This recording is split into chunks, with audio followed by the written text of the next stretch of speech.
see if we've got attendees in now. There's attendees in now. We've got 6 in now.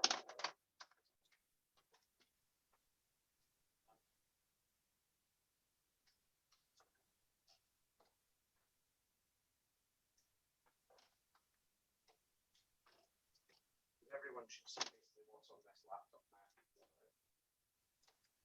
That's the 7.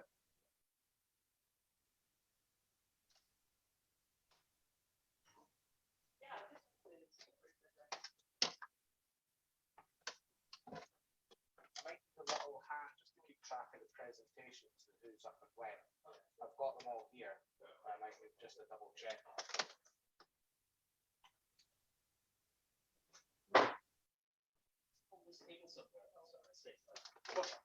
No problem.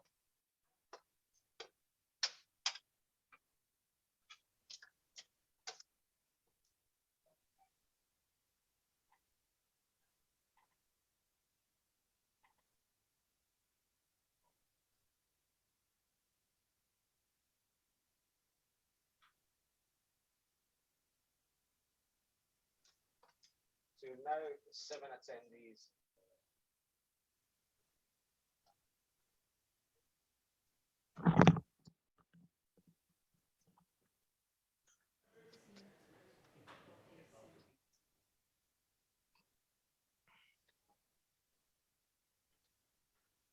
One, two. One, One, two, two, two. two.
Yeah, if you're close by, then I can just double check whose presentation's what. I've got them all there and open. I just need to make sure that I get the right one.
Good afternoon, everyone. Good afternoon, and a very, very warm welcome to today's Finance for Nature session, taking place alongside this year's COP26 Climate Change Conference. My name's Gail Hurley.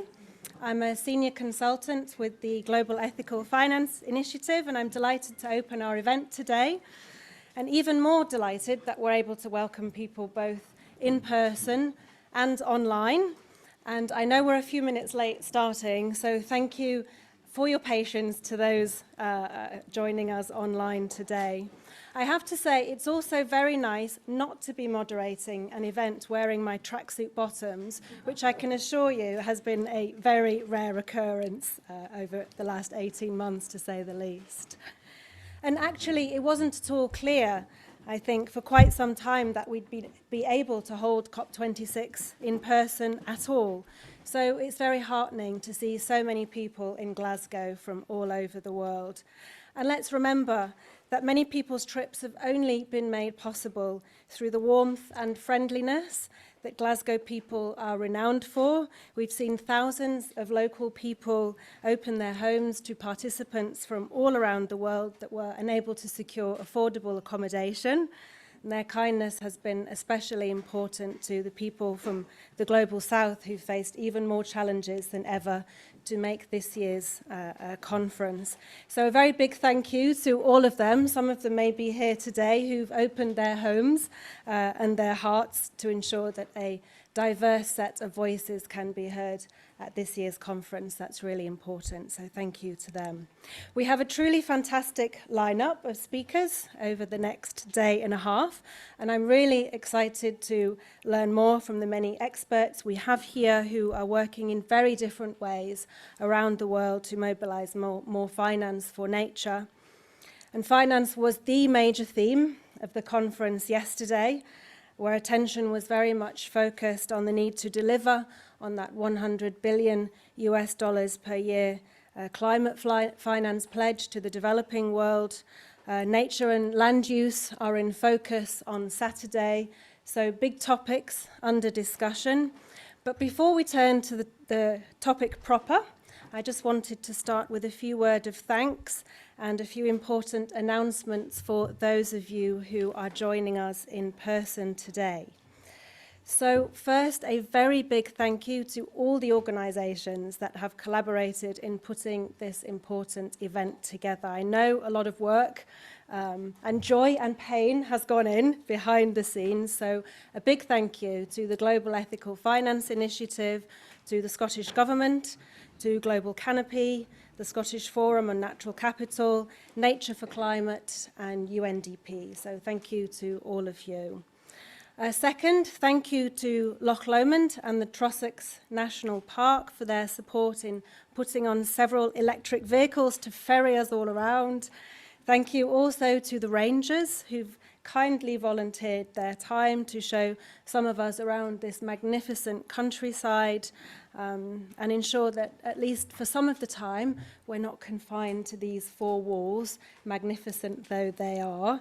If you haven't managed to join a walk yet, I'm informed that there will be walks taking place later on, so do try to join one if you can and take advantage of the beautiful weather that we have today in Scotland. I have the privilege of living here in Scotland, and I have to say that Loch Lomond is one of my favourite places, so do explore a little if you can. Third, we have the exhibition space just next door in the McGugan room. If you haven't seen it, please do engage with all our exhibitors who've taken the time to be here and who are working across diverse natural environments and pioneering new scientific approaches and technologies to protecting nature. I understand there'll also be some interactive demos, so I hope I can slip out and join one of those later myself. Tea and coffee is being served outside and also in the McGugan room. Please don't mingle in that room.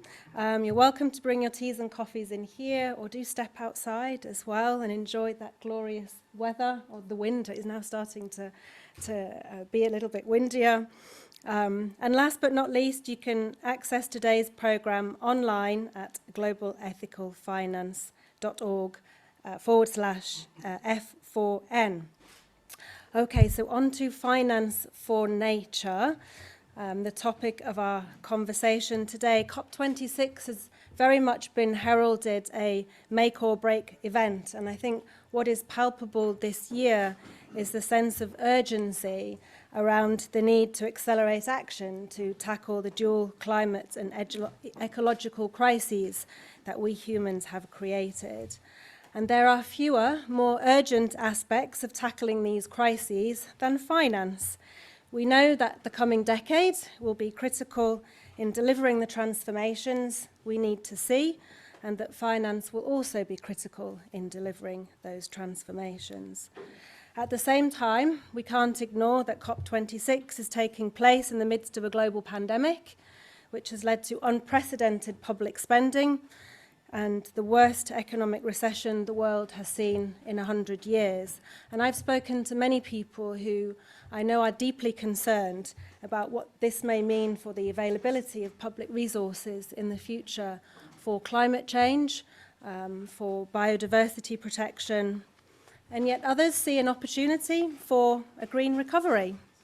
But either way, it's more important and urgent than ever before to ensure that a full range of financing sources is deployed in ways that help build nature-positive economies and societies around the world.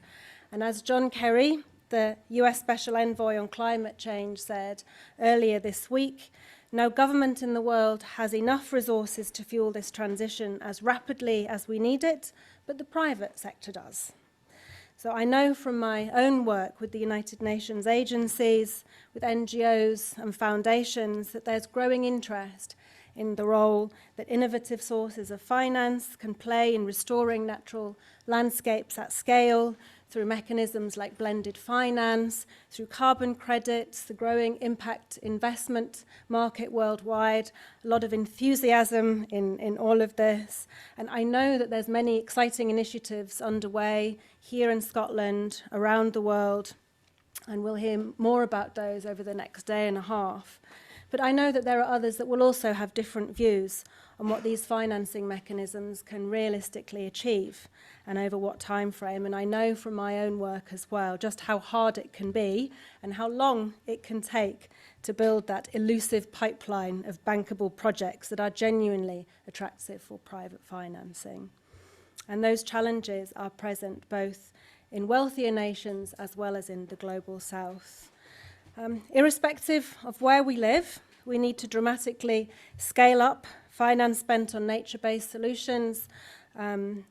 Just 3% of global climate finance is currently spent on nature-positive projects, a really shockingly low number.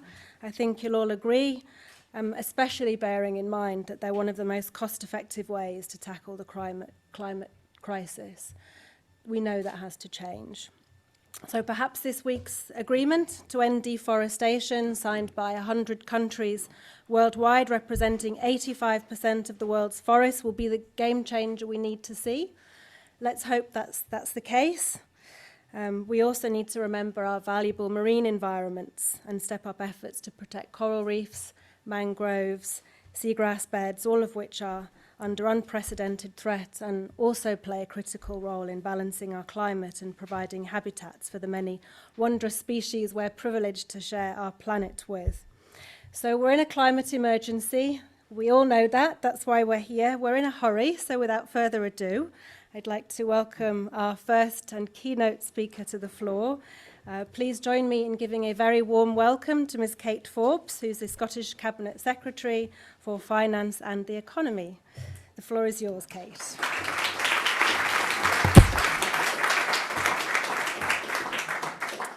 Well, good afternoon. It's wonderful to see a room that's so packed. It's standing room only. And also the fact that we've put on specially for yourselves today the glorious Scottish sunshine. And I'm sure there will be many observations about how beautiful our surroundings are. I am biased because my constituency is immediately north of this.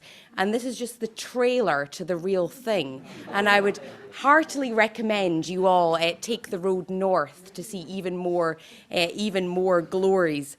But it is fitting, I feel, to be having this conversation, to be taking, as it were, the COP conversations out of the heart of Glasgow and into an environment like this. It is a fitting setting, I think, for an event on discussions on financing the nature recovery.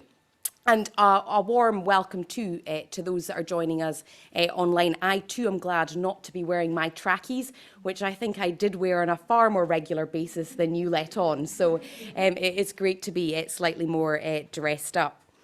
I have 3 points, 3 relatively brief points. The first is on the objective, the second is on the risk, and the third is on the opportunity. And as you can understand, I'm more keen to get onto the opportunity than to dwell on the risk. But I think we need to confront that as well. And in terms of the objective, I think we're now at a stage where we all know quite clearly what the objectives are, especially over these 2 weeks. We're now approaching the end of the first week of COP26, and this is the world's best chance to limit global warming to 1.5 degrees. But in this fight to keep Paris alive, nature does play and must play a critical role. Nature is climate, climate is nature, and that is precisely why we are here today. And it can contribute to more than 30% of our net zero targets here in Scotland alone. To take one small example, this morning I was speaking at the Peatland Pavilion. About a quarter of the Scottish mainland is peatlands. Now, you won't see that on our branding. 25% of Scotland is a bog, but it does play a key role when it comes to meeting our climate change ambitions. And over the next 2 days here at Ross Priory, our focus is on how we shift the dial. We know what the objectives are. How do we now take the meaningful, tangible action that is required to shift the dial? And as the person who's responsible for balancing the Scottish Government's budget, I am all too acutely aware that public funding, public finance, can only go so far. If I take Scotland, we know that the Committee on Climate Change has been clear that 85% of the finance required to meet net zero must come from the private sector. So I think this is a hugely important conversation. So taking me on to the main substance, which is the risk, confronting the risk, but recognising where the risk breeds and creates opportunity. The scale of the nature crisis globally is devastating. I think we probably all know that. The world has lost half of its forests and coral reefs and 70% of its wetlands. And according to the World Economic Forum, over half of global GDP has a high or moderately high dependency on nature. For many people across the world, the nature crisis is causing catastrophic consequences. I had the privilege of speaking to a gentleman from Tonga a few days ago. We were on a TV debate, and he was listening to the debate, the domestic debate in Scotland, about what we should do and when we might do it and should we go further, while saying, at home, villages are being relocated at the moment, or plans are in place to relocate villages. In other words, this is not a theoretical, rhetorical argument about what we might do at some point in the future. This is a very pressing issue, one that we see the consequences of in our daily lives.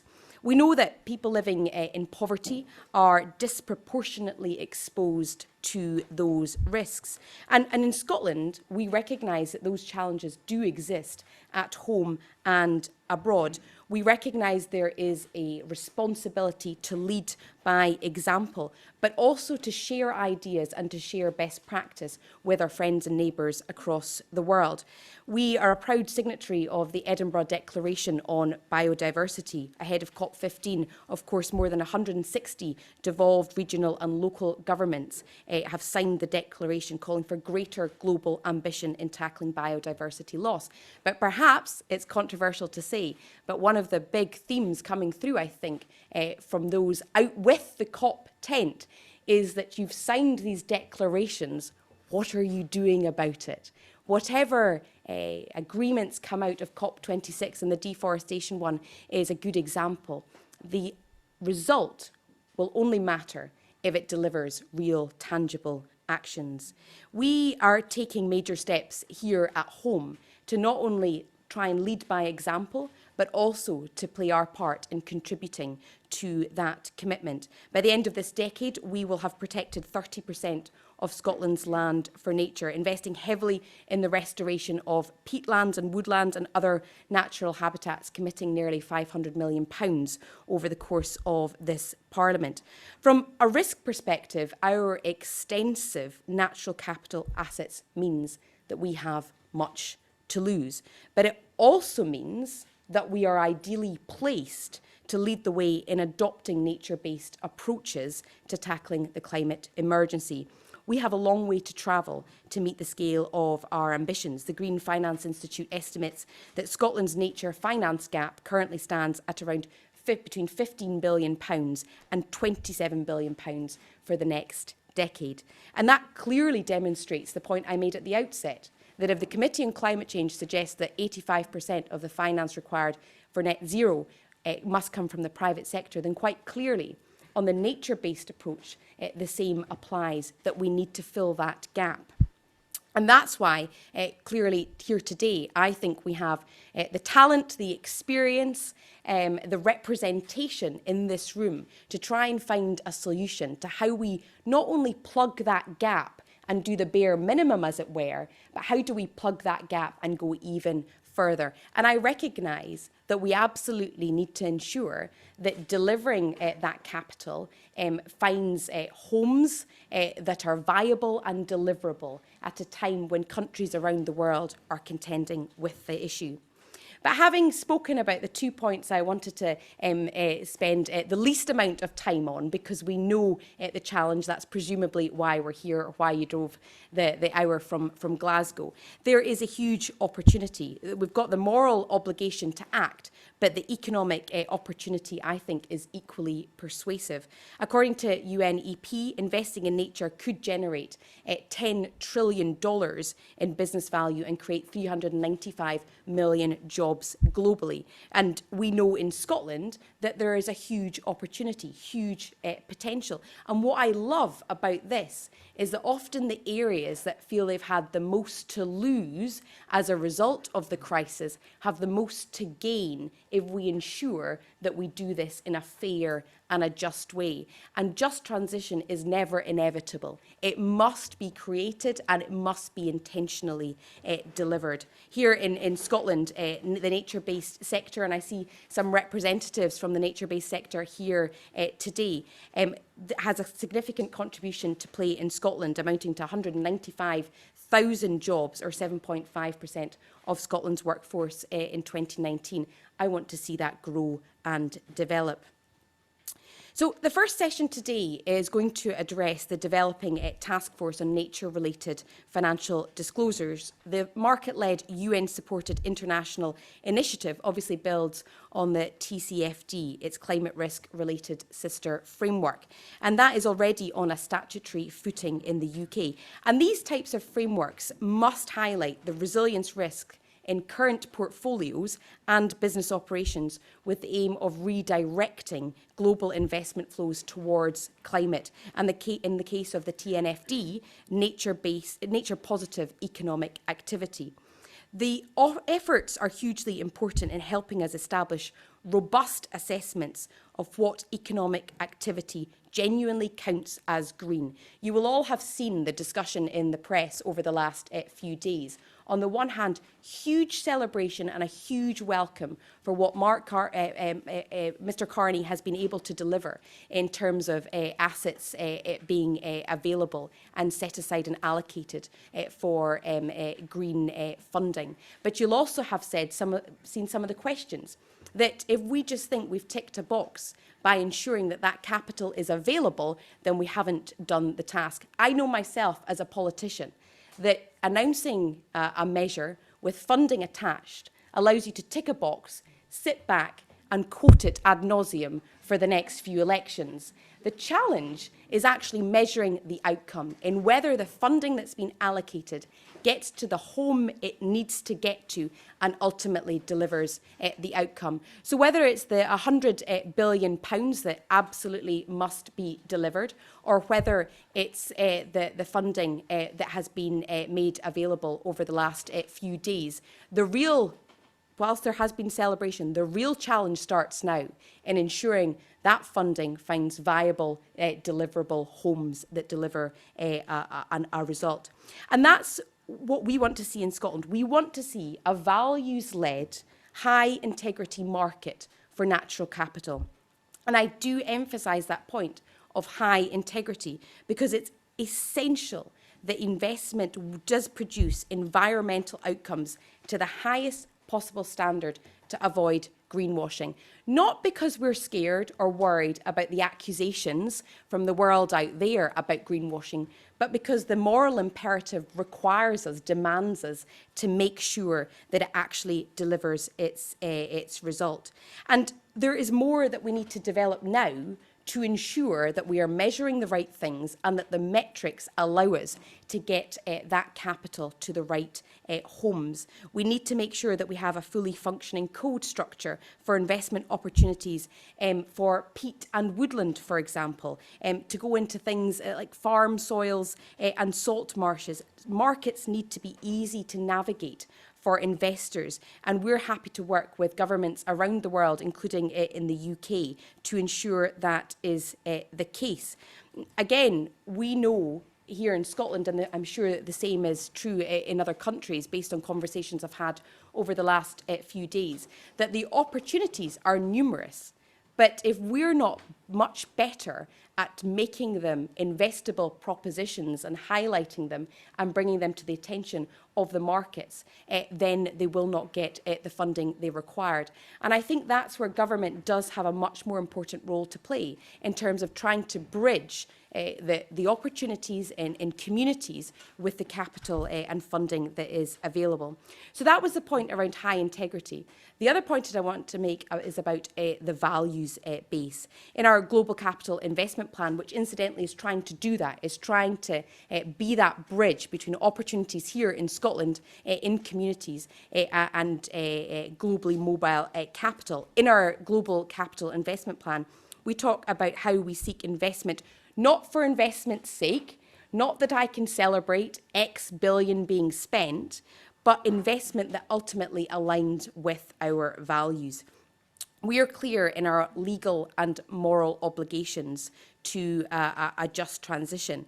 And local rural communities, those very ones that have seen the impact of the crisis most acutely, need to feel empowered and need to benefit from investment. I think there's two sides to a just transition. There is, of course, the just transition, which ensures that the benefits are shared equally. In other words, as part of the transition that we need to make, people are not left on the scrap heap. But there's also an element of the just transition, which is about how we do that in the first place. Because whether means justify ends is a major question. Whether or not we, for example, depopulate vast swathes of the Highlands in pursuit of our rewilding objectives is a major question. And I think just transition needs to look not only about how we ensure we don't leave people jobs on the sidelines, but also how we empower communities so that they feel like they're part of the solution and not an inconvenience when it comes to nature-based approaches. Our unwavering commitment needs to be evident by our actions. Tomorrow we are launching a public consultation on the Scottish Land Rights and Responsibilities Statement, and that will ensure that our approach, originally set out in 2017, remains relevant and fit for purpose to ensure that the interests of rural communities are represented both now and in the future as we develop high integrity markets for responsible investment. The market development for natural capital is quite obviously hugely complex. The project pipeline is nascent. Models for risk and return structures are only beginning to emerge, and no country has yet set out a full strategic approach to developing a market for natural capital. So it's not going to be easy, which is hopefully why you're here, to work with us to find answers to this complex problem. But the things that are worth doing are seldom going to be easy and are seldom going to be solved by just a few people alone. They're certainly never going to be solved by government alone, which I hope is music to your ears, speaking as a government minister. In Scotland, we are ready and willing to embrace the challenge and to work collaboratively precisely because it is essential and it's urgent. We have much to bring to the table beyond the wealth of our natural capital. And the key, I think, here is collaboration. We have the second largest financial centre in the UK with historic strengths in asset management and banking. But we know that our financial system needs to adapt. The financial system knows it needs to adapt if yesterday is anything to go by. And we're establishing a new industry-led task force to draw up our action plan to capitalise on the opportunities of financing the global shift to net zero. It will set out the actions that we need to take collaboratively with industry to promote and establish Scotland as a country with a world-leading centre for green and ethical finance. And I look forward to the recommendations of that. So as I close, you'll be delighted to hear, as the heat starts to rise, I think I got the best slot here because I think it's going to get warmer over the course of the afternoon. That brings me back to where we are today. I said I was going to just make 3 brief points.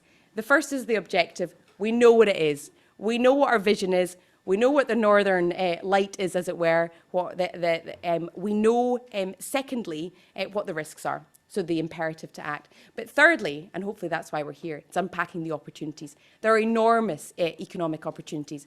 We need to agree on what the values are. We need to agree that we will pursue excellence and high integrity markets. And we need to be working collaboratively to try and find the solutions. It will only be done through collaboration. Collaboration across borders, collaboration across sectors, collaboration across organisation. We want to be at the forefront of that challenge. You're all here in Scotland, and we're delighted to have you here in Scotland. And we hope that you will take away from Scotland a sense of the welcome you had here and the invitation to work with us to try and find solutions. It is a hugely challenging issue to contend with.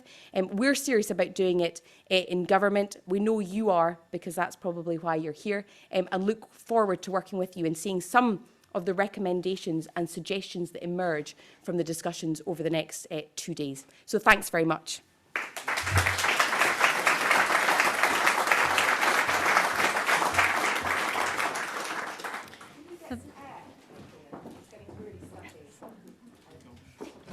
Thank you very much, Kate Forbes, for those inspiring opening remarks. And collaboration and solutions is certainly why we are all here. Without further ado, I am delighted to welcome Ms. Usha Rao-Monari to the podium. She's the Undersecretary General and Associate Administrator of UNDP, which is also where I used to work. So delighted to have you in Scotland. The floor is yours. Good afternoon, everybody. Can you hear me? Yes. Thank you, Minister. That was a very inspiring speech, and I am taking away, when I leave in about 5 minutes to go to the airport, everything you said. Thank you very much. I'm going to keep my remarks short, if I may, and I'm going to go off script, which will make Rositza very unhappy, but there we go. But here's the thing, and I was talking to some very bright people at my table at lunch. The nature of the emergency we all know. The size of the emergency, especially when you put nature and climate together, is something like $44 trillion of a loss to our global economy. That's pretty scary over the next foreseeable period. And we're sitting here today, everybody acknowledges it, there's knowledge about it, there's acceptance, there's awareness, there's even some analysis on it.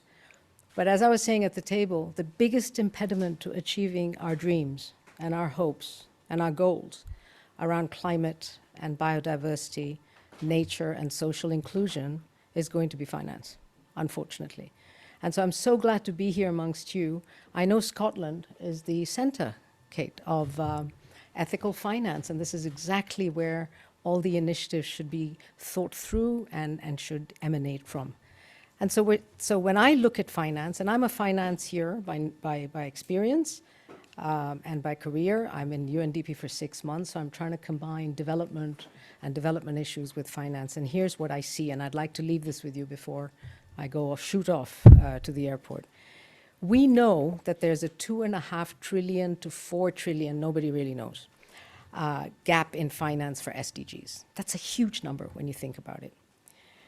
The good news is that when we look at biodiversity as one part of it, finance tripled, right, in 2019 to 134 billion. The bad news is that you need about 850 billion annually over the next 10 years to finance this stuff. And I keep hearing this all the time. And they say, well, yeah, I mean, we just have to come up with new financial instruments. So what I'd like to leave with you before I leave is the following. Why isn't money coming into this space? What are the issues? This is what we need to think through. From where I sit, the issues are the following.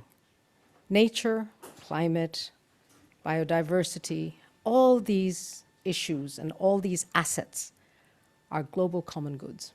And so we have to take a global common goods approach to structuring finance around it, number one. Number two, given what we've gone through and that we're still going through with the pandemic, it has introduced a new factor into any sort of financial structuring, thinking, anything, which is around social inclusiveness.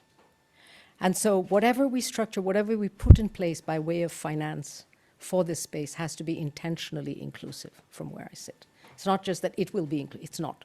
And that, I mean, Kate, as you were saying, I was in a panel yesterday with indigenous group representatives, and they were like, look, we look after 80% of the world's biodiversity.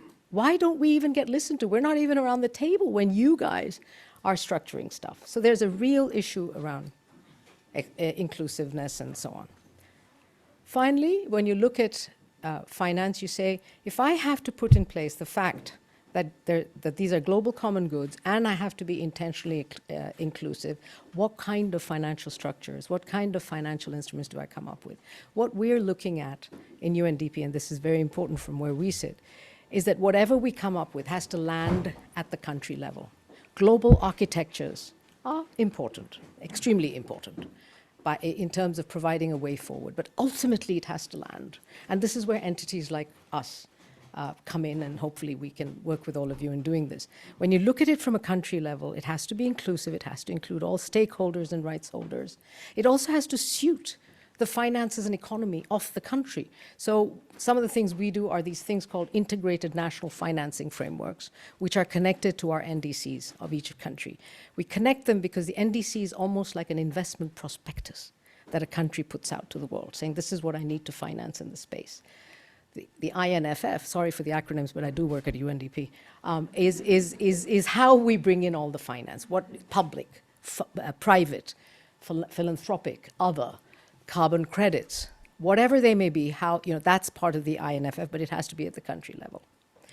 So with those 3 points, what I'd like to leave you with is, as you go through your 2 days, I believe, here, I'd like you to think about how to structure financing interventions to achieve our climate and biodiversity goals, which take into account these factors. As you said, it is not easy, but it is completely doable. I'm an optimist by heart. I have hope that we will get there if we all put our heads together. And all of you have much more experience in this than I do. I think if we can come up with something, land it at the country level, be intentionally inclusive, we will actually raise these vast sums of money, because guess what? The money's there. It's the structuring and the opportunity that has to be unpacked and structured. Thank you very much. I'm sorry I could speak to you for 4 days, but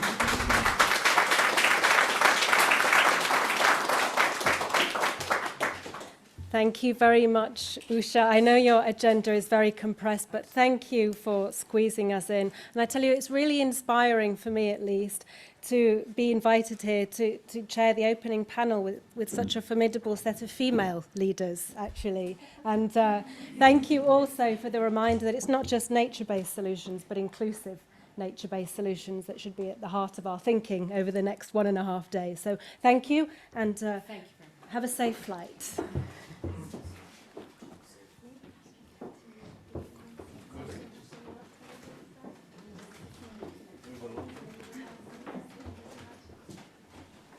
And it's now my great pleasure to introduce the final speaker in our formidable set of female speakers this morning, Ms. Emma Howard-Boyd, who's Chair of the Environment Agency. Thank you. Thank you, and wonderful to be here in Scotland and out here at this amazing estate. And again, we have got some windows open. I think I'm just getting a bit sort of risky, thinking about the risk of the pandemic and making sure that we've got enough air circulating. So apologies for my earlier intervention. So fantastic to be here at the Global Ethical Finance Initiative. Climate change, as we know, is global, but its impacts will be felt here in Scotland, just as they are and were south of the border last week when we saw some flooding in Cumbria, as well as here in Scotland. This reminded me of the December 2015, when the Paris Agreement was signed. I was at COP21 as part of a UK finance delegation calling for the transition to a low-carbon economy, and I had to leave the negotiating hall to be briefed about the terrible floods in Carlisle. It's a reminder that while the climate crisis is global, it's also very personal. But the recent heavy rain is also a reminder that when we invest in resilience, we can make a difference. Last week, over 1,400 properties in Cumbria were protected by flood protections. A few weeks ago, the Environment Agency launched our third report to ministers under the Climate Change Act about how we are helping England prepare for climate impacts. More than 76,000 incidents were reported to the Environment Agency's Incident Management Service last year, including flood, drought, fires, fish kills, and pollution incidents. That's 1 every 7 minutes, 24 hours a day. And climate change is increasing their severity, frequency, and duration. The UK government's official goals for COP26 are, as we know, to secure global net zero by mid-century and keep to 1.5 degrees, keep it within reach, and to adapt to protect communities and natural habitats. We need to do both, because while mitigation might save the planet, it is adaptation that will save millions of lives and livelihoods. Choosing one over the other is like telling a bird it only needs one wing to fly. And to deliver both goals, we need a whole raft of changes in society and business. But we will stumble and fall without investment in nature. On the 27th of February 2020, Sir David Attenborough spoke at the launch of the COP26 Private Finance Agenda, and he said, "I make no pretence to understand the complexities of the global financial system, but in a lifetime of observing the natural world, I do have some understanding of the equally complex natural systems that underpin our civilizations and trade. And I can tell you," and he was talking to the great and the good of the finance world, "I can tell you firsthand that those systems are collapsing, and anything built upon their assumed future stability is on very shaky foundations indeed." The day before, I was on the River Severn, on a bridge in Bewdley, where the river was roaring, and one of my colleagues said to me, he'd worked on the River Severn for about 20 years, "I've never seen her so angry." To manage climate change, we need to see finance and nature working as one. This year, the UK government sent a very clear signal about the direction of travel by saying that nationally significant infrastructure projects will need to ensure biodiversity net gain. The money and tools to do this are there, but we need help. We need to help finance understand how to join the dots and deliver returns. Dame Caroline Mason, who's Chief Executive of the Esme Fairbairn Foundation and a member of the Environment Agency Board, has said if we understand the models that can make money and can be funded through private capital, we can raise additional money for nature and make sure that public and philanthropic funding goes where it's most needed. The Global Commission on Adaptation has said that compared with traditional infrastructure, nature-based solutions deliver more jobs per dollar, higher economic returns, and are faster to implement and more sustainable in the long run. For example, restoring mangrove forests that protect from sea level rise and storm surges is 2 to 5 times cheaper than building engineered structures, and wetland ecosystems provide services worth up to $15 trillion around the world, including flood protection, fisheries habitat, and water purification. In March, the Environment Agency in England, along with our partners, completed the government's 6-year, £2.6 billion flood and coastal erosion programme on time and on budget. That means that 300,000 homes, nearly 600,000 acres of agricultural land, thousands of businesses and major pieces of infrastructure are better protected from flooding. This week, the Environment Agency published the Natural Flood Management Report, and this reviews a £15 million programme reducing flood risk by planting trees, creating leaky barriers, restoring peatland, and restoring salt marshes. By using small interventions in flood risk areas, we created an equivalent of 1.6 million cubic metres of water storage. This improved 4,000 hectares of habitat and planted 100 hectares of woodland. The report has highlighted the power of nature alongside conventional defences. It shows how nature-based solutions within heavily engineered landscapes can help address biodiversity loss as well as the climate crisis. The Green Finance Institute is the UK's principal forum for public and private sector collaboration in green finance. And I'm also interim chair of the Green Finance Institute. It aims to identify and unlock barriers to deploy capital at pace and scale that will deliver action and positive environmental outcomes on the ground. In October, analysis from the Green Finance Institute highlighted the need for private investment, in addition to public sector funding, for the UK to meet its net zero and nature-positive ambitions.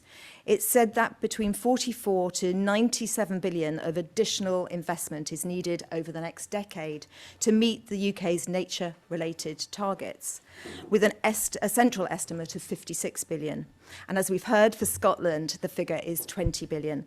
The UK figure is broken down into outcomes between 2022 and 2032 that, among others, include clean water, 8 billion, climate mitigation through biocarbon, that's 20 billion, and protecting or restoring biodiversity, that's around 19 billion.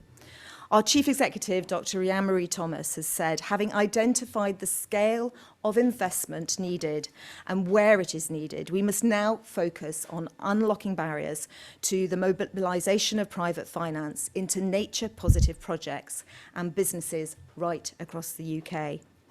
And now the Green Finance Institute is taking action. So today I'm pleased to announce that at the end of November, we will be launching the Green Finance Institute's Hive, backed by the Esme Fairbairn Foundation.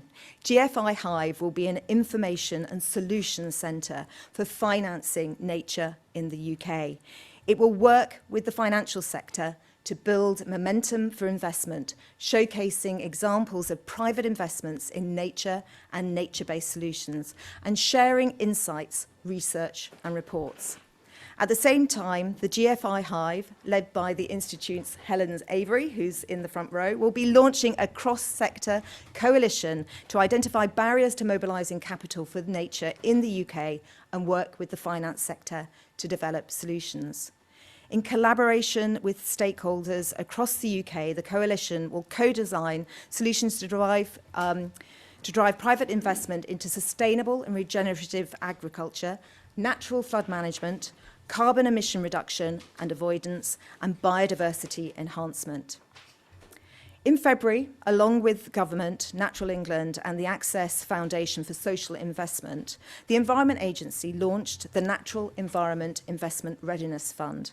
It's a £10 million fund that provides grants of up to £100,000 to environmental groups, local authorities, businesses and other organisations to develop projects that provide benefits to nature and attract private investment. This includes woodland creation, which provides habitats for wildlife, green spaces for the public and carbon sequestration, but could also benefit investors through timber revenues and carbon credits. Another example is the restoration of river catchments. As well as improving water quality and reducing flood risk, this would deliver financial incentives to water companies through reduced costs for water treatment. The aim of the fund is to create a pipeline of projects for the private sector to invest in and develop new funding models that can be replicated everywhere. The evidence from projects like these will improve understanding about how environmental outcomes should be attractive to investors. Another useful example could be the Ignition project, which the Environment Agency supports along with the Greater Manchester Combined Authority. Ignition is providing data that will help develop investable propositions for urban resilience. This summer, I attended the virtual opening of the Ignition Project's Living Lab at the University of Salford and was able to visit in person last month. The rain gardens, green roofs and sustainable urban drainage systems at the Living Lab are providing data to help develop robust business models for private investment at scale. And this will help to prepare for climate shocks, restore nature and create jobs. These are small projects, but we need to work out how to scale them up so that we can attract the trillions of finance to join the effort. According to estimates by the World Economic Forum, more than half of the world's economic output, $44 trillion of economic value generation, is moderately or highly dependent on nature. And nature's crisis makes economies more vulnerable to economic shocks like storms and droughts. The climate and nature emergencies are entwined in a dance macabre, but if these dangers are linked, then so are the solutions. With organisations like the Green Finance Institute and the Global Ethical Finance Initiative showing the way, we can see that investment in nature will not only deliver the goals of COP26, it can also create a legacy of long-term returns and prosperity. Thank you very much.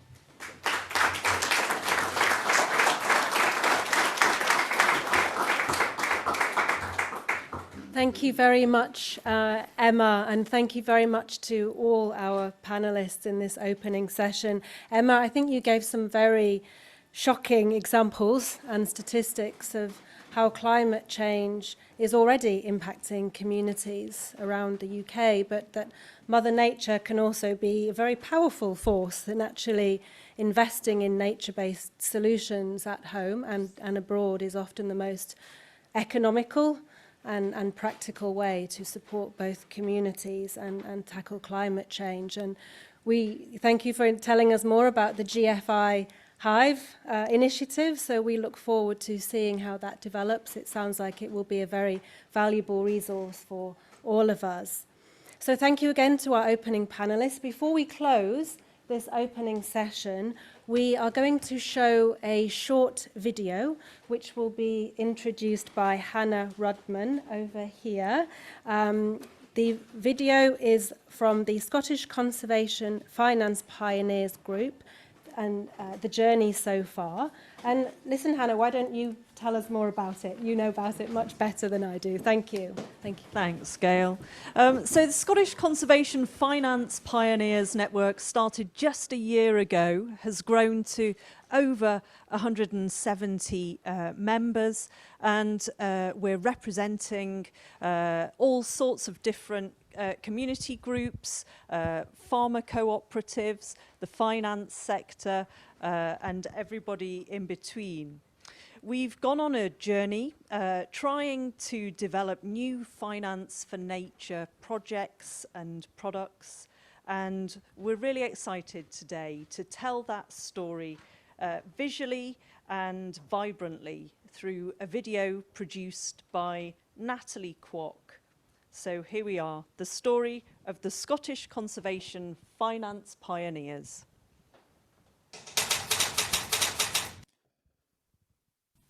Nature needs our help. We need to invest billions of pounds in Scotland to restore nature and to tackle the twin crises of climate change and nature loss.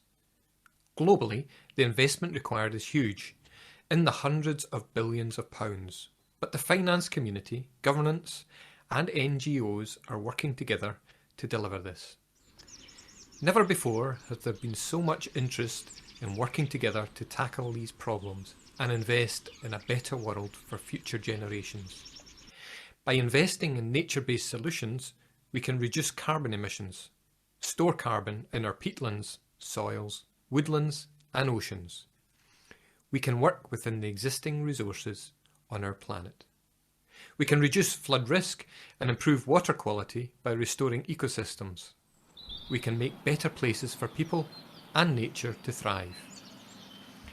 As we recover from COVID, we can invest in better green spaces close to where people live and create new jobs in urban and rural Scotland. That investment can drive a green recovery, creating the new jobs and nature-based economy that will deliver a just transition to net zero. Traditional sources of funding for nature are insufficient to meet this challenge and to deliver the investment required. Recognising the chasm between what we need and what we've got, the Scottish Wildlife Trust and Scottish Environment Protection Agency published a route map in May 2020 to deliver £1 billion of investment in nature in Scotland. It was an ambitious rallying call to the finance community and other partners to come together to create new mechanisms to invest in nature. The route map sets out the key steps in the journey and established our base camp, a place where we can come together to discuss how to radically change the future of nature in Scotland. The group is called the Scottish Conservation Finance Pioneers. In the last 12 months, despite the challenges of COVID, the Pioneers group has grown to a community of over 150 members, working together to develop a new green finance sector in Scotland. The group continues to grow with businesses, academics, investors and NGOs sharing ideas and testing new concepts. Key agencies including NatureScot and Scottish Forestry are working with the group to help build the investment required, and we are reaching out to grow the community further. By working together, we can bridge that chasm between the funding required and the scale of the challenge. The route map identified 9 potential routes to £1 billion for nature. These include complementary funding mechanisms for carbon payments, woodland planting along rivers, vacant and derelict land, tackling invasive species and investing in the marine environment. New mechanisms such as nature climate bonds, green loans and landscape enterprise networks are being developed here in Scotland to channel investment into nature. And progress is being made. The voluntary market for carbon credits has shown a step change in growth, with Scottish Forestry, NatureScot, Scotland's Rural College and others working together to attract investment through the carbon codes. The Riverwoods Partnership has been created, working together to deliver new woodland along our rivers. A landscape enterprise network has been developed in Ayrshire, with opportunities on Arran and Islay being explored. The Scottish Government has invested £50 million in vacant and derelict land. The Scottish Marine Environment Enhancement Fund will launch in November this year with £100,000 of seed funding to kickstart a process to attract millions of pounds of private investment into our seas and coasts. Meanwhile, we are partnering with the Global Ethical Finance Initiative on a series of events to influence leaders at COP26. And this is just the beginning of our journey. Already new routes to the first £1 billion are being identified. We're exploring ways for communities to benefit from green finance and to invest in their futures using nature climate bonds and other financial tools. To find out more about what we are doing, join the Pioneers through our base camp online. Here you can meet other organisations and individuals who share the same goal of investing in our future. You can shape the future of investments in Scotland's nature. You can help us find new routes to the first £1 billion of investment in nature and create new mechanisms that can deliver returns for investors. A low-carbon, nature-rich future can revitalise our economy and take advantage of the exceptional natural capital we have in Scotland. Join us at our base camp and help us find our way to that future.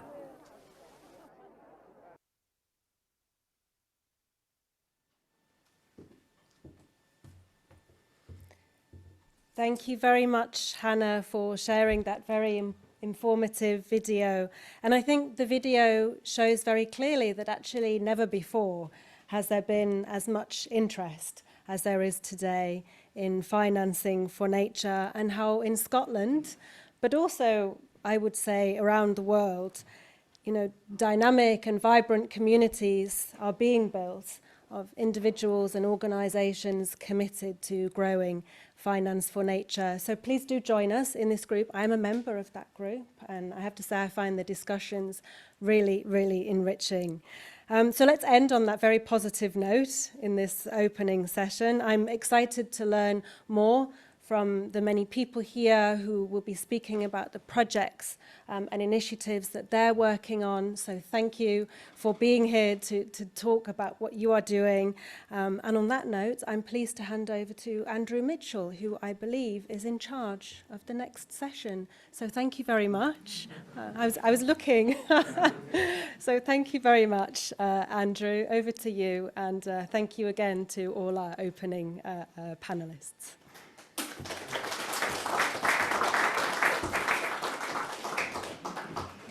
Okay, well, hello everyone. We've had some really interesting talks, and thank you to the Cabinet Secretary, to Usha, and also to Emma for all their remarks. By my reckoning, we're 30 minutes behind schedule, but I guess we've still got half an hour for our panel. So I'm just going to do a very little introduction on something called the Taskforce on Nature-Related Financial Disclosure. And whilst I'm talking, just to save time, Tony, why don't you come and sit here, our panelists, and Christina, where are you? Are you here, Christina? If you come and sit here and Abid on the end, and then I'd leave this seat free. Is that probably? Well, maybe I'll stay here. I don't know. So, look, some thoughts. 40 years ago, I was running around the forests of Borneo as a zoologist. If I look back now, it's like a bomb site. When I was there, it was pristine. I could go to the highest mountains and look out over a sea of green. Today, it's still a sea of green, but none of it is rainforest. It's all palm oil. And you sort of look at how are those changes happening, and you ask yourself questions if you've been on this journey like I have for 40 years, and you move through some interesting lands. One of them is called Milonia. That's where most NGOs are. We think $1 million is a lot of money. Then you go to Bilonia, which is where governments are, and they think that's a lot of money. But really where the big country is Trilonia, which is where the big finance houses are all working. And other statistics, we spend about 150 billion a year trying to protect nature around the world. But the subsidies that harm nature, just subsidies, is 5 times that. So if we doubled all the money governments were spending to protect nature, it wouldn't even come close to just the subsidies that harm nature. If you then add in private sector money that either directly or indirectly and inadvertently often is also harming nature, the ratio is about 100 to 1. We can't win any of the things we're talking about unless we start to engage in the land of Trilonia.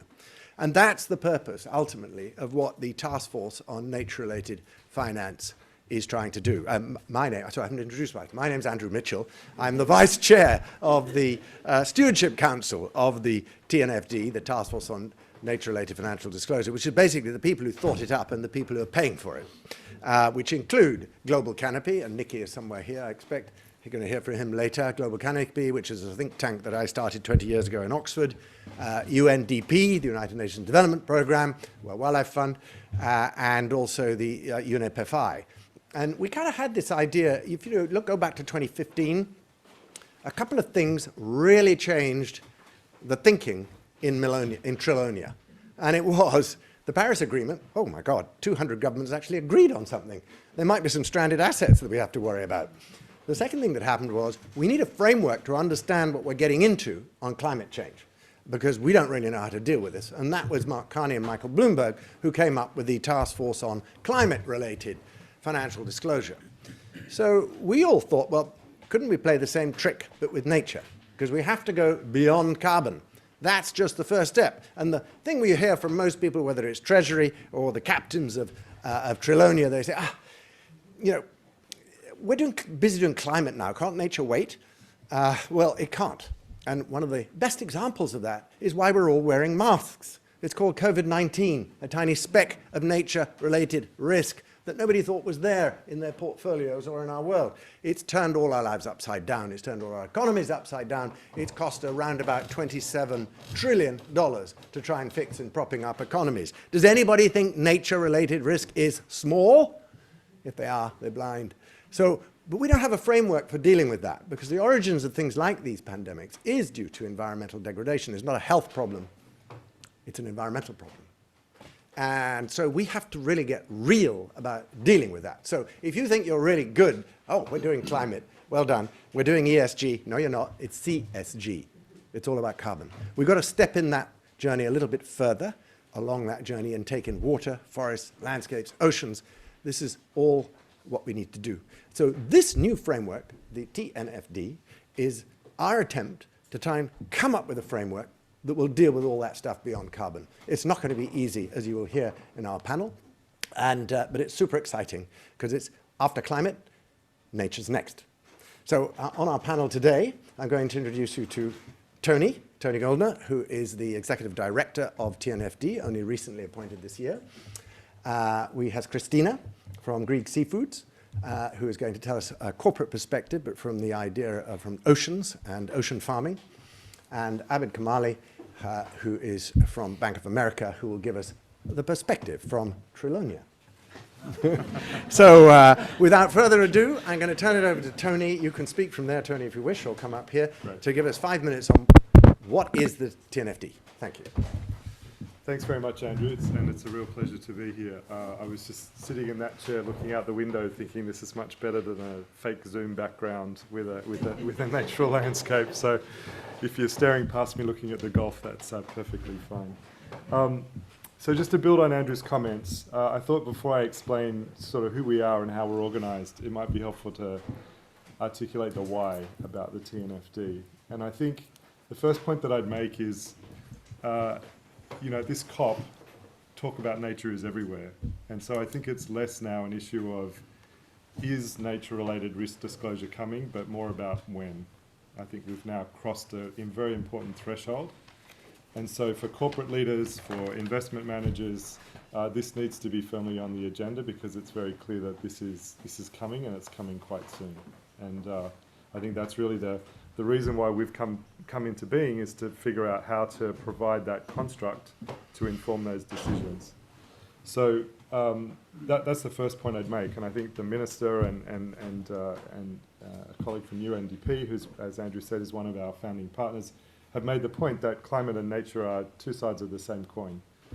So as we start to move the discussion and broaden the aperture away from the C into a much broader discussion around the E and the other components of the E,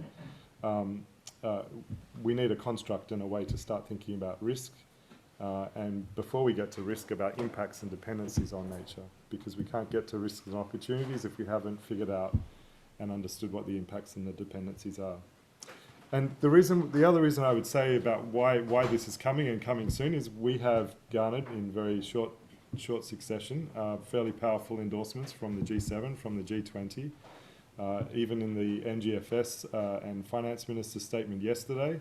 While we weren't named, there was a very clear paragraph basically outlining the purpose and the mission of the TNFD and driving towards nature-positive outcomes. So we are now in an environment with very, very strong signals of political support around the agenda that we're now embarking on. So again, I think it's a matter of when, not a matter of if. The second point I'd make is this is complicated. We don't have a construct to work with on this agenda of 1.5. We don't have motivating targets of 1.5 or 2 degrees. We don't have a construct of scope emissions. We don't have a motivating strategy of net zero. We have to construct all of this for the nature agenda, and that's going to be part of our work. And those things are powerful not just as an organising principle, but also as a communication tool. We now live in a world where corporate executives are everywhere talking about net zero. I don't think there's a unified definition of net zero, but that language system is very important as a motivating and a participation vehicle for change. But we have to create that for nature. So at the same time, that's going to be complicated, but we don't want it to be overwhelming. So our real challenge as a task force is doing something at one level which is quite straightforward, building a framework for risk management and disclosure, but on the other hand quite complicated, which is to take all of the complexity of nature and make that an accessible and scalable platform for participation, because we can come up with a very elegant and sophisticated scientifically based framework, but if at the end of the day it's too complicated and nobody uses it, we still will have failed in our mission. So we have to achieve these two goals of building a framework and building the foundations for market adoption. Those two things we have to achieve both of them if we're going to succeed in our ultimate mission. And so that gets to the third point, which is we have to take, and the Minister made this point, we have to take a collaborative approach to building a framework around nature-related risk and around natural capital opportunities. And so by design, the task force is incredibly collaborative. We have the support of governments in the stakeholder group that Andrew is now chairing. We have a number of governments participating there. We have UNDP and UNEP-FI, amongst others. We've got the conservation groups and scientific bodies participating in what we're calling the Knowledge Hub, and they will be critical partners for us in building the framework. And the task force is only represented by the private sector. We don't have government sitting on the task force. So we have 35 members on the task force, and they are companies, market intermediaries, and financial institutions, Albert and Christina being two of our task force members. So we will only succeed in building something that is both scientifically grounded, science-based, and market relevant if we have this collaborative approach. So it's quite a complex ecosystem that we're putting in place now to undertake our task, but that's really the only approach that we can take.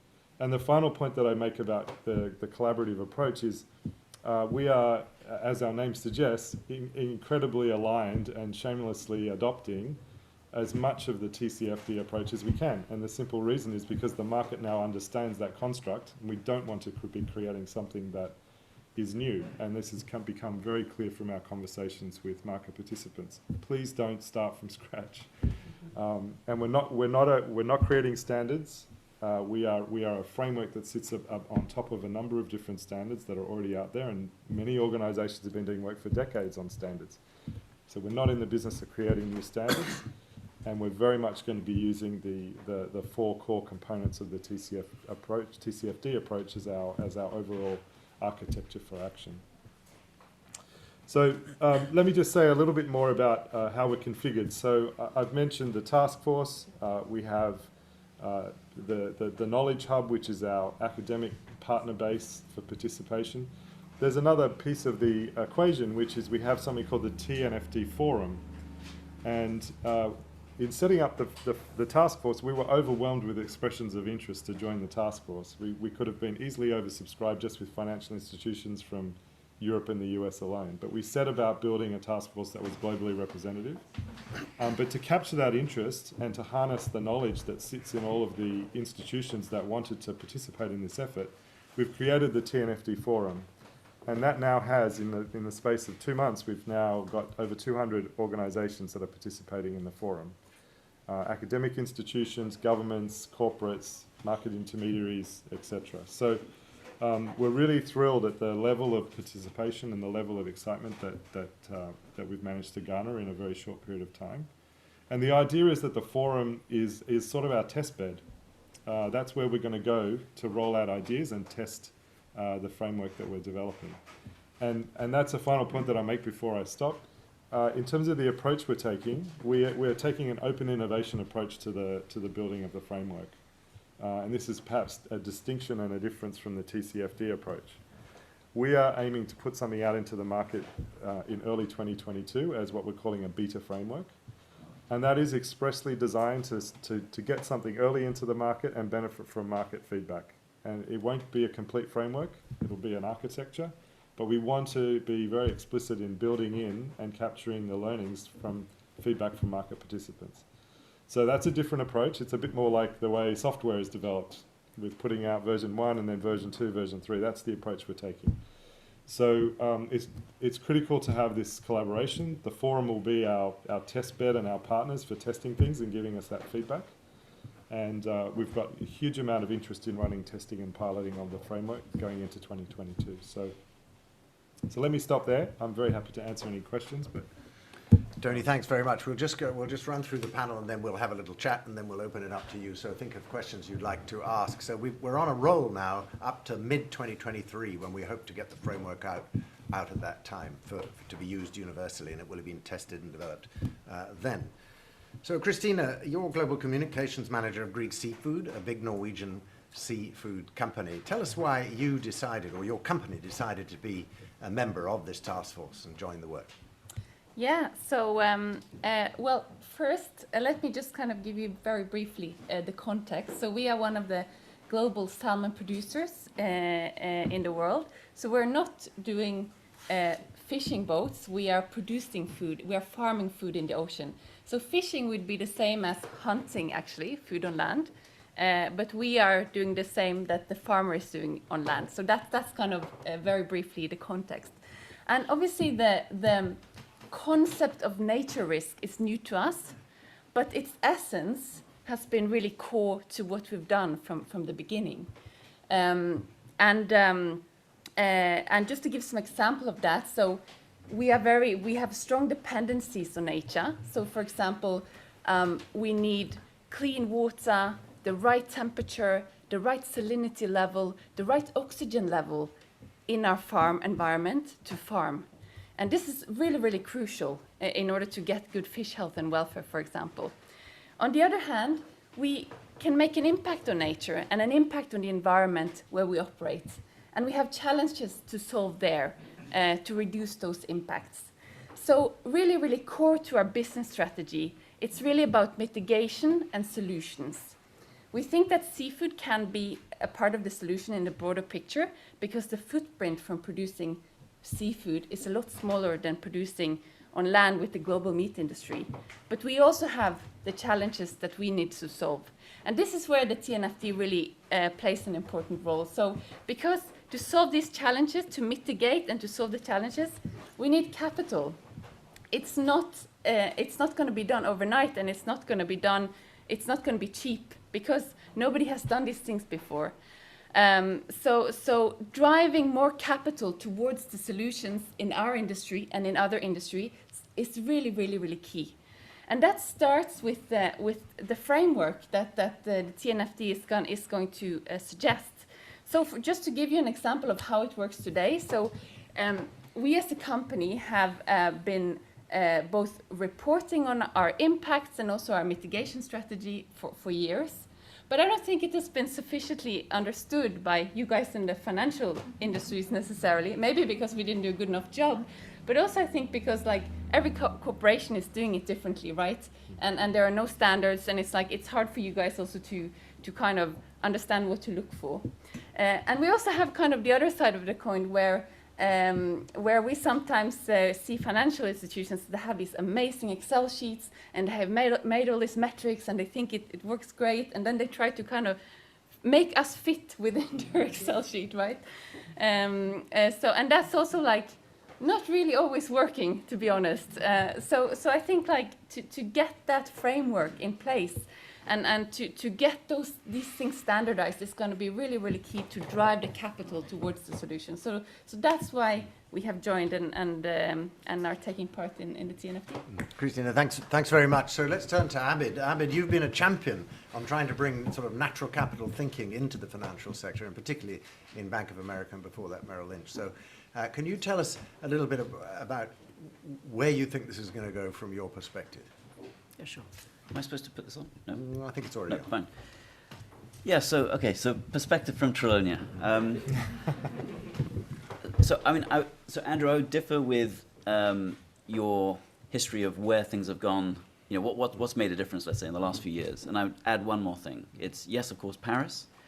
Yes, of course, TCFD and Mark Carney's effort, but also ESG.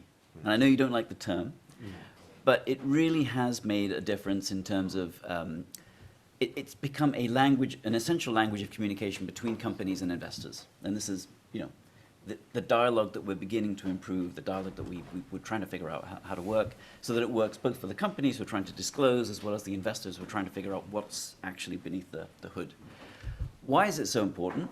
Well, it's because data are actually showing that if you are a high quintile ESG performing company, you overperform versus your, the lower quintile performers, and it's measurable. This is the significant difference. It used to be just a feeling, a hunch. Now it can be quantified. That quantification suggests it's around 3% alpha, as we say, outperformance for high performers. And from the other perspective, from the perspective of the companies issuing the debt, so the cost of capital, it's roughly 200 basis points. So that gets the attention of your CFO. Sure. That gets the attention of the whole array of investors. Now the challenge is the quantification is much easier in certain dimensions of ESG, and climate is the obvious one. But even there, as everyone in this room will appreciate, it's all well and good talking about scope 1 and scope 2, but scope 3 is all over the place. So it's difficult too. But we know, it's blindingly obvious, that we have absolutely no sense of what the full array of nature-related risks are, how we quantify them, and what the opportunity is. And actually what we really care about, and I see Stephanie here at the back, Stephanie will give you perspective from investors. What we really care about is how well are companies integrating consideration of all of the most material ESG risks and opportunities into their day-to-day business. So it's not somebody in the corner who's responsible for churning out a glossy report, but it's actually mainstreaming it so that we can see it measured in the cash flows.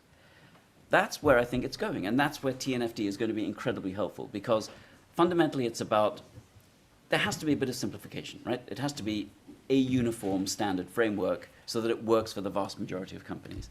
If we can get down to a handful of core metrics and maybe some expanded metrics that work for perhaps specific sectors or specific geographies or certain supply chains where there are, everyone agrees that there are added stresses on deforestation risks, then I think we'll be making progress. And I hope that's where we are in, I hope not, it's not 2022, isn't it? 2023. Please give us one more 2023. All right. All right, Abid, it's all right. I talked about the sprint, but we do have 2 years to develop the framework. Right. Yeah. So that's where I hope we're going to end up. Okay, thank you. Well, Tony, just coming back to you, often what comes up is in people's minds is, we've already got TCFD, we're already doing our reporting there. Why do we need another framework? So can you just explain the interaction between the two? Yeah.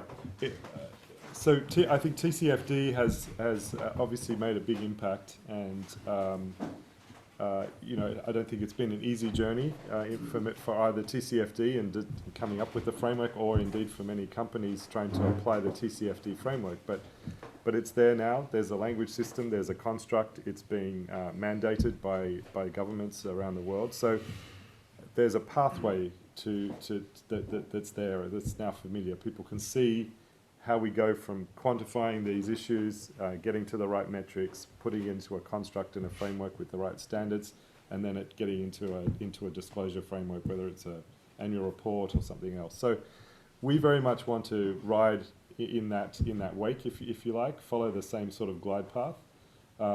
We are starting as a voluntary initiative, but I think TCFD are very supportive of the fact that TNFD is now covering the other agenda, the non-atmospheric agenda, if you like. So I think we are very much learning from their experience, trying to replicate it as much as we can. But as you pointed out in your comments, Andrew, there's just a huge scope of this broader environmental agenda that it doesn't capture, and that's what we have to start recognising, quantifying, and disclosing against.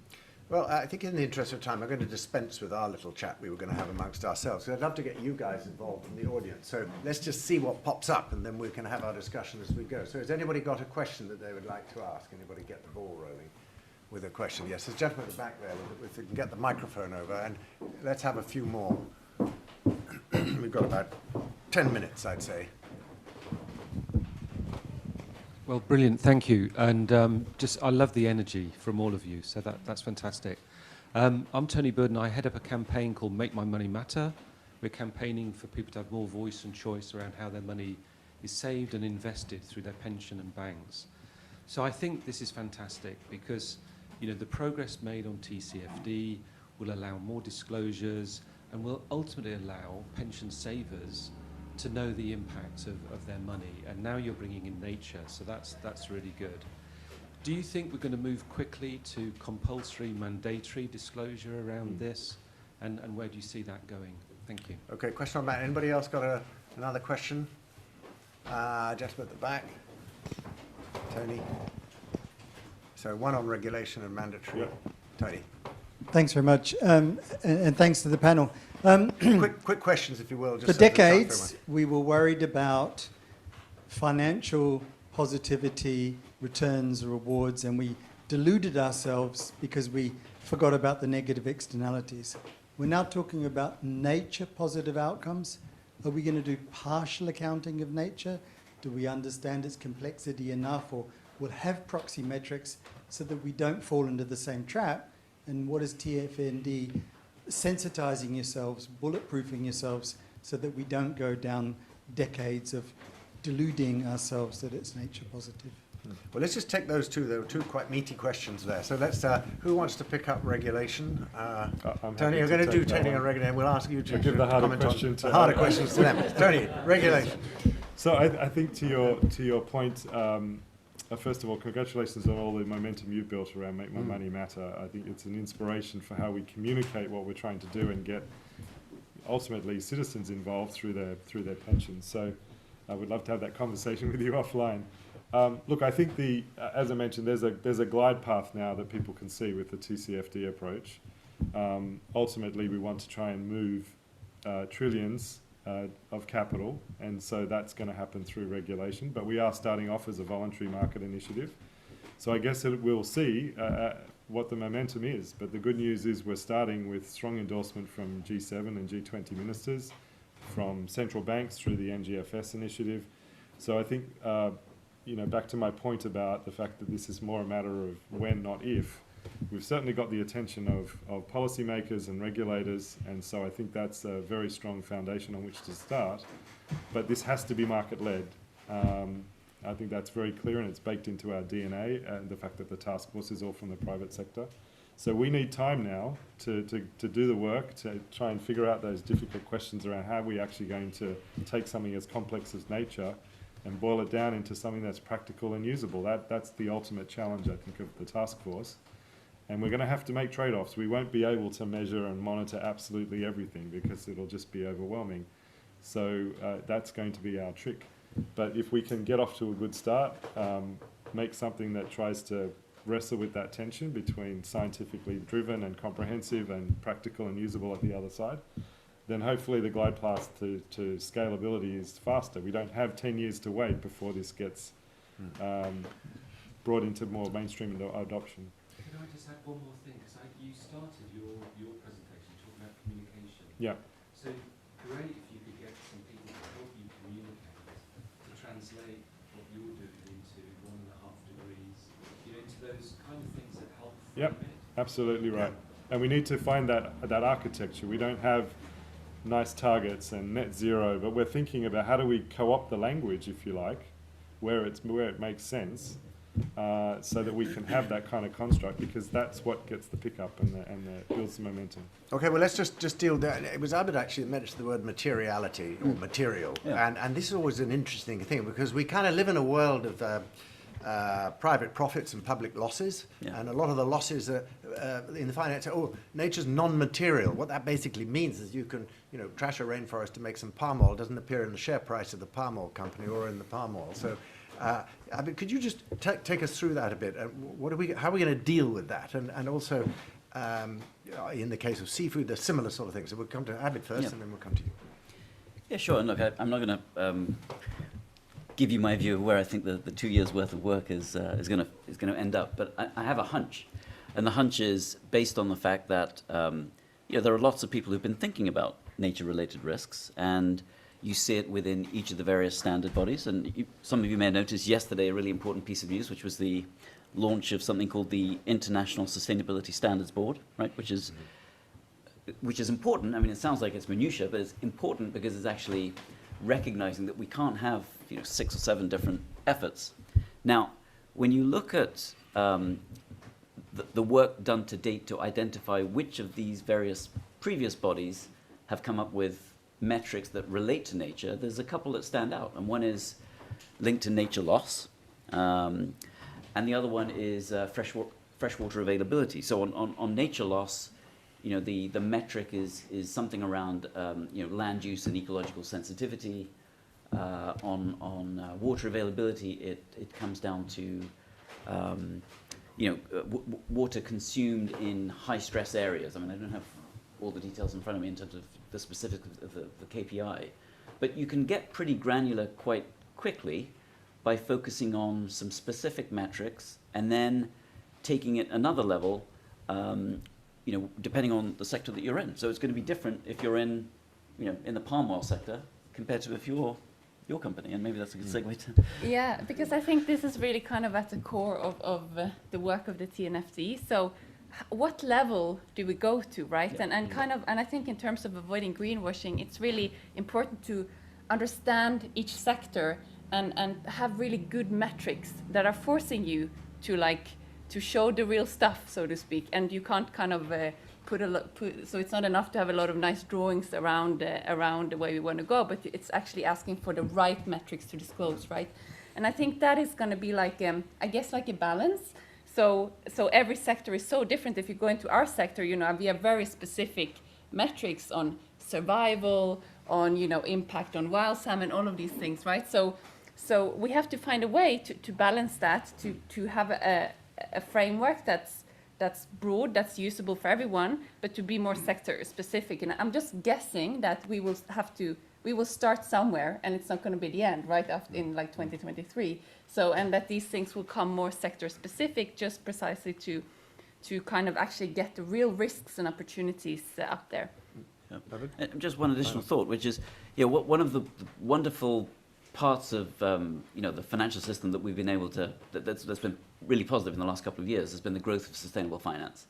So the idea is that once you have all of these ESG metrics being reported, you can then help companies by linking their finance to sustainability metrics.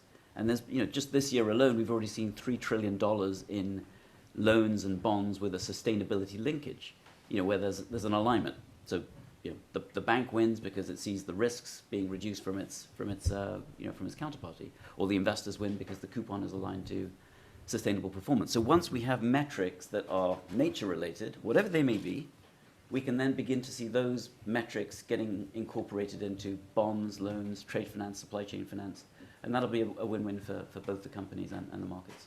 Well, thank you. The timekeepers, do we have time for 2 more questions, or should we just wrap now? Because no, we can, we can't, we cannot, no, we can't.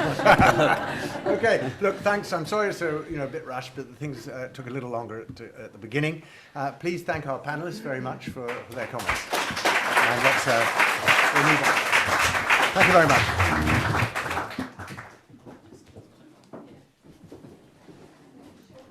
Oh, thank you very much, Andrew, and thank you very much to all our panelists for a really interesting discussion, and congratulations on your work. And we're actually moving now, the next conversation is about the very practical application of nature-related risk reporting to soy supply chains. So what I'm going to do is, because we are running behind schedule, I'm going to suggest that we do skip this break. We have a speaker waiting for us already online, joining us online, who's been very patient. And we do have another break coming up a bit later on, so don't worry. And if you would like tea or coffee or a drink, please go and grab it, and feel free to grab it and bring it back in. So I'd like to welcome Andrew Boulding and Dean Schipper, who is joining us virtually, I believe. Hi, welcome.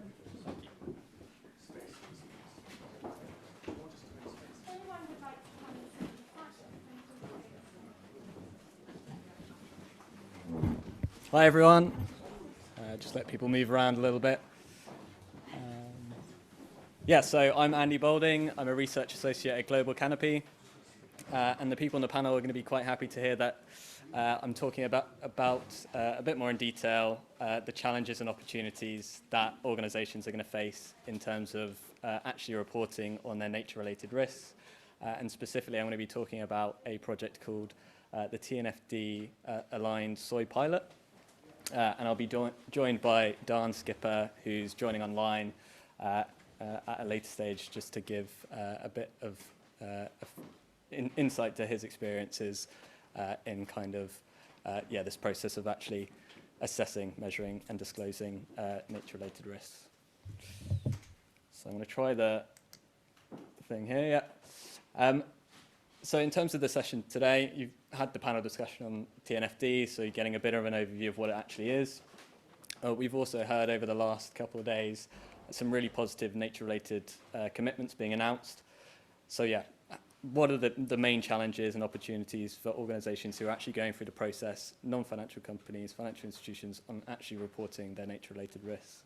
So I'll start by just providing a really quick overview to the TNFD, talk about the project, what it is, what it aims to achieve, then start highlighting some of the initial lessons we've learned coming back from the organisations involved, participating in the project.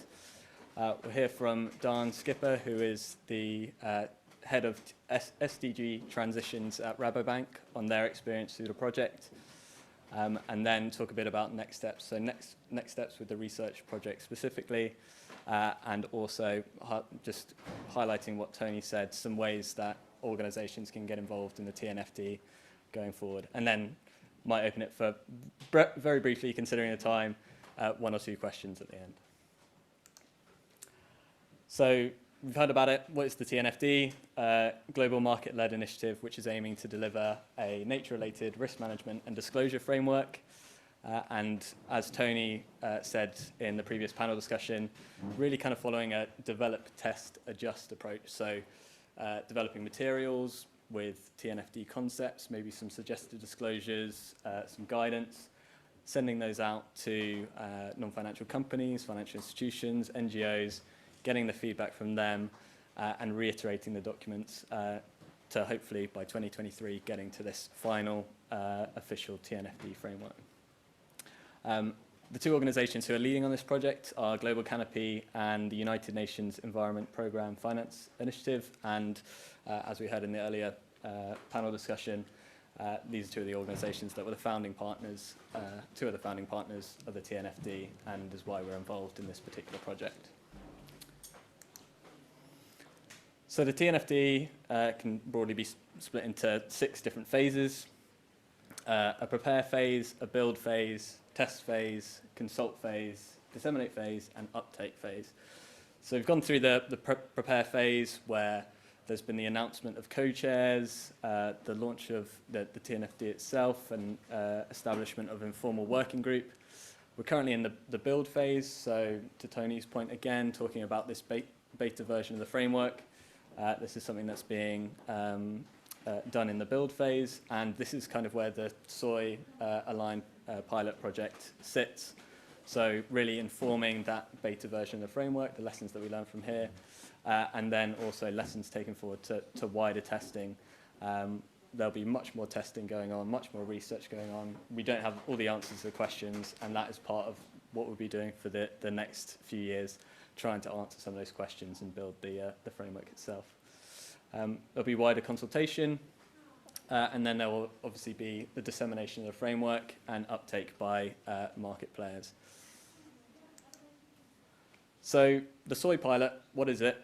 It is effectively a project where we've developed an exploratory nature-related risk framework, and we're testing that with organisations who either invest in or work within soy supply chains, so the likes of banks, asset managers, from the financial institution side, and then kind of food retail organisations, soy traders, food manufacturers, from the kind of non-financial company side.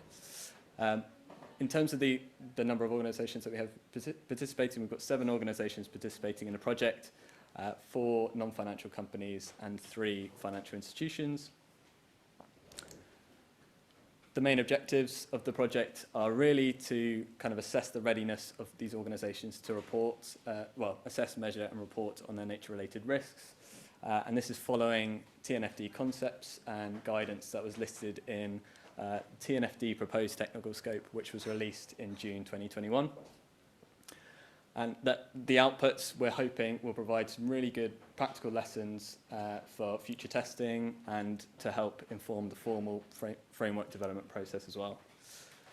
So we're going out with this exploratory framework. What are the three main objectives that we're trying to achieve? Effectively, we're trying to assess the coherence of different TNFD concepts, definitions, guidance that are listed in the TNFD proposed technical scope, get a better understanding of the available data for actually assessing, measuring and disclosing nature-related risks. And then finally, just quite an over-encompassing one, we are just looking at the challenges and opportunities that organisations face in kind of aligning with the TNFD and reporting on their nature-related risks. The framework itself is split into 3 different steps. So we have an assess step, a measure and disclose step, and an act step. In the assess step, this is really about organisations, reporting entities, identifying what the priorities are for their organisation. The measure and disclose step is really about the actual process of measuring and disclosing the nature-related risks in line with the 4 core pillars that are in the TCFD, so governance, risk management, strategy, and metrics and targets. And then finally, an act step is really that process of identifying and undertaking nature-positive actions for the organisations who are involved. Tony said it in his panel. Again, we're not trying to create something completely new. We are trying to draw on all the nature-related frameworks that are already out there and outputs that are already out there in this space. And we've used those to help inform the exploratory framework that's been used in this project. So I've talked a little bit about TNFD concepts. Within the TNFD proposed technical scope, there are a number of different concepts which will require testing over the coming years. I just thought I'd list 3 of them that we've looked into within this project. So there's this idea of prioritisation. I've talked about the assess step, but organisations who are disclosing information in line with the TNFD, there is this concept of really prioritising those sectors, sub-industries that have the most significant impacts and dependencies on nature. So identifying those in the first phase, and then within these, what are the priority nature-related risks for the organisations who are involved. The second is this concept of nature-related risk, which really extends beyond the short-term financial risk, but is also about the long-term risks that are represented by an organisation's impacts and dependencies on nature. And we've talked, there were early discussions about it, but this is also including the kind of social considerations that are linked to an organisation's activities as well, so having to report on those. And then finally, there's this idea of data stacks. So when an organisation is disclosing information, they're providing information on the state of nature, which is really the contextual information to understand why a particular thing is a problem. The pressure on nature, which is an organisation's specific impacts and dependencies on nature. And finally, the response to nature, so what the organisation is doing in order to address their impacts and dependencies. So in terms of lessons learned so far, the project is kind of halfway through. We're still gathering lessons from the participants who are involved. But when it comes to this idea of prioritisation, we recognise that this is challenging. I think this is something that came back from the participants as well, is that a really, really comprehensive definition of nature and wide scope at early stages of the TNFD, risk being unmanageable. So really focusing in on the priority nature-related topics. 2 that were most commonly mentioned by the organisations who are involved were biodiversity and water, and less commonly soil and waste. So really focusing, making sure that we address those nature-related topics, understand them, can start reporting by geography, the spatial information, and then moving on and increasing the scope of nature and what's reported. I think there was also a recognition from the financial institutions and non-financial companies who are involved that there's a massive role that civil society and research organisations can play. So the idea of needing to prioritize, suggesting the financial institutions and non-financial companies who are involved suggested that they really need help to understand which areas to focus on. So we recognise that there are certain sectors, and obviously we're looking at the soy supply chain, that have significant impacts and dependencies on nature. But these organisations are really asking for help in this space and trying to understand where they should be focusing. And I think this really ties into this concept of state of nature data. So understanding the contextual information as to why something is a problem. There is the massive role that NGOs, civil society, research organisations can have in helping identify why particular things are a problem, so that these organisations can go away, work out these impacts and dependencies, and then use that information to provide that bigger picture. Andrew, could you move closer to the mic? Oh, sorry, yeah. Yeah, sorry. So secondly, we're talking about nature-related risks. This idea of extending beyond short-term financial risks and looking also at the longer-term risks linked to an organisation's impacts and dependencies.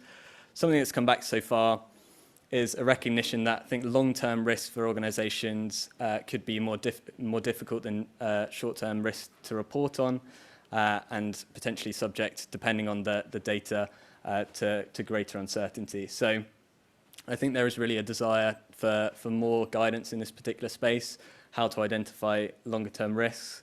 And I think this also comes into really difficulties for organisations who are participating in understanding their dependencies and how to translate them into nature-related risks. The second was the notion that actually for organisations participating, translating risks into financial terms is often very difficult. Obviously, nature-related risks and reporting on them is quite new, so I think there would also be the need for much more guidance in this area, and also ensuring that any guidance is using a common language. So within non-financial companies, for example, sustainability teams can talk to their finance departments and everyone understands what's being said and what the data means. Finally, the last point there, just social considerations. Again, another thing that I think there has really been a call for more standardized approaches and metrics in determining social impacts linked to nature. So I think that this is another area that over the coming years would really benefit from additional guidance. In terms of the steps themselves, so we presented the assess, measure, disclose, and act steps. Presented them in quite a linear fashion. I think there's recognition that this can be quite a cyclical process. So going through that assessment, working out what your priorities are, disclosing information on them, acting on them, and then going through the process again. I think also for the assess, measure, and disclose steps, what's been recognised is that actually that process can take quite a lot of time for non-financial companies and financial institutions. So it's just recognising that we don't have the luxury of, in many cases, waiting to have the information disclosed before organisations are acting. So recognising that they can act also before by investing in circular economy, basically clients that are recognised as being quite nature positive. I think in order to ensure kind of wider uptake of the framework and wider uptake within the TNFD, there was a notion of really providing that added value. So highlighting really good case studies, examples as to this organisation has gone through, identified a risk, and these are the benefits that they've seen from disclosing that information. And then finally, just a recognition that there will be much more technical guidance. We've heard about it on the panel, but by sector, by commodity, by region, by type of finance, the way the process is to assess, measure, and disclose will likely require different data, different approaches, depending on the different sector, commodity, etc. So I think, hopefully, if Daan is still online, then we can hear from Daan, and I'll jump to his Let's see, slide. can you see and hear me? Can anyone see and hear me? Yeah. Yep, we can hear you loud and clear. Excellent, that's the first check. So, hello everyone, thank you for the invitation. My name is Daan Schipper. I am the head of Sustainable Business Department within Rabobank, which we indeed, as mentioned, call SDG Transitions. And Rabobank is a Dutch bank with a global large footprint in food and agricultural sectors, mainly in South America and the US and Australia and New Zealand. And clearly these food and agricultural sectors are affected by and are affecting topics such as biodiversity decrease, land deforestation and land degradation. So these are obviously risks that need to be addressed. And we also believe that simultaneously more nature inclusive business models can lead to opportunities for clients that are willing to make the transition to more sustainable food production. So both from the opportunity and from the risk side, Rabobank was very eager to join the TNFD development. We were part of the informal working group and are currently a Taskforce member organization. So we were very happy that we were invited to test the first exploratory framework, which Andrew just elaborately discussed, in this case on the soy value chain, and having many traders and clients in South America as well. We have clients in this portfolio. We also have a long-standing partnership with WWF, and so we teamed up with them to evaluate the framework, where we said, obviously WWF has a lot of knowledge on nature biodiversity, and Rabobank itself more on the food and agricultural sectors and the banking perspective, and how to transform and apply such a framework in practice to make it operational. And at the same time, we received great guidance from Andrew, from the global Canopy colleagues, and from UNFFI. So what we've done at Rabobank, we've had 12 departments look at this framework and evaluate it, which included many business sides, business angles, but also the risk side, research, strategy departments, as well as our sustainability staff department. And the feedback that we received overall was that it was a framework with a very clear structure.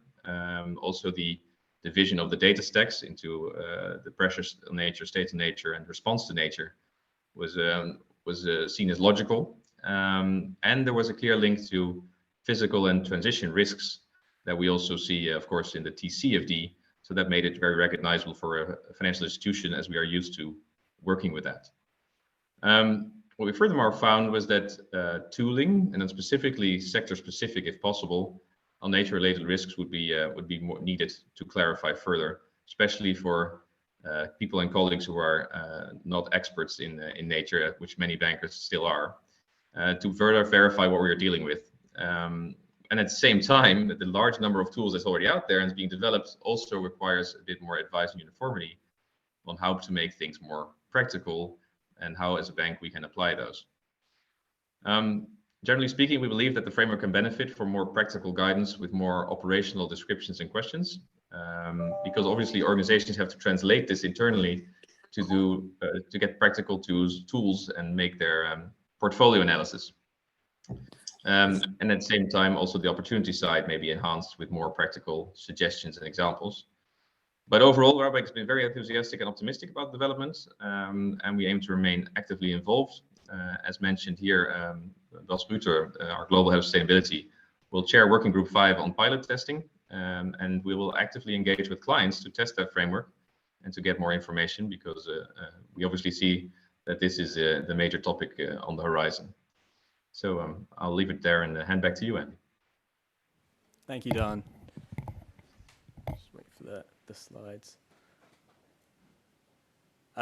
Yeah, so great to obviously have Daan come on and talk about his experience in the project. So obviously the soy project still working with the likes of Rabobank and Daan, just to dig into a bit more detail about some of the challenges and opportunities that are faced specifically around the soy supply chains. In terms of kind of next steps and organizations getting involved in the TNFD, Tony said it in the panel discussion, but there is the TNFD Forum, currently has over 200 members, and this really is an opportunity for organizations to contribute to the mission of the TNFD Taskforce, and effectively it's an opportunity for your organizations to help shape the TNFD and really make sure that it works for you as well. In terms of next projects for Global Canopy, we'll be starting another TNFD-aligned pilot very soon, which will be focused on palm oil supply chains, and the testing for that with financial institutions, non-financial companies, will likely take place mid-February to April of next year. So kind of a call to organisations who are either investing in or working with palm oil supply chains to note that this particular pilot's going on.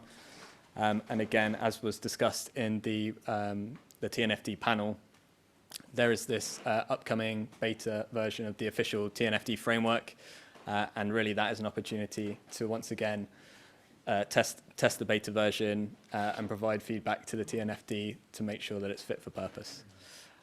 But that's everything from me, and thanks again to Daan for joining online. I don't know, one question maybe? Two, okay.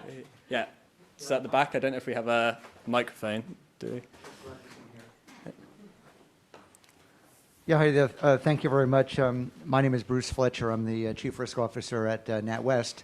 I believe, Tony, that we're forum members, but you could probably confirm that. I'm told that by my team. My question really gets to the direction of travel here on sectors. I think the sector-specific bit is quite important. But I've got two questions. One is just around other pilots. I'd say farming is probably an important one, especially for places like Scotland and the UK. If you think about land use and the benefits and potential destructive effects of that, I think that'd be an interesting pilot to go down. It's a fair bit of exposure on bank balance sheets as an example and big environmental impacts. I'd say secondly, just tying back to the earlier session into what you're talking about here around measures, and I think we're still struggling from a climate standpoint on measurements. I know it was referenced ISSB earlier, but I would say the more you can get, and I think the climate money is still lagging because of the lack of standards and definitions on what green is. I'd say if you can accelerate that in some way in any of your work here and link it in with climate, I think that would really get money into other kind of non-carbon related green type areas, and would be interested in your comments on those two. Yeah, I mean, well, I'm sure Tony has some points on this as well, but I think the expectation is, yes, very much there will be a need to obviously have that climate-nature nexus explored within the TNFD, and that will be something that really future pilots need to start thinking about in greater detail. And yeah, I guess the answer to your question is completely agree. I think it's something that we need to be conscious of going forward. Any other questions or? Cool.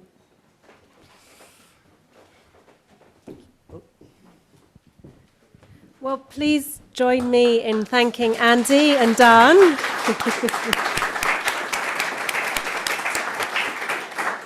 Well, thank you to both panels, actually, for educating me, at least, on the TNFD. And it sounds like there are a lot of useful lessons learned from the soy value chain pilot for taking this framework forward. So congratulations to everyone that's been working on this for all they've achieved so far.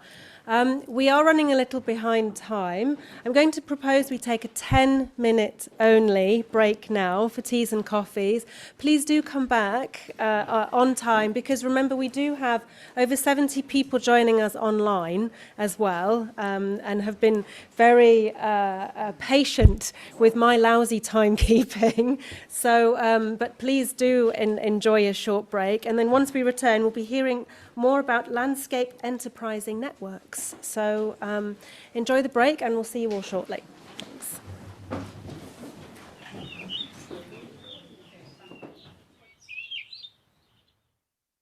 Hello, I'm Dr. Hannah Rudman. And I'm Professor Mark Reed. Together, we run the Thriving Natural Capital Challenge Centre at SRUC to enable ecosystem market creation.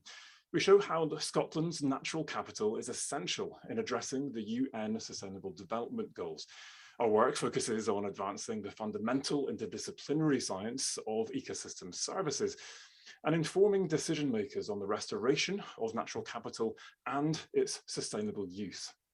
We build ecosystem markets through action research projects to meet net zero targets and reverse biodiversity decline. We do this while supporting thriving rural communities through regenerative agriculture and conservation, ensuring a just transition. Let us tell you about projects that you can give grants to for nature improvement outcomes. So, for example, we are co-developing a UK farm soil carbon code, a UK salt marsh code, and we're extending the operation of the peatland code to include a wider range of lowland peats. With growing interest from companies seeking to offset their emissions, carbon markets are also set to provide farmers and other land users with substantial new income streams. It's estimated, for example, that a UK farm soil carbon code could unlock up to £500 million in annual revenues by 2030 for farmers and other landowners adopting regenerative agricultural practices that lock up carbon from the atmosphere in agricultural soils. Trustable credit is another co-design project that we're undertaking, exploring how we create high quality trustable credits for voluntary markets. We're convening an adhocracy of stakeholders from farmers to financial institutions with measuring device manufacturers and services and validators in a collaborative group. Trustable Credit is working towards international open standardized processes for digital devices and their data measuring carbon, biodiversity and nature improvements. Digital methods and processes for measurement can prove the quality and trustability of data that might be used to make a carbon or biodiversity credit. So we want to see these baked into existing and emerging carbon codes to give farmers and landowners more automated, better, easier, faster processes. We need digital methods in carbon codes to give the financial sector decision grade data. The new UK Farm Soil Carbon Code and Trustable Credit projects need further support. So if you can support us with grant funding to do this, perhaps via your company's foundation, please get in touch. Thanks for listening.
Forestry and Land Scotland looks after land owned by Scottish ministers on behalf of the nation.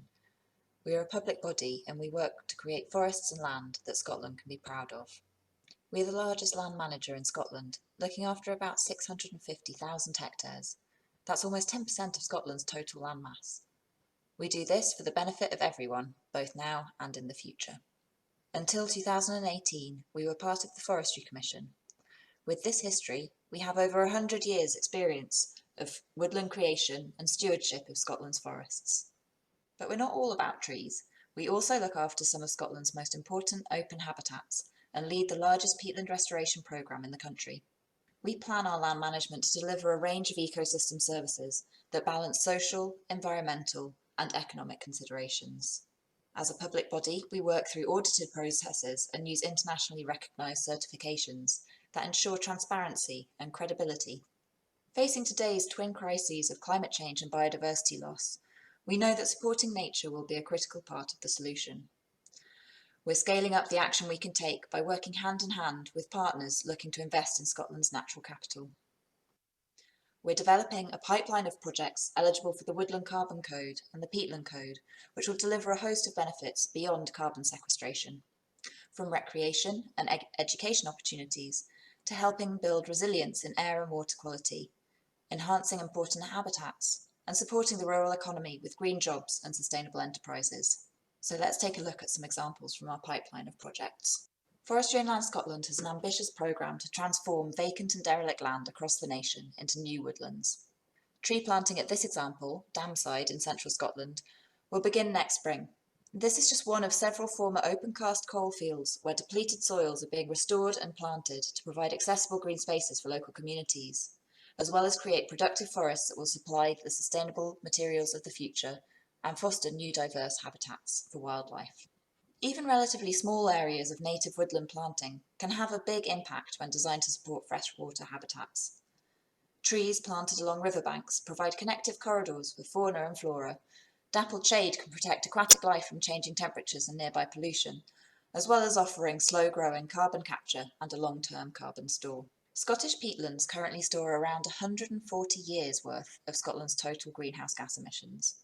And when functioning healthily, these peatlands act as a carbon sink. But many of our bogs are damaged and are drying out, releasing this carbon back into the atmosphere.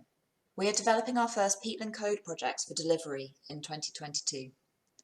These projects will re-wet and re-vegetate damaged peatlands to avoid emissions, preserve these important habitats, and protect our water quality and security well into the future.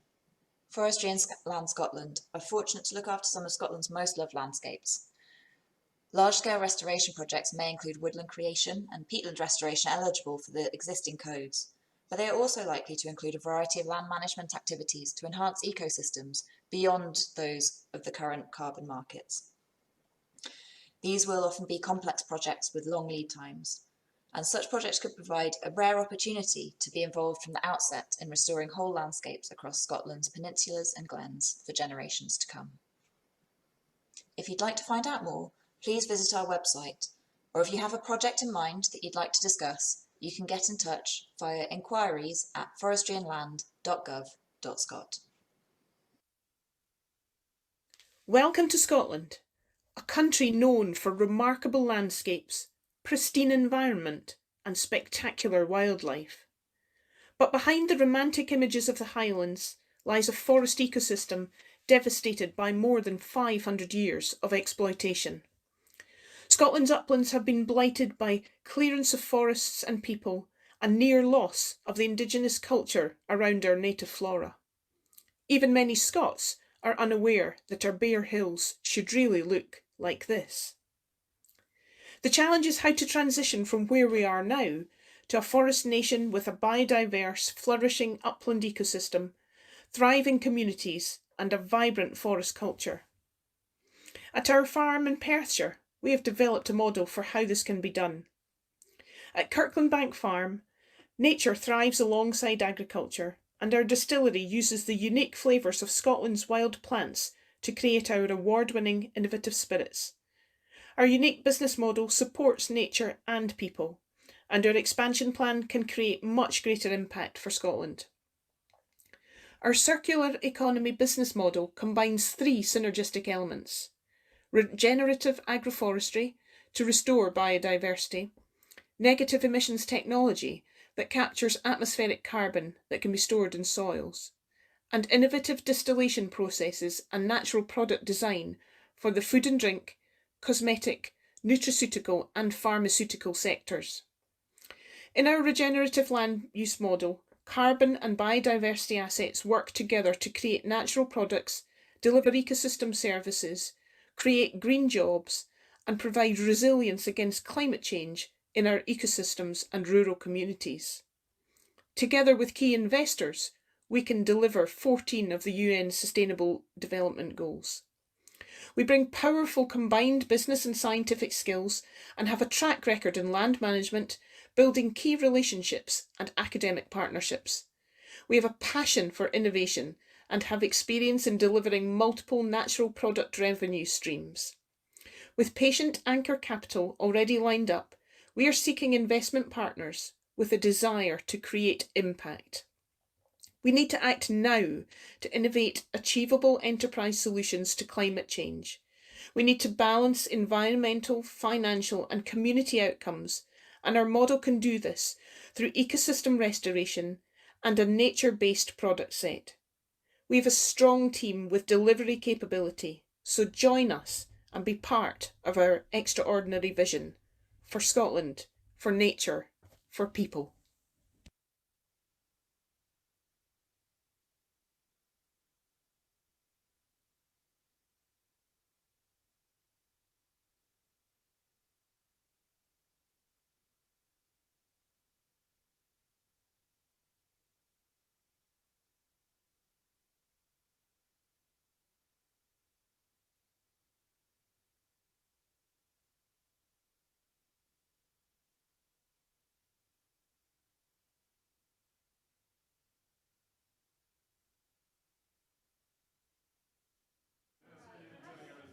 These things are always.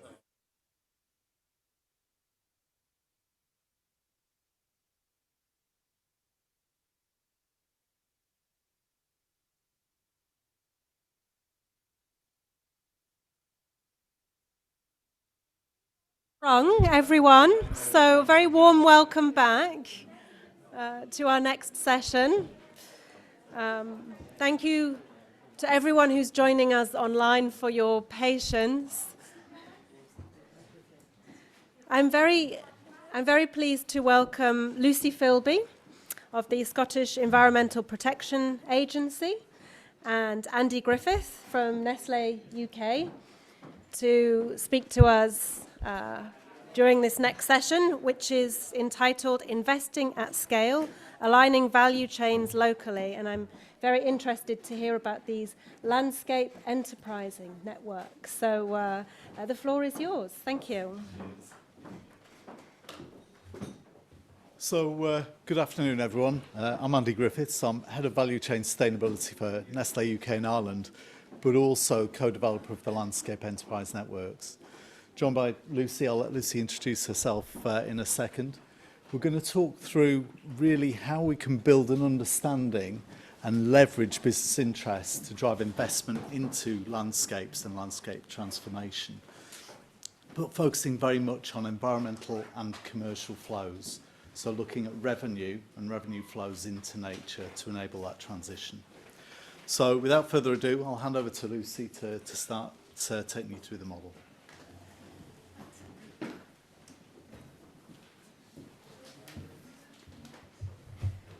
How do I drive this? That one. Thank you. Yes, I'm Lucy Philby. I work for the Scottish Environment Protection Agency. I'm a specialist in the National Campaigns and Initiatives Unit. And I've been working on LENS for a couple of years. Sure.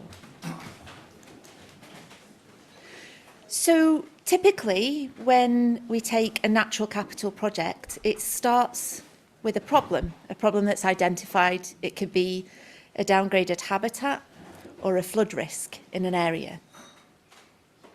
And we assess that. I heard somebody mentioning state of nature reports. So we might assess that problem first. We might pull together a group of experts to monitor and evaluate and research that problem a little more before then designing the solution. And that solution is then drawn up into a plan and taken to business. And there's an ask to invest to solve that problem. And quite often that approach to business is unsuccessful. Maybe we've got the wrong phone number for Trilonia, I don't know. But there's a few things that we hear back in feedback, and one of those is that the business purpose is not aligned with the project purpose, so the ask just really misses and doesn't land properly.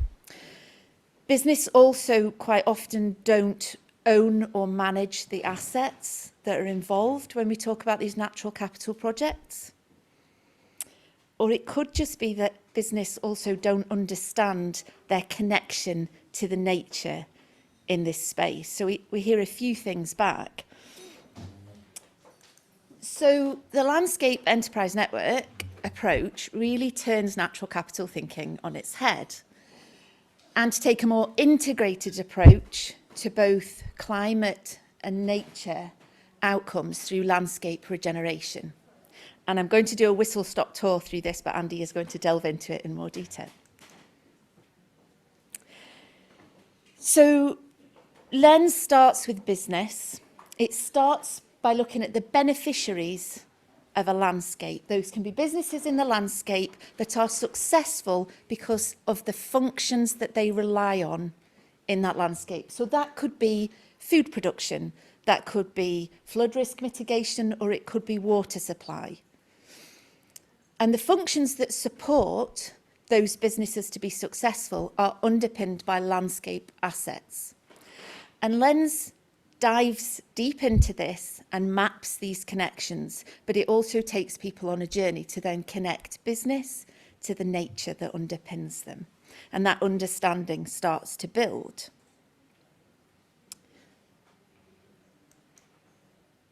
And Andy is going to cover this in more detail, but this second phase of Lens, once we've built that understanding, an understanding of risk associated with that landscape too, then starts to look at how we create local markets for environmental commerce to drive changes. So by understanding the demands and convening just a few businesses to start with around some shared outcomes that they need, we can engage some suppliers in the local network. Now, those can be people that are already active in that landscape, the wonderful people that already work on natural capital projects and are desperate to get involved in more, or it could be completely new suppliers that we need.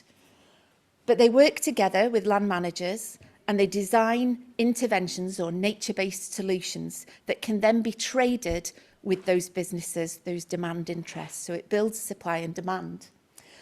And you can repeat this cycle, bringing in more investment and driving more change in the landscape, but also more prosperity in that landscape as that money flows and is kept in that place.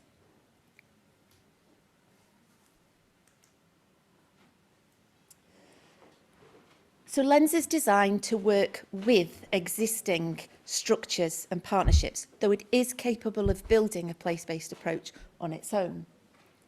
Now, lots of people have tried to sell you their little space of Scotland, and I'm about to do the same. So I'm very biased that we're going to talk about Southwest Scotland. But within Southwest Scotland, so we're talking about an hour south of Glasgow, you would start to enter the Galloway and Southern Ayrshire biosphere. It's a UNESCO biosphere. It's built on collaboration and communities. And we are exploring the Lens approach with the biosphere down in Southwest Scotland. They have an understanding and a deep connection to cultural heritage, to geographic landscape, and also to the communities in that area.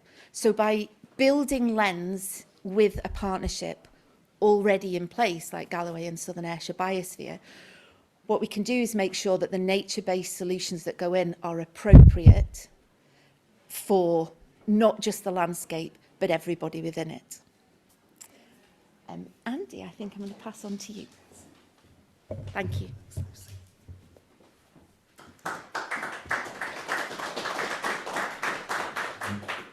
So yeah, just to build on Lucy's points and provide a little bit more information. If you look at the Lens model, effectively what it does is it's focused on engagement and leverage. So in the first instance, to Lucy's point, we look at who those key organisations are within that landscape, help them to understand the dependencies on that landscape if they don't understand them, and then bring them together to co-fund the outcomes or dependencies that they have in that landscape. So in the first instance, it's very much about demand aggregation. So Lens brings together those different business interests and other organisation interests. It could be local authorities, it could be landowners. Then what it does is once it's convened those businesses around those common interests, it effectively produces almost a specification for tender. And then it goes out to supply aggregators, which is the other key element. So we're not reliant on just the simple supply chain approach. Basically, what we do is we go out, we speak to, it could be local cooperatives, it could be suppliers, it could be existing NGOs or partnerships who are already working in that landscape and have the credibility to bring together those farmers, those land managers, to develop a proposition to deliver those outcomes. And this is really important because what we're doing is we're saying to these farmers and land managers, through the supply aggregators, these are the outcomes we need. We're not telling them what to do, we're telling them what we need. And then those supply aggregators working with those farmers and land managers, bring in incredible advisors, will build a proposition or set of propositions to deliver those outcomes, identifying what funding they need to do that. And then the Lens operator brings all that together, produces a consolidated proposition, and then basically through or speaking to the funders, those organisations with the dependencies, structures a deal, structures a trade. Now, trade sounds like it's a one-off proposition, but the key thing to Lucy's point is it builds. So we start relatively small with a handful of players, and then we progressively build out. So it enables organisations to lean in with limited risk, but then building that understanding, building that capability, and building that investment proposition. The other core element is this is about driving commercial flows. So what we would classify as commerce, green commerce, as opposed to the institutional investment. That then enables investors to step in and build propositions around this. But this is really about driving that revenue-based proposition. We can handle capital, and we do, but principally a revenue-based proposition to drive that change. The other key element is it's not just about bringing together shared business investment. So we've done a lot of work, particularly south of the border, afraid to say in this context, working with a range of different partners in terms of governments, in terms of NGOs, other businesses, testing and exploring how Lens can be used to deliver and support public needs as well. And actually from a blended finance perspective, how we can bring those two opportunities together to deliver real economic efficiency, both for business and for the public purse. The ways in which it does that, partially because we have a much bigger pot to pull from, so we get the efficiencies of scale. We also get the density benefits, so we're not relying on a particular supply route. So, for example, as Nestlé, it's not just our farmers. We're bringing together all of those farmers and land managers within that landscape, so you get real density. And then the third element is the multifunctional aspect. So by thinking really carefully about the kind of interventions that the farmers and land managers are going to deliver, we can deliver a whole range of outcomes. So for some organisations, their particular interest may be carbon sequestration. So if we take hedgerow planting as one example, that clearly delivers significant benefits. And interesting, a little aside, but from the Lens assessment work we've been doing, we've shown actually now from the assessment work that hedgerows actually sequestered twice as much carbon as was previously believed. So we're able to build the evidence base as part of this testing programme. But what we've also been able to show is by planting hedgerows, we deliver a whole range of other functional benefits or outcomes which are of interest to other sectors. So the benefit of Lens is by separating out the payment for goods and payment for services, those organisations who require goods from that landscape can pay for those separately. We consolidate the funding for services through Lens. And what that means is we can bring in a whole range of other sectoral interests. So we've already got across a number of our programmes, water utility companies, home builders, linear infrastructure, recreation, as well as agri-food, all co-investing into delivering this transition. Again, driving scale, driving pace, and driving real efficiency. For some of these organisations, it might be about growing the top line. For some of them, it's about reducing the bottom line. but it can deliver a whole range of different benefits. And core for many of us is about managing risk, building resiliency in our supply chains and in our business models. So we're actively driving this. Again, although we've been involved in developing the proposition, it's an independent proposition. This is about bringing together a range of organisations, not just the funding businesses, but the delivery organisations as well, on a shared agency basis, and really helping to drive that scale on a shared interest basis. And as a result, we've got a number of programmes across the UK and Ireland in different stages of evolution. We're seeing, for example, in East Anglia now, we've concluded the first round of trade. We were oversubscribed by 40% from the farmer side, which was a very pleasant surprise. It's a significant value in terms of that initial flow, and we've had to pull forward the second round now because of the scale of interest, both on demand and supply side. So we're starting to see that this, as a result of its shared agency and its community centricity, because we're focusing on the farmers, the communities playing a key role in the shaping of the delivery, that it's driving real traction. And now extending beyond the UK into Italy and Hungary and further countries on the map at the moment.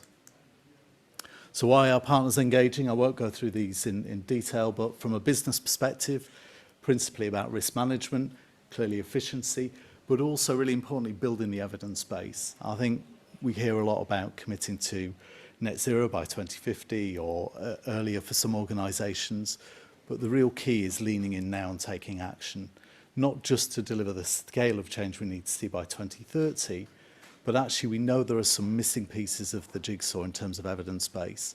And many businesses are leaning in now to take action, working with our academic partners to build the evidence base to accelerate that investment, that funding proposition going forwards. Farmers and land managers clearly builds resiliency for them.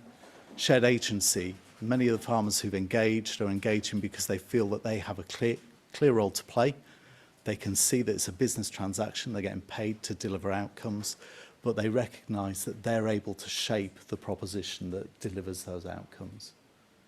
Public sector, again, efficiency, a clear understanding of the interdependence between the different systems and interests, and also that it's enabling. Like we said, it's community-centric, it drives that enabling approach and supports that just transition.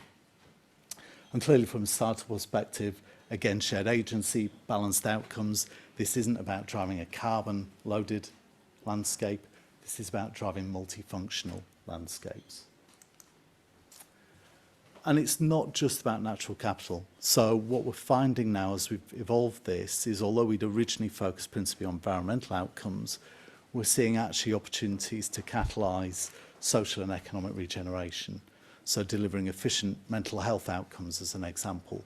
Also delivering physical products, unforeseen physical products. So again, going back to hedgerows, if you select the right hedgerows, the opportunity to select byproducts from those hedgerows that can service other sectors or other businesses. So just quickly to summarise Lens, basic principles, it's demand-led. We're really clear that we need to engage businesses and organisations, talk to them about dependencies, help them to understand their dependencies, and then invest on that basis. So there's a clear business driver in terms of this funding proposition. It's multifunctional. This isn't just about carbon. It's about delivering multifunctional landscapes which secure or address the range of challenges that we're all facing into.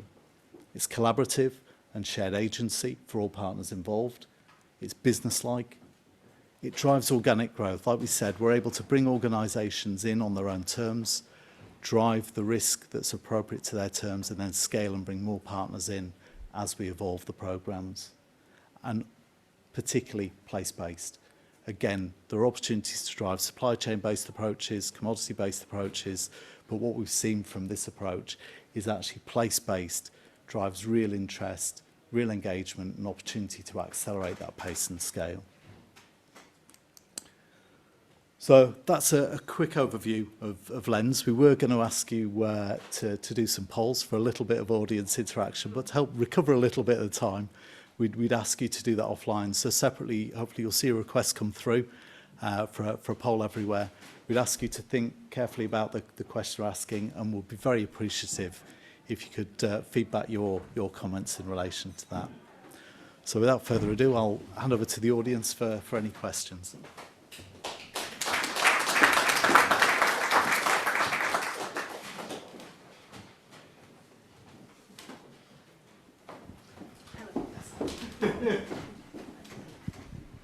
So I'm just interested, and I should know this, I know we've spoken so many times, but the financing model, so who's paying for the interventions? Does it come directly from that demand side, or is it like an SPV that sits in the middle where there's a bank loan or something? Yeah, so it's got a more complex slide that we've not shown here today. So it's staged. So in the first instance, what we do is it's very much about building the relationships. So we bring the organisations together. We don't have an SPV in that first instance. We understand the dependencies and construct the trade around that. We've done a lot of work on the contracts development so that we protect all parties, from the delivery parties, the farmers, the land managers, right through to the beneficiaries. But then what we do, once we've got that traction from that first round trade build, we then set up an SPV. So effectively it's a regional lens entity. It's a community interest company by structure. So again, we're cycling the profits back through into delivery. And that feeds into the lens topco, for want of a better description, which provides the overall governance across all of the regional lens programs. So the funding is coming from, in the first instance, from the funders. So the lens entity structures the trades, but the funds go from the funders to the supply aggregators who distribute to the farmers and land managers. But then once we've established that community interest company, then what we do is bring in one of the banks as effectively a treasurer, again to manage the financial compliance requirements, but also from some of the discussions we've had, leveraging that opportunity to build more effective lending propositions for the farmers where they may need it, because principally we're trying to drive this as a revenue-based proposition, although like I said, we can handle capital and do. But really trying to build that ongoing proposition, because there is a risk if we start only with capital. How do we manage the maintenance of those interventions in the future?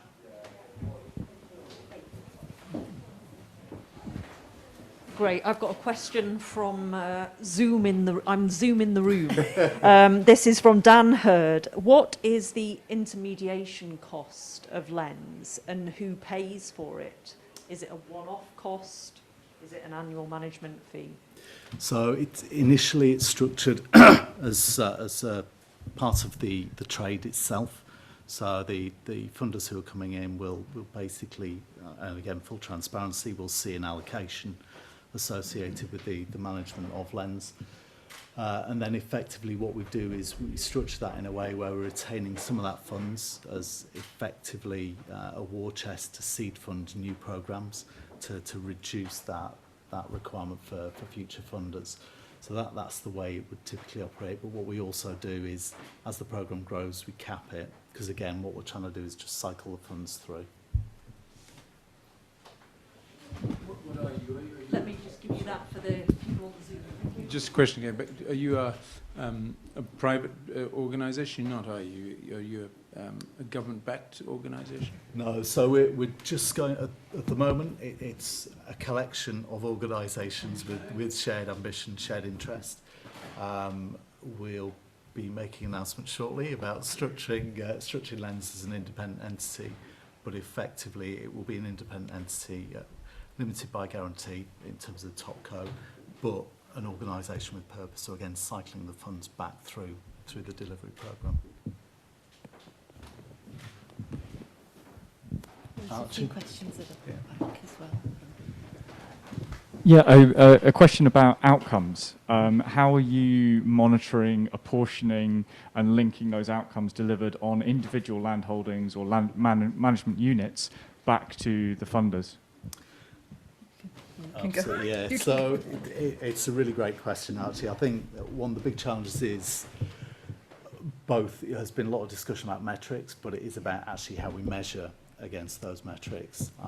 So I think that there are a couple of things. The first one is we're working with a number of partners in terms of the development and refinement of standards. So, for example, the development of the soils carbon code and the hedgerow code, as well as reviewing the existing codes as well. So that's an important component. In terms of measurement, we're working with academic partners and other industry partners to build those propositions. So up until now, we've been using a combination of modelling and measurement. What we're now doing is working with one of our partners who has the capability to measure, do soil measurement down to a metre deep, and we can stratify that, but can do it at significantly more efficient ways so that the costs are significantly lower. So we can take much greater range of sample sizes, much greater resolution. And what we're also doing now is working with other partners to start bringing that measurement and modelling proposition together. So looking at how we leverage satellite imagery, but linked with actual measurement, and actually start to refine those modelling approaches. So I actually just got to build. Follow up on that one. So who pays for the monitoring and validation in the model? So the validation is funded by Lens, i.e. the funders ultimately. The measurement piece is built in by the supply aggregators. So it needs to be agreed by the Lens operation, but it's built in by the supply aggregators. But clearly what we're doing is, this isn't a case of kind of structure the trade and run. Lens works with the supply aggregators, farms to build, and the advisors to build that capability, not just in terms of delivery, but in terms of the measurement mechanisms as well.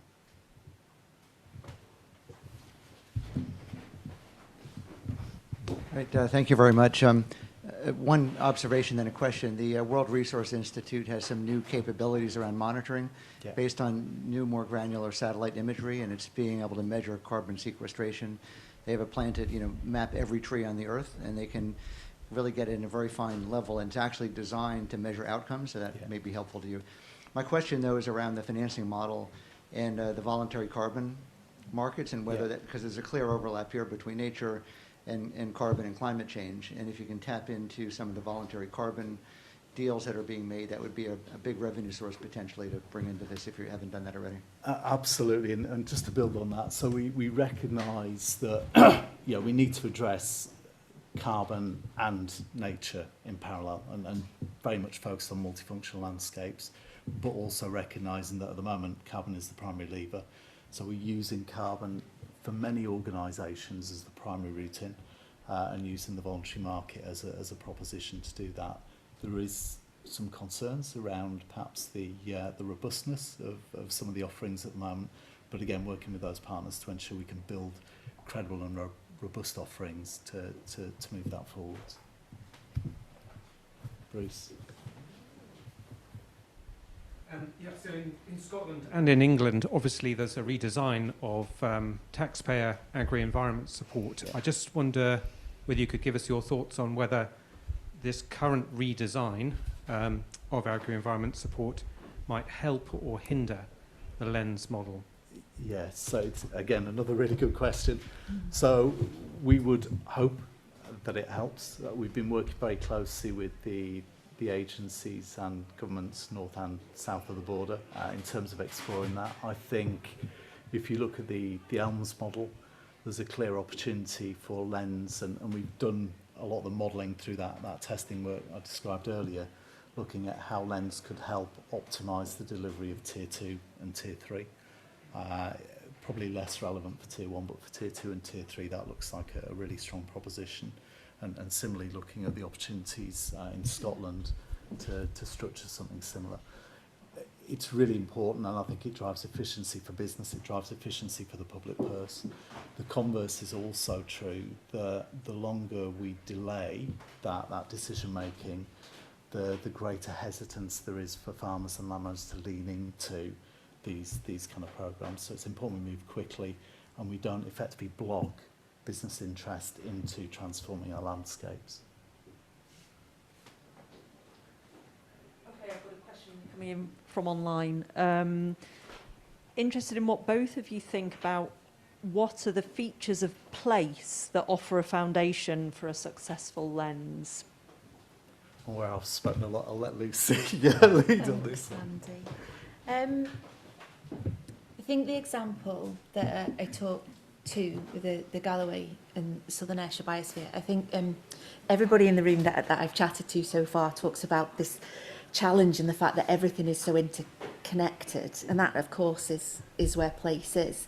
And the Galloway and Southern Ayrshire Biosphere have this understanding of that bringing in that cultural aspect, whereas as an environment protection agency, I would focus on geographic landscape and environmental risk. So I don't think one organisation alone can design a solution. And I think that's where Lens really helps, because it's networked. So the power is shared across the network in a place. And it means that the important factors come in through that network, and nothing is missed out. So that the networked part of Lens, to me, is a really powerful piece.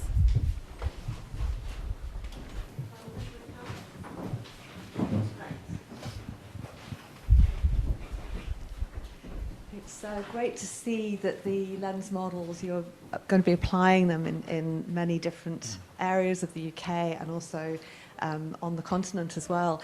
Are you finding, as the Lens model, the word spreads, that the time taken to set up a Lens, and particularly that initial working with the beneficiaries and that negotiation, understanding what the benefits are worth to them, to create that, and that's different for each Lens area.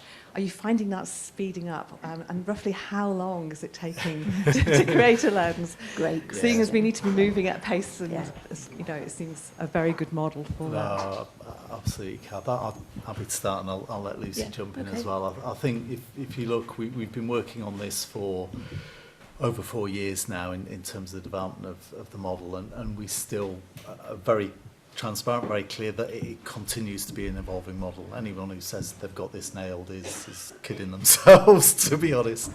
So, but what we're seeing is that the timescales are reducing significantly. A lot of the work up front was about designing the model, really understanding what the trigger points were for business in terms of decision making and investment, and how we could structure that. Also, all of the contractual arrangements, so getting those designed, and the governance arrangements. So a lot of work on that front. The other challenge is actually engagement of the different parties. So I think we've had some star organisations leaning in early, recognising that we need to see a change and we need to be part of enabling that change to take place. There are still perhaps some organisations using the excuse of, well, there isn't enough evidence to avoid stepping in, but I think there's a recognition the only way we're going to build that evidence is by leaning in and building the evidence around that. So we're seeing now a much greater range of businesses leaning in, starting to see that evidence base being built, but also recognising that if other organisations are leaning in, clearly it's a credible proposition. So that side of it's working really well. From a farmer and land manager perspective, again, I think a level of scepticism. Many of them that we spoke to had the experience of being told what to do. When we engaged them in this and explained that this was about enabling them to determine what was appropriate with those credible advisors, again, they were perhaps sceptical. But as we've delivered that over the last kind of 4 years, there's been a real level of confidence, and there's no better disciple in the farming and land manager world than farmers and land managers. So we've really seen that grow. And I think, just as an example, from a Nestlé specific perspective, we've been testing and developed this with our own fresh milk farmers, our own dairy farmers. So we draw down about 8% of Scottish dairy, about 1.5%, 2% of UK dairy. And when we kicked off this programme, we said it's up to you whether you want to get involved. It's also clearly up to you which interventions you apply to deliver the outcomes you're interested in. We set what we thought was a really, really ambitious target of 60% of our farmers leaning in and delivering nature-based solutions through that programme. And actually, for the last 3 years, every single one of them has been delivering nature-based solutions. So the level of scale that's driven has been really incredible. And similarly now with East Anglia, first round, we were oversubscribed from a farmer perspective by 40%. So again, seeing a growing confidence and interest in how this kind of approach, you know, where it's enabling and engaging, can deliver real change. I'll let you. Yeah, can I just add a little bit on there? So from the experience that I've had, there's nothing quite like having a young voice in that network to remind you of how important this is and to keep change on track. Especially when it's a group of people sometimes who have worked together for a really long time. So having new voices in that network, and I would say that there is nothing quite like having a young voice at the table to remind you that you have to do this and you have to change, and that we can't just say it's too difficult. Thanks.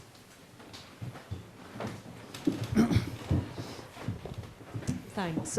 Final question from online from Scott. Could you tell us a little bit more about the importance of the trusted intermediary and what type of bodies are playing that role?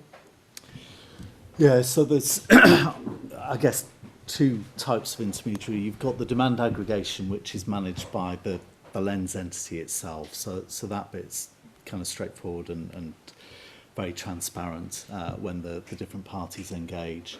In terms of the delivery side, it's the supply aggregator. So in the first instance, it's typically been farming cooperatives or suppliers who've engaged. They have that network of farmers that they can convene. There's that level of trust there. So therefore it's been easy to build the programme around those propositions. But I think what we've been really clear about right from the outset is lens is integrative. So we're not coming into a landscape and pushing out all existing players. Where there are existing players, where there are other partnerships, locally NGOs who are engaging and delivering, then we're keen to bring them in, as long as they have that capability to engage and support the farmers and land managers to shape the transition and ultimately deliver that. We're happy. So it's a case of working with those players who are well established and we know can deliver, but then trying to bring in other interests to kind of expand the programme going forwards. Well, please join me in thanking both Lucy and Andy for their excellent presentation of the lens model today. Really inspiring piece of work, and thank you also for your excellent questions as well. You know, Andy asked you all to participate in an online poll, so please do take him up on that offer and seek either of them out perhaps later on in the day and in the break to ask them any more questions you may have. But thank you both again, really fantastic work, so thank you for sharing that with us all this afternoon.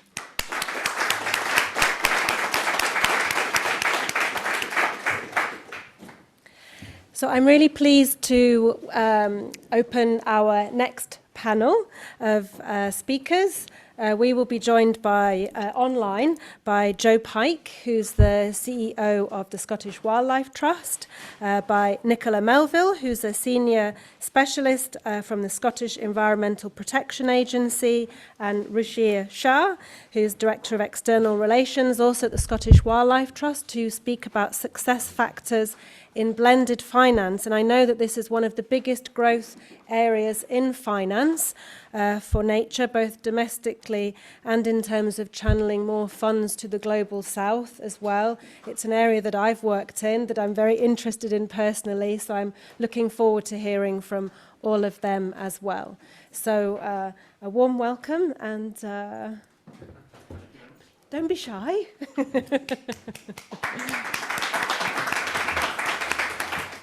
Is Nicola joining us online as well? Oh, right. Okay, perfect. Hannah, can I ask you to join us as well? Yeah.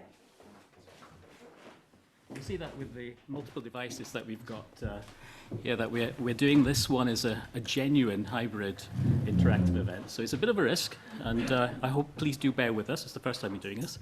It's the first of the fully interactive workshops that we've organised through this event over these 2 days. Tomorrow there will be another one on vacant and derelict land, which will also be taking a cue. Hopefully, any mistakes we might make in this one, they'll pick up on that.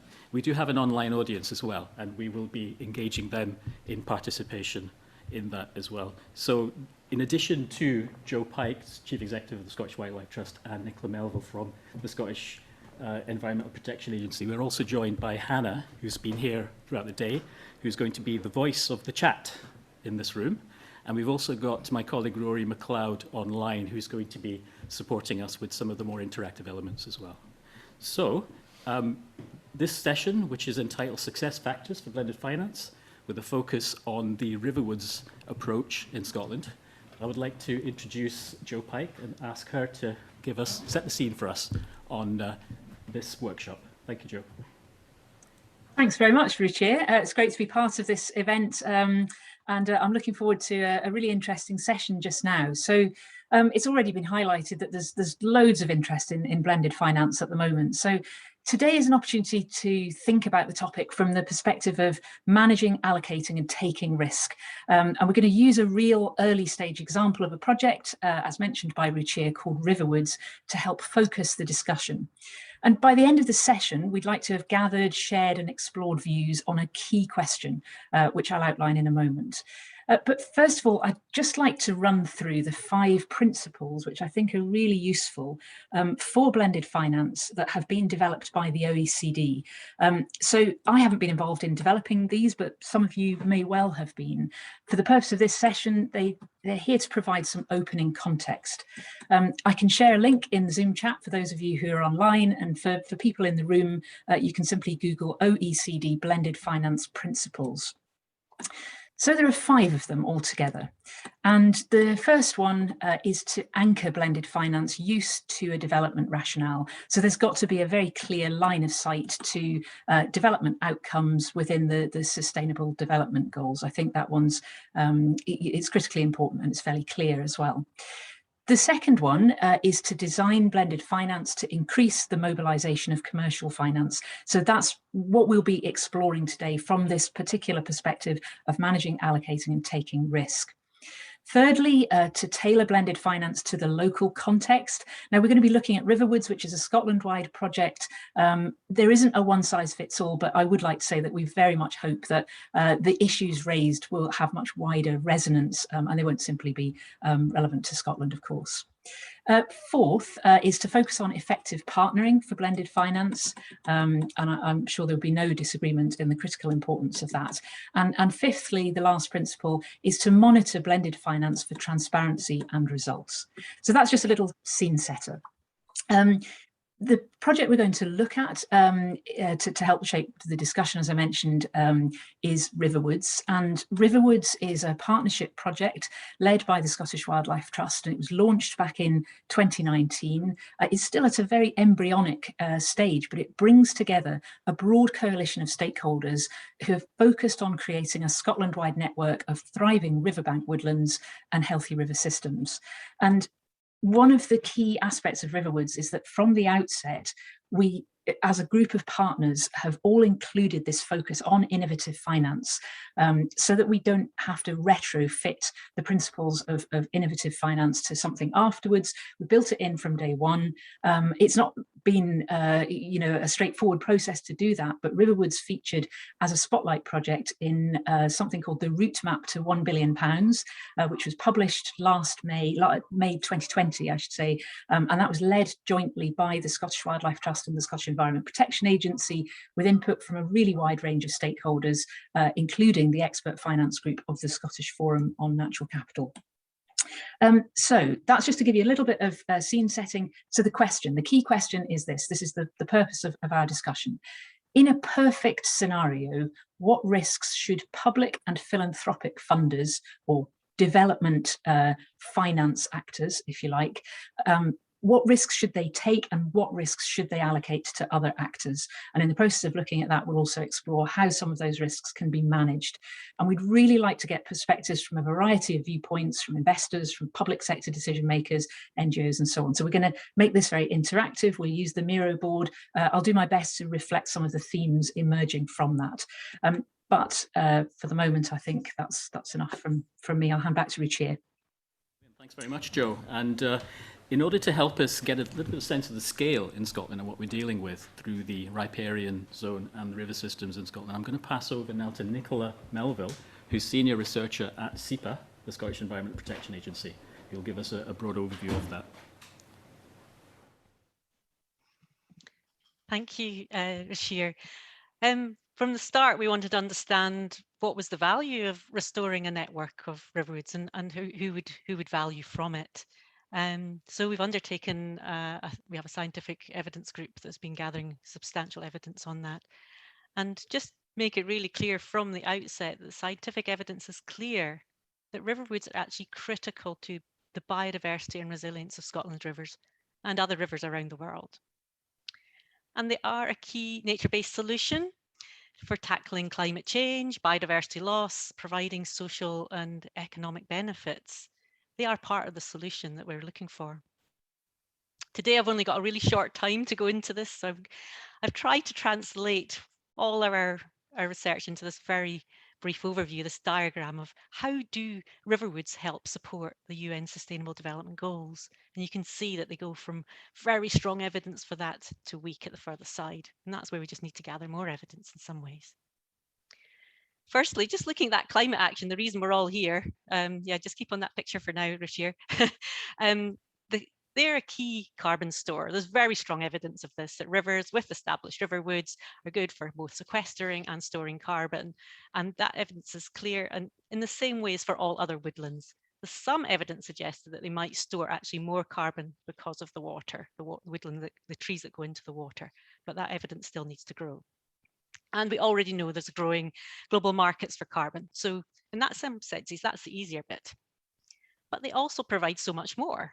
So there's strong evidence that riverwoods can help people adapt to climate change risks affecting the towns and cities. So that number 11 down the bottom, sustainable cities and communities. They reduce risks from floods and landslides. Targeting riverwood networks and floodplains along riverbanks would contribute to reducing flood risk to businesses and their supply chains, similar to what Andy was already identifying for the lens. And what we know is even with the small remnants of floodplain woodlands that we have in Scotland, they reduce flood risk already equivalent of 5.7 million per year, according to modelling. So just think how much more we could be saving by investing in riverwoods on floodplains.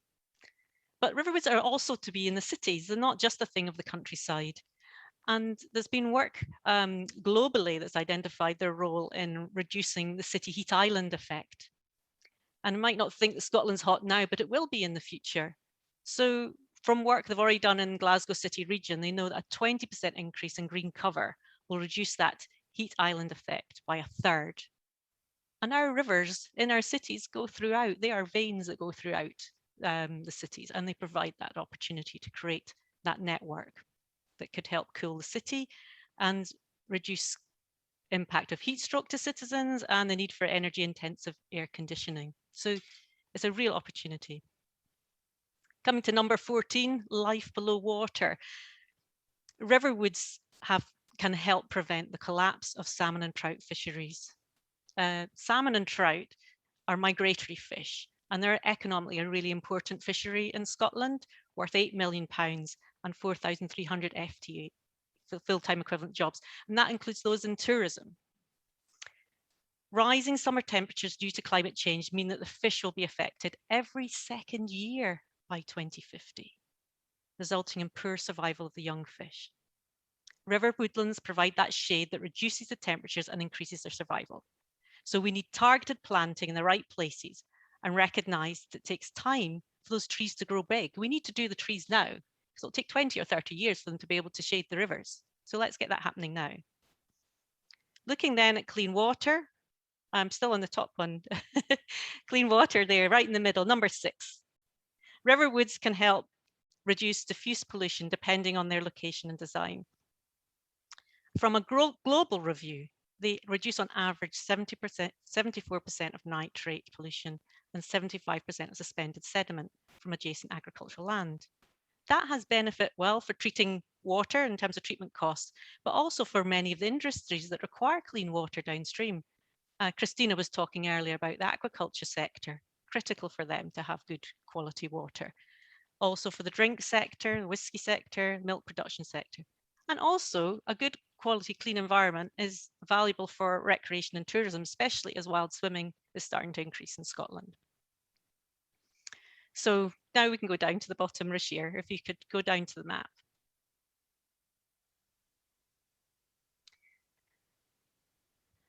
So in the past, Scotland didn't realise the value of its riverwoods, and it was removed over time for agriculture, development of towns and industry. And whilst there's really some fabulous examples of good quality riverwoods in Scotland, covering maybe about 12% of the area, as you can see from this map from a survey that SEPA has undertaken, that more of this area is red, which means it's poor quality riparian vegetation. More than half of the riverbanks have poor quality vegetation. And the poor quality vegetation results in bank erosion, poor water quality, impoverished biodiversity, declining fisheries, and poor quality recreational spaces. So you could look at that as a disaster, but also it's an opportunity. It's an opportunity for Riverwoods to put some of that back. To restore a healthy and resilient river network, SEPA's modelling has identified that we'd need to invest to restore an estimated 130,000 hectares of riverwoods within Scottish river landscapes. This has potential to deliver 67% of Scottish Government's climate change plans target for woodland creation. And the potential scale of investment needed, it's only an estimate, is 500 million to 780 million for creating a network. That's what we want to see created in Scotland. So riverwoods are amazingly versatile nature-based solutions. You can see the huge range of benefits, and I haven't covered all of them here today. They benefit both the public and the private sector. The scientific evidence demonstrates that they need to be in the right places and at the right scale, and put in well in advance if we're going to actually realise those benefits and optimise their value for people. And now it's now time for you to do some work. Nicola, that was really helpful to set the scene. And we're now going to move into the interactive part of the workshop. And as you can see, even just yet, we're learning a few things about when and when not to use Miro boards. But essentially, what we've got on this board, this whiteboard, is we've got a circle here. And in the middle of the circle is the OECD priority around de-risking investments, rules for public and philanthropic funders. And the starting point for us is looking at the question around managing risk, how we allocate risk, and who takes the risk, and thinking a bit more carefully about how that relates to the blended finance within a Riverwoods, a riparian restoration context.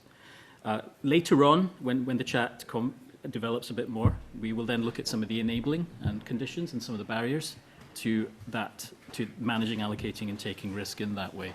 So that's the general flow, and we have an online audience who've been sent this link, and so hopefully in fact they've already started populating some of the information onto this board, and I'd invite the online audience to continue doing that. That way our online audience will have a direct input into this board. In the meantime, my colleague Rory McLeod is going to add on any notes from people in this room, because of course you're not all going to be entering information directly onto the board. And we will be going periodically to the chat through Hannah as well. But before I do that, and before we start getting the conversation going, I'd like to now just go back to Joe to help set the initial theme for how where we start exploring this. Joe, over to you. Thanks very much, Ruchir. So I think as the conversation evolves, I think we can have a combination of people adding to the Miro board, people putting their hands up in Zoom and speaking, and people in the room also speaking. And hopefully people's questions, thoughts, ideas, experience will spark similar thoughts and ideas from others. So Nicola's very helpful overview there outlines the enormous benefits that exist, and it's clear that some of those can be monetized. So even if we think about natural flood management, we know that that has the potential to save millions and millions of pounds, even in Scotland, even just on an annual basis.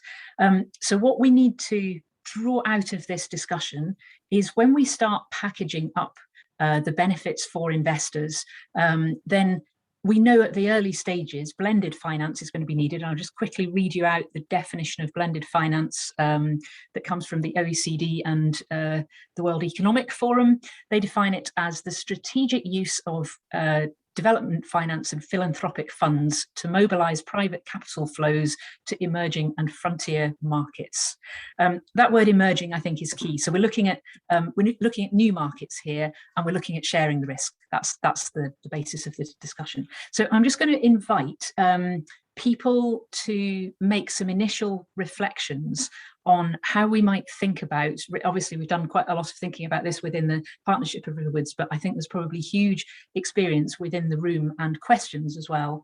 And I'm just going to throw it open to people. I don't know whether anybody needs any instructions on the use of a Miro board, whether Rory or Ruchir would like to just give people a few pointers in case they haven't used it before. Yes, I'll do that just now, and then we'll go to the room for initial set of questions or comments. So in terms of using the Miro, basically on the left-hand side, this is for the online audience, you'll see a set of post-its, and simply use your device to either the mouse or using your finger if you're on an iPad or something like that to drag one of the post-its over to a part of this circle. And you'll be able to, if you double tap on it, you'll be able to type into that post-it, and you'll also be able to resize it as well. So that's the way for those online to add to the board. Now, if you see lots and lots of people's cursors flying around, there is an option to disable that, and that is literally at the top of your screen. You'll see a black arrow. It'll be blue on your screen if everyone's cursor is flying around. So you can press that button and that will disable that for you. There's a few other tips and hints built in to the board. So if you're stuck, please do that. And if you have any questions about that, please do ask in the chat. And of course, if you're finding the board difficult to access, simply type your comment or question in the chat as well if you're online. Of course, for the audience in the room, that doesn't apply. So we'll just be able to do the normal Q&A through that. So let's make a start, perhaps in the room. Who would like to answer Joe's question first? Who would like to come in on this?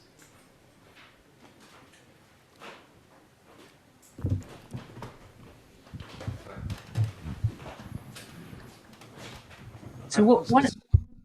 Sorry, Joe, it's partly a question and observation, and I'm not sure if you can help. So I I'm a financier and also do lots of riparian restoration. And I'm trying to work out, really, in this, I mean, you want to restore just over a million hectares, which is fabulous. But quite a lot of the land asset is already held in alternative asset classes, like people's pensions for forestry, which specifically sort of monoculture forestry, which is clearly on the far end of the spectrum of what you're trying to do. How would you persuade people or funds to degrade their asset value, essentially, without being philanthropic at the moment? Yeah, so I think this is the question of land ownership is a crucial one, and obviously Riverwoods spans an enormous range of different land owner types and land uses. So I think this comes to the heart of the conversation that we're having today about how you share risk, because sharing risk implies sharing reward as well. And if we're delivering benefits to society that are so great that it's in a number of sort of obvious parties' interests to contribute to that, then I think one of the things that it would be really helpful to get out of the discussion today is that it's about allocating risk. So we're talking about taking risk, managing risk, and allocating risk. How do you allocate the risks and the rewards if somebody is prepared to do something which lowers the value of their asset, but actually delivers something of much greater value to society? How do we put the bridges in place to sort of close that gap, if that makes any sense? So I would love that to be part of the question about allocating risk, but I can see Nicola wanted to come in and say something there. Yeah, I agree it's about risk, but also from the discussions that we've been recently having with the intermediaries who are selling multiple benefits, carbon might be the original reason a business is contacting them to try and find opportunity. I think it's also an amazing opportunity for land managers to diversify the business and their source of income. And that's really clearly coming across in the discussions we've been having with intermediaries, because many of the buyers aren't just looking to buy carbon, they want to buy more than that. And this ability to, especially that Riverwoods provide to generate those multiple benefits, is something that they're really interested in, and having information in terms of trying to identify those at local level to work with the land managers so they can diversify their business. So it's not necessarily getting rid of, exchanging one for the other, because you wouldn't be planting productive forest in the riparian zone. So what we want is higher quality riparian zones within the forest design plans. Yeah, no, I think that's a very fair point, Nicola. If anybody else would like to come in from the room at this stage, and any further comments or questions at this point. Okay, in that case, can I go to Hannah and see if what kind of questions we're getting in the chat? Less questions, more comments. So Mark Water says things that he would add would be around building confidence in the role of nature-based solutions for future infrastructure resilience, so that thinking about it over multiple decades, that wider view of risk and resilience to enable blue-green infrastructure at scale. He also wants to kind of make the point that valuation of the wider capital benefits happen within investment decision making, and he thinks that we're getting there, but that kind of working out what the long-term cost risk mix is quite complicated, and it needs all of the parties in the kind of decision-making mix. So interesting comments there from Mark. And Mark works for Scottish Water. And yeah, no, I think they're great comments from Mark. Thank you, Mark. And Scottish Water are involved in Riverwoods and the sort of discussions that have happened to date. I think that shift towards long-term thinking is really critical, and I think that's one of the roles that blended finance can play, because if we're trying to de-risk investments in order to make them attractive, then obviously we've got to find a way of tackling that trade-off between short-term thinking and long-term requirements.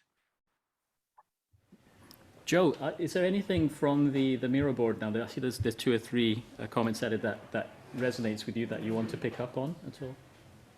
So, I mean, we've got a comment coming in about the need for coordination from a landscape scale group, ideally government-led. In Scotland could be the regional land use framework. So I really agree that the regional land use partnerships are absolutely critical to this.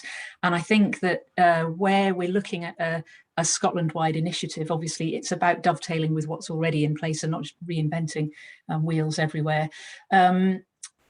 Just looking at communities must be at the forefront of these conversations, not a secondary consideration, which I wholeheartedly support. And I think when we start thinking about flood resilience and that kind of thing, then obviously that makes a difference to local communities. The question here is, how then do we share the risks equitably, and what does that look like in terms of the role for the Scottish Government in this case, local government as well, local authorities also really important, government agencies, philanthropic funders who are willing to help unlock these markets. And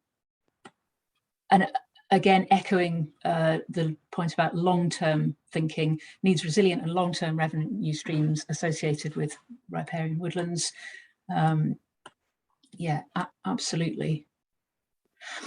I think there's also, for me, there's a clear point about additionality. We need to make sure that the capital that we're generating as we evolve conservation finance as a discipline, must be additional and can't simply replace existing sort of government funding and so on. I think there are various roles that government and philanthropic funders can play in terms of acting as guarantors and de-risking. I'd love to hear from anybody in the room or on Zoom in terms of real life examples that you have been involved in or that you've come across, either that have gone well or that haven't gone well, because inevitably in a space like this, there's learning on both sides. So in terms of some real life examples people would like to point out, it could be here, it could be in other parts of the world. Can I just see if anybody would like to chip in on that one from the room? Go for it again, yeah. Just use the mic again, thanks. You mean actual physical examples? Indeed, yeah. Yes, we've got a physical example. We've repaired about 8 kilometres of the top of the Ettrick. But going back to my previous observation, if the asset value on the other side of the river belongs to someone else who's got a higher asset value on it because of its traditional base, i.e. Sitka spruce planting, for instance, it's very hard, and it's almost impossible, I think, to be able to close that asset gap. So it doesn't matter how much philanthropic money you throw at it, you've got to be able to come up with some sort of mechanism to either control that asset or redistribute that asset, which sounds a little bit sort of draconian of me, but I think it's an observation that we've had, and we can't really do anything about it unless we try and buy someone else. And that really isn't blended finance, that's just being acquisitive. So I think that we've got to crack that asset model, whatever happens, in order to allow a riparian scheme like this to be able to flourish, because, well, I've said it, it's very hard to be able to enable grand scale. Yeah, I think you're absolutely right that it's a key challenge. I'm going to come back to you in a second. So this is the interesting thing about doing a double act. I'll come back to you in a second. I just want to check, just for time, can I just double check if anybody else wanted to add to that or bring in any more examples? Bruce, just behind you. Thanks.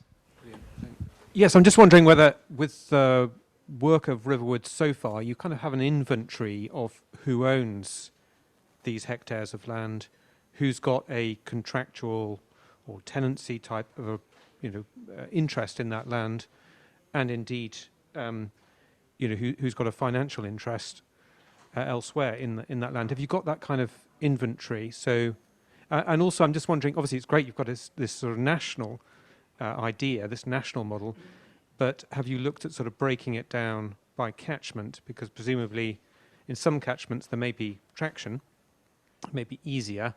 In others, it's a lot more difficult. Thank you for that. Just before I do that, can I just double check, Nicola, if you wanted to come in on the catchment question? Yeah, I think the really interesting aspect about Riverwoods is it's going to be a bottom-up development. It's not a top-down, in that people who are seeking to develop their Riverwoods and wanting to sell the benefits can use the Riverwoods as a conduit to promote that. And that's why we've been speaking to the intermediaries to understand, intermediary companies, but how can we work with them in terms of supporting either individual businesses or partnerships to develop their business investment case. And then through Riverwoods, we can make that information more widely available to get that scaling up of investment. And talking to the intermediaries, they see the key advantage of working through a collaborative initiative like Riverwoods is that they will be able to see whether their neighbours are also interested, understand the problem, in the Ettrick where they're saying their neighbour isn't, and sometimes they might not know that their neighbours are wanting to do that. And it's only when you start to get collaborative approach across several neighbours that you start to get the scale that might needed to be delivered flood risk management benefits, for example, because unlike one manager on their own could deliver the scale required for that. So this is where we hope that through that bottom-up approach, and we know this has worked, down in the south of England, a similar thing where farmers were sort of able to see what their neighbours were doing and then say, oh, I could collaborate with you. And then maybe the intermediaries can also help bring together that larger case. Similar to what Lucy was highlighting in Lens in some ways. So we see the Riverwoods website as being a key place for creating these collaborations at a catchment level, at a landscape scale level. very much. I'm just going to go to Hannah, because there's been quite a bit of reaction on the chat, and then I'm going to go back to Joe after that. Yeah, so there's one fairly specific question, again for Nicola, I presume, about what type of tree species have the greatest biodiversity and wildlife net gain value during replanting. Can we take a few more of the chat? And what I suggest is, Nicola, if you're okay to answer that one in the chat, just as it's if that's okay. Oh, and is it can a I chat just? one? Yeah, it came to us, so yeah, she hasn't seen it. That's Oh, why I you- asked it. Okay. well, okay. To be brief on that, basically from the work we've done, it is native deciduous trees that have the greatest benefit. I think different species will suit different areas. I wouldn't want to define that for Scotland, and you want to obviously look for local provenance where you can. So it's because that gets that genetic diversity that's needed across Scotland as well. So I think that's the key thing that we've identified for the health of the river system, is to have native deciduous species in that riparian zone.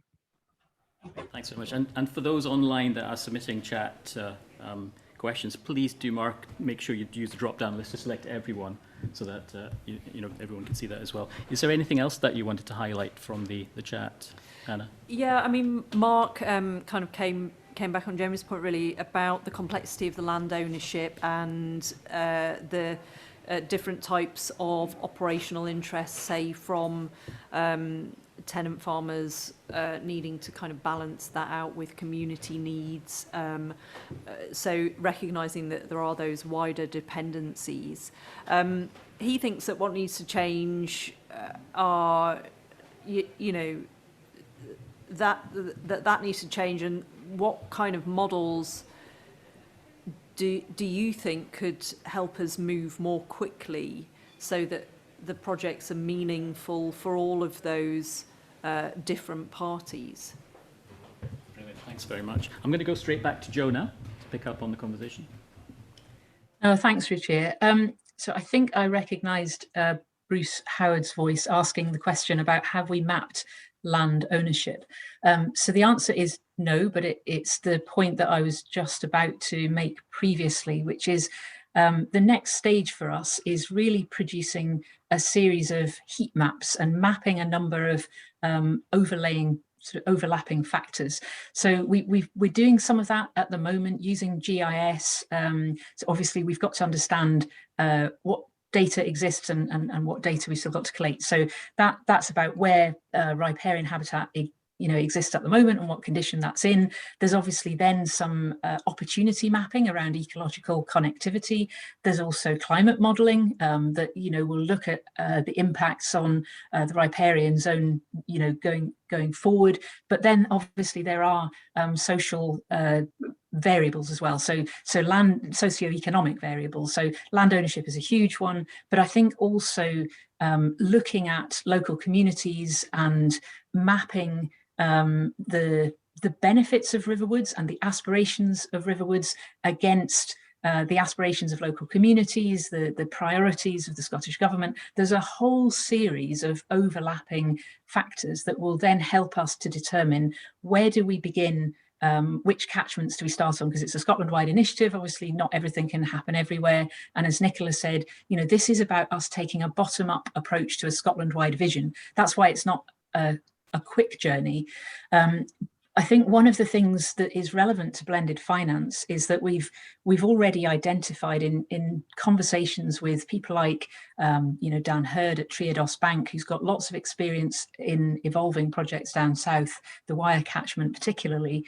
If we start taking an individual catchment and understanding how we can monetize the ecosystem services that will be delivered, and that's basically by saying, well, who are the beneficiaries of the interventions that we want to make, and which of those beneficiaries have a willingness and an ability to pay a certain amount over many years, which will create a cash flow that would then enable investors to be repaid and so on.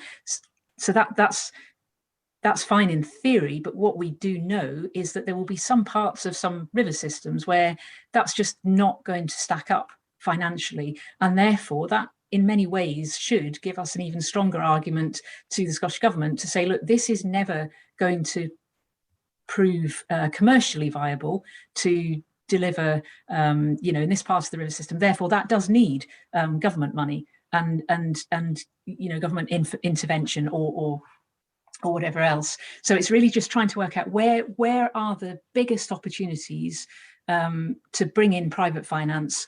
Where will that never be viable, and how do you then bring that together into a coherent Scotland-wide picture based on the needs of all the different stakeholders and taking this bottom-up approach to the Scotland-wide picture? So let's take that to the room. So where and where not would it be most appropriate to bring in, or most helpful to bring in private finance into this? Does anybody like to come in on this question? Any views on this? No. Kath, just there. If you could pass the mic to Kath. Thanks. Hi, it's Kath Preston from the Scottish Environment Protection Agency. Just as I've been listening, I've been listening to the describing the lens model and aware of some of the work that, say, Triodos are involved in down south and the wire catchment. What really strikes me is the importance of understanding the benefits that those riverwoods, in this instance, could deliver, and that the beneficiaries and what those benefits are worth to those beneficiaries. Once you have that understanding, then you have, as Joe was explaining, that core source of revenue coming in that you can then be using to balance out risk. So there might be some elements of those riverwoods developments that are never going to generate a revenue, but you're getting these other revenue sources, perhaps natural flood risk management, the water cooling aspect. So you might have local industry, whiskey sector, for example, who would be willing to pay a certain amount over a long period of time for the benefits of not having to cool their water in their industrial processes. So I think it's really identifying those core revenue streams and being quite innovative and clever about the negotiation around that, the packaging up, the contract side of it, so that you can then pull in the investors and say, well, actually, over the next 10 years, this is the kind of returns you're going to be getting. You can then, as Joe was saying, go to government, go to philanthropic funders and say, we've got a little bit of a gap here. Are you willing to put some additional funds in here because of the benefits that you might deliver? And then thinking of your example, and apologies, I don't know your name, your example that might be a means then also then negotiating with other parties, say those owners of those spruce woodlands, to perhaps come on in as part of that. It could potentially be a leverage around that. So that's just some thoughts as I've been listening to everyone's examples. Yeah, I think Indy behind you would like to comment. Just wanted to very much build on what was being said, actually.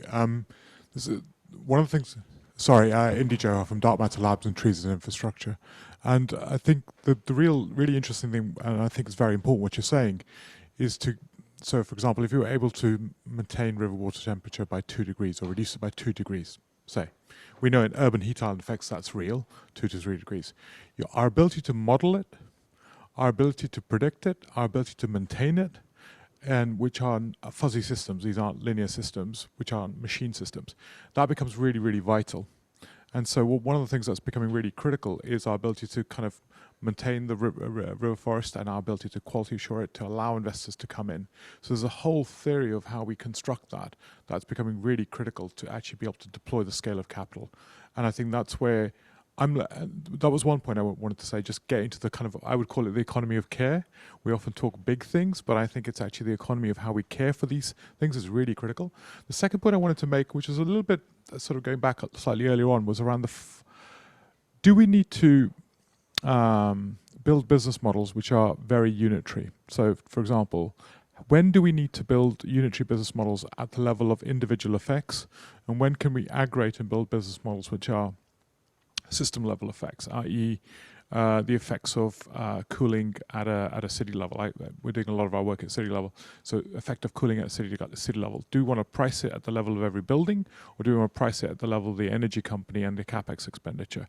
So one of the things I'm becoming more and more, and this is just a contribution, is that I'm becoming more and more convinced that we need to step away from what I would call trying to model every transaction, but look at where the transactions have aggregative effects and start to model those and be able to value those in different ways. But that all requires quite a different theory of modeling, quite a different theory of showing where our evidence is coming from, and to be able to evolve that evidence base over time. And that requires quite a lot of trust with investors. And the governance question. So just to add that to this conversation, because I think it's very powerful. Jonah. Thanks, Richie. I'm going to come straight back on that great question from Dark Matter Labs, actually, because it's a really interesting area to explore. Do you have any thoughts on the aggregation of risk in the context of blended finance? If you've got individual investors, if you've got individual land-based businesses and various individual actors who, may collaborate, there may be coalitions, there may be intermediary bodies and so on, but they nevertheless remain individual. Is it more important, do you think, to consider aggregating the risk at a Scotland-wide level? Obviously, the Scottish Government being the sort of the obvious place to start thinking about that, because clearly what we do know with nature-based solutions, natural flood management, for example, it's quite difficult to predict exactly how much money you're going to save in any given catchment, but you could probably make a much better prediction about how much you might save to the whole of the Scottish economy. So I'd just be really interested in whether you've got any thoughts on that. I suppose my intuition is there is that aggregate value that we're going to have to lock into. And I don't think you can do this at the unitary level. And so my intuition more and more is, and I would say it's bioregional. I wouldn't necessarily go all of Scotland. I would go bioregional. And I think you can build up bioregional capital structures. I think the lens work that we were seeing earlier becomes very useful when we start to think about it through almost as a financing facility. But I also think, like, one of the things that was coming across my head was that the risk that's being accrued as a result of nature-based failure is going to increase the cost of capital in all the industries that are there, because it's a structural risk. So what happens when we start to actually talk about that reduction of that structural risk, and how do we get that value? Because I think we're going to have to finance at that scale to be able to operationalize this stuff. That's a lot of the work that's where our intuition is going. I don't even want to talk about truths. That's where our intuition is going, that there's something about having to think at that landscape level and be able to organize capital and risk at a different level. Because I think unitary, if you try to do it at every level transaction, firstly, my biggest worry right now is that the underlyings of our economy are going to be very vulnerable, and we can't load more risk and capital and mortgages and other financing on most of our units. And interestingly, I'd like to come to Hannah now, because there's been a point that's raised that seems to be directly related to this in terms of from Lawrence Monnier. Right at the end. Okay, so Laurent says the point about ownership is critical, and where government has its role is key. Financing could potentially come from private sector, depending on the level of, say, the ability to build a carbon credit or ecosystem services credit. And then that allows that longer term alignment to future TNFD policies. But it's unlikely that a financial partner would have the resources to be able to deal with the land ownership and all the contracts and so on between all of the different players, that wide kind of variety of stakeholders of the landscape. And then previously, David Tollick was talking, just as Lucy and I have talked with colleagues at SEPA, about the idea of being able to kind of build up a multi-layer map that shows where the opportunities are. And we've talked about that in terms of the Lens project as well, thinking about some kind of digital observatory which allows lots of different data layers to come together to give investors, and indeed Charles was making the point about give insurers kind of more information about if we invested in that project, what would happen in the landscape, but for the different groups of people and stakeholders involved. And then finally, Marion Bruce, who's part of bioregioning Tayside, just wanted to remind me to say that bioregioning Tayside.Scot is building a community network in order to better kind of make that collaboration with all of those different parties in the local landscape there. Thanks very much. And can I just double check, Nicola, if you wanted to come in on the point about the multi-layer data provision? Yeah, I mean, we are working on that as a team on Riverwoods. We're starting to bring together the opportunity mapping, and again, the way that some of the intermediary businesses have said that would be useful to them, is they might know very well and done audits on the land that they're drawing up their forestry plan for, or their integrated management plan for a land-based business. But what the opportunity mapping will provide is that feed into what could be those benefits and where could they then collaborate to get benefits, for example, for natural flood management. So it seems to be, from talking to them, it's a really critical aspect of bringing it together, and also in terms of local partnerships forming together to deliver across a catchment or a landscape scale, they can also see where there's opportunities for collaboration to deliver specific benefits. We know, though, from doing mapping, it's not easy always to do that, particularly for flood risk, because there's so many specific aspects to specific locations. I think there was a question really around the farmland and how there might be competition between the highest quality land and creating riverwoods. But in actual fact, you can design riverwoods to fit that landscape. So you would then target the woodlands where, for example, the pathways for pollution are to address nutrient pollution. You can even link it into wetlands for longer term water management. So you can actually think creatively about where the best to place the riverwoods within landscapes, which include intensively farmed areas. So the mapping can help with thinking about that, and both at the farm level and at a wider catchment level. Thanks very much, Nicola. I've noticed there's quite a few more post-its that have come onto the Miro board. And also, as we move towards the end of the session, it'd be good to also just touch base on some of the enabling conditions as well. So I'm going to pass over to Jo now. Jo, as I passed you, is there anything that resonates with you on the Miro board that you want to bring up that helps with the flow that you'd like to take us in? I mean, I think there are some key themes that are coming out of the discussion, certainly around land ownership and around, bridging the gap between the short term and the long term. I was actually going to also pick up on the point about farming, as Nicola has just highlighted, just really to say that actually in the early days of the £1 Billion Challenge, when we were all thinking about the route map that Riverwoods featured in alongside 8 of the other streams, one comment that came to us actually from somebody at the Scotch Whisky Association was, this is brilliant. We all need to really think laterally about how we bring in new finance for nature conservation. But actually, if we don't get the fundamental things like agricultural subsidies right, then we've missed an enormous opportunity. So there's a question in my mind that I would love to get any thoughts from either now or after this session.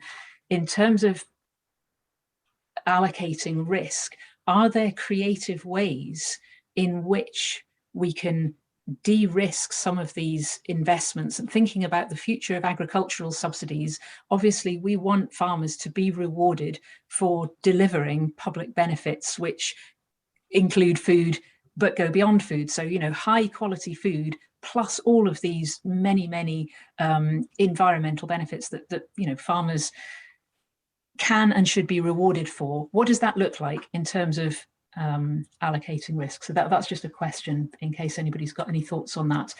I think in terms of the enabling conditions, it would be good to get people's thoughts on what they feel is critical to come first. So when we had these discussions in the Scottish Conservation Finance Project in developing the route map, we agreed that knowledge exchange was really important. We also identified that, early seed funding is critically important at the really, really early stage of investment readiness journeys. And we identified that coordination was important. I'd love to get a sense from people, what's the top of that priority list in terms of creating enabling conditions for Riverwoods and any kind of project that is going to need to tap into blended finance. Very much, Joe. And there's a couple of questions in there that you're looking for. One is about, if you're looking at enabling conditions, what are the innovative approaches around finance? And that also resonates with some of the conversations earlier today, where we talked about financial structures and mechanisms that can make this happen.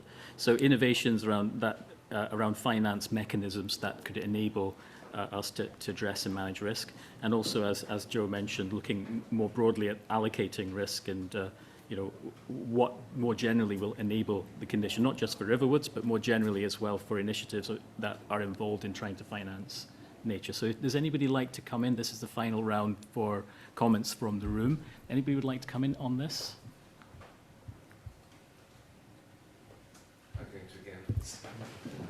Just, sure, I'll just double check, yeah. No, sorry, Joe, it's James again. And yes, I think I would like to see it. I think there needs to be some transparency and aspiration around simple things that can be hedged. So if it is the value of carbon and biodiversity units at a price that is not prohibitively expensive, but is also not being greedy.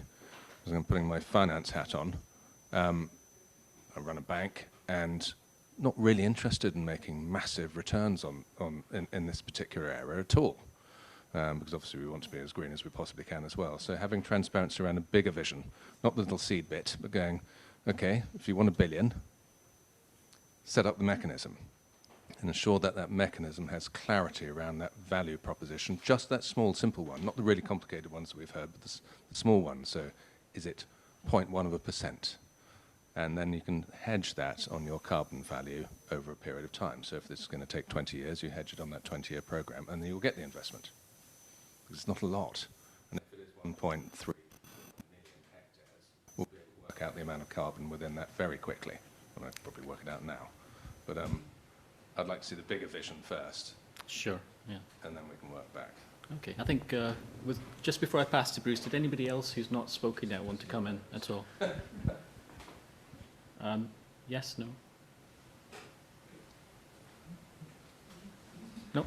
So, Bruce? I'm no expert on in terms of financial instruments, but I'd just flag the work on environmental impact bonds in the US, where it's sort of payment by results, performance-related returns. That's just a way in which some of the risks, certainly in terms of the performance of urban green infrastructure, are managed.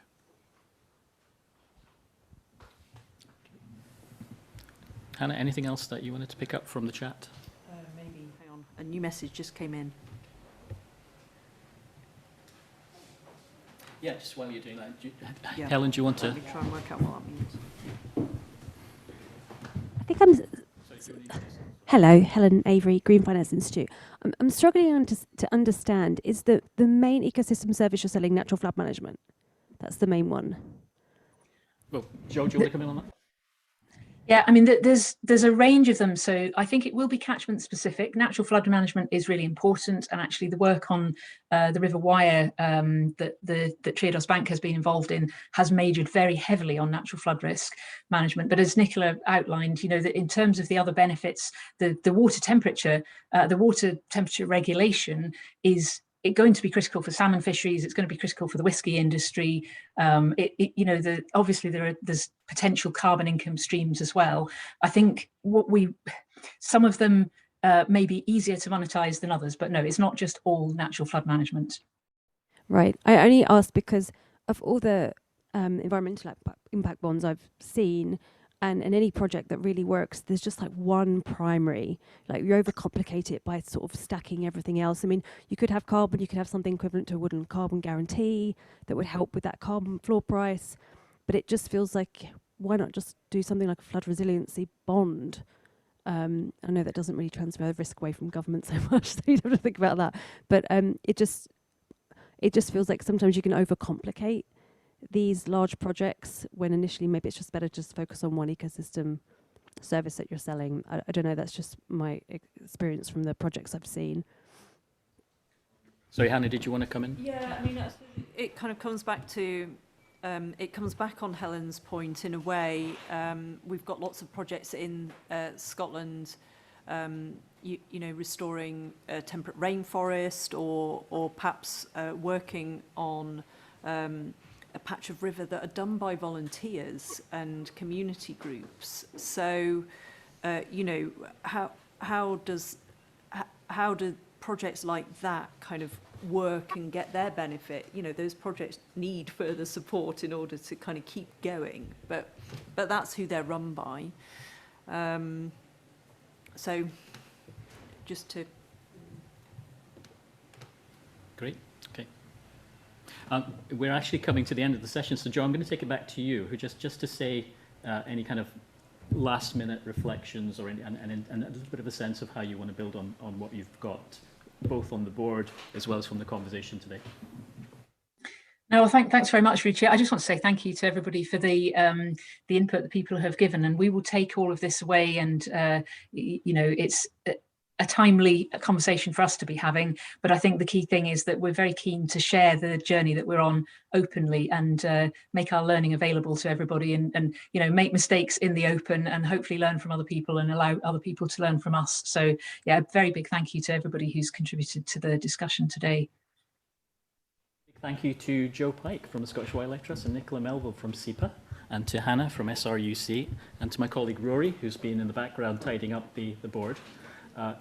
Just a very quick point that if you are interested in following the Riverwoods conversation and the Riverwoods development, there is a website for this. It's riverwoods.org.uk, and it has a full list of information about who's partnering in it, who's involved, what the plans are, and what the ambition is. So, final thank you to all of you for sticking with us and contributing.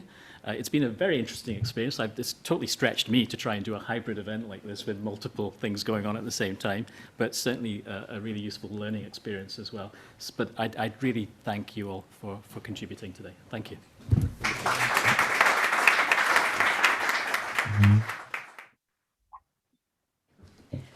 So thank you again, Joe and Nicola and Rashia. So we now have a 15-minute break to those of you both in the room and online. So please do go and take a well-deserved break, have a cup of tea or coffee, and we'll join you back here in 15 minutes for a discussion on accountability in deforestation. So see you shortly.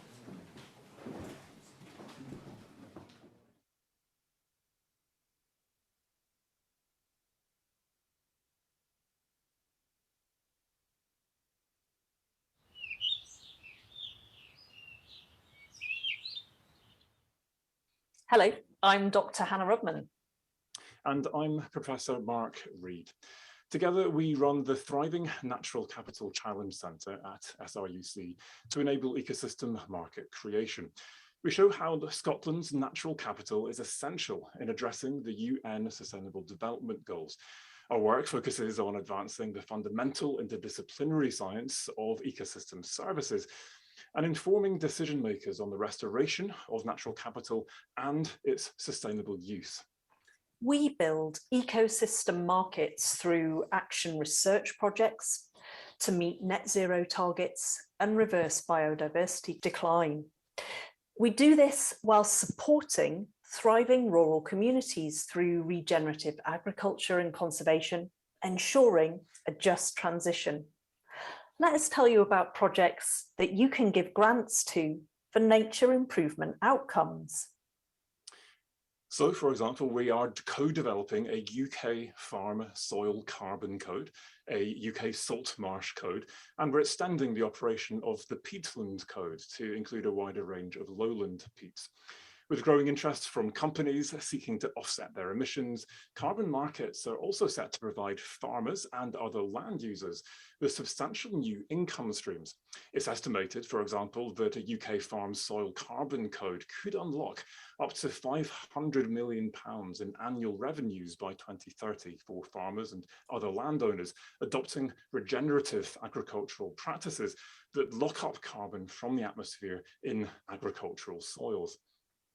Trustable credit is another co-design project that we're undertaking, exploring how we create high quality trustable credits for voluntary markets. We're convening an adhocracy of stakeholders from farmers to financial institutions with measuring device manufacturers and services and validators in a collaborative group. Trustable Credit is working towards international open standardized processes for digital devices and their data measuring carbon, biodiversity and nature improvements. Digital methods and processes for measurement can prove the quality and trustability of data that might be used to make a carbon or biodiversity credit. So we want to see these baked into existing and emerging carbon codes to give farmers and landowners more automated, better, easier, faster processes. We need digital methods in carbon codes to give the financial sector decision grade data. The new UK Farm Soil Carbon Code and Trustable Credit projects need further support. So if you can support us with grant funding to do this, perhaps via your company's foundation, please get in touch. Thanks for listening.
Forestry and Land Scotland looks after land owned by Scottish ministers on behalf of the nation.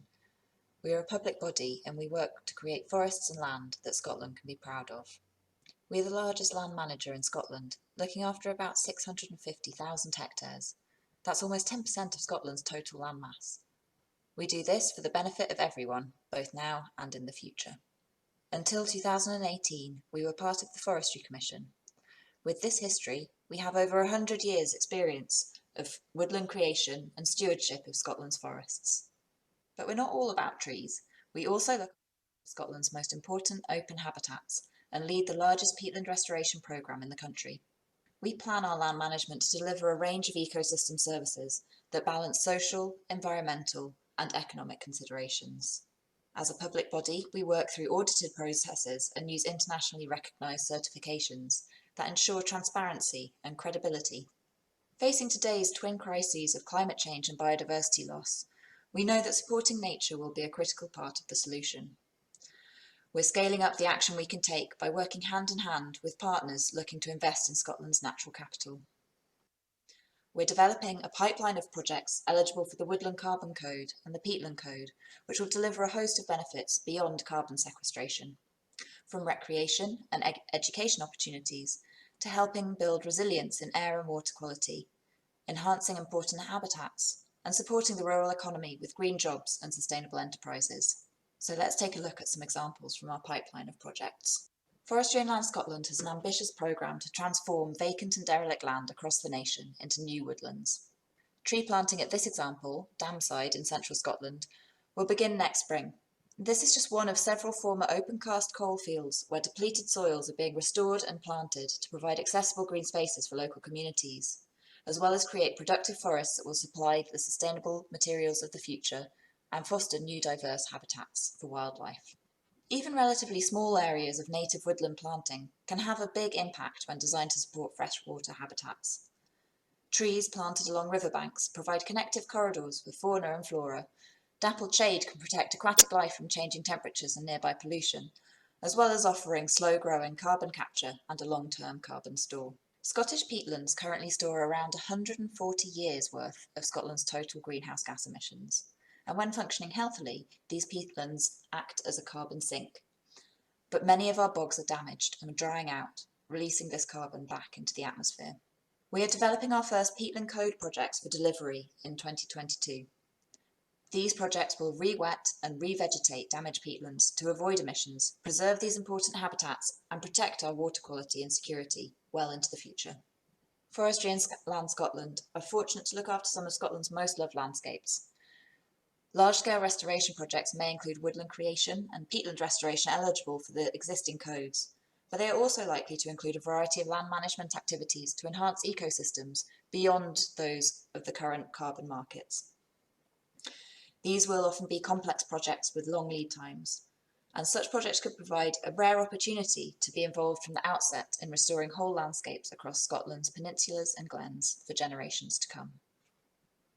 If you'd like to find out more, please visit our website, or if you have a project in mind that you'd like to discuss, you can get in touch via inquiries@forestryandland.gov.scot. Welcome to Scotland, a country known for remarkable landscapes, pristine environment and spectacular wildlife. But behind the romantic images of the Highlands lies a forest ecosystem devastated by more than 500 years of exploitation. Scotland's uplands have been blighted by clearance of forests and people and near loss of the indigenous culture around our native flora. Even many Scots are unaware that our bare hills should really look like this. The challenge is how to transition from where we are now to a forest nation with a biodiverse, flourishing upland ecosystem, thriving communities and a vibrant forest culture. At our farm in Perthshire, we have developed a model for how this can be done. At Kirklandbank Farm, nature thrives alongside agriculture, and our distillery uses the unique flavours of Scotland's wild plants to create our award-winning innovative spirits. Our unique business model supports nature and people, and our expansion plan can create much greater impact for Scotland. Our circular economy business model combines three synergistic elements: regenerative agroforestry to restore biodiversity, negative emissions technology that captures atmospheric carbon that can be stored in soils, and innovative distillation processes and natural product design for the food and drink, cosmetic, nutraceutical and pharmaceutical sectors. In our regenerative land use model, carbon and biodiversity assets work together to create natural products, deliver ecosystem services, create green jobs, and provide resilience against climate change in our ecosystems and rural communities. Together with key investors, we can deliver 14 of the UN Sustainable Development Goals. We bring powerful combined business and scientific skills and have a track record in land management, building key relationships and academic partnerships. We have a passion for innovation and have experience in delivering multiple natural product revenue streams.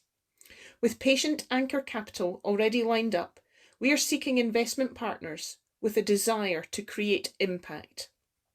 We need to act now to innovate achievable enterprise solutions to climate change. We need to balance environmental, financial and community outcomes, and our model can do this through ecosystem restoration and a nature-based product set. We have a strong team with delivery capability, so join us and be part of our extraordinary vision for Scotland, for nature, for people.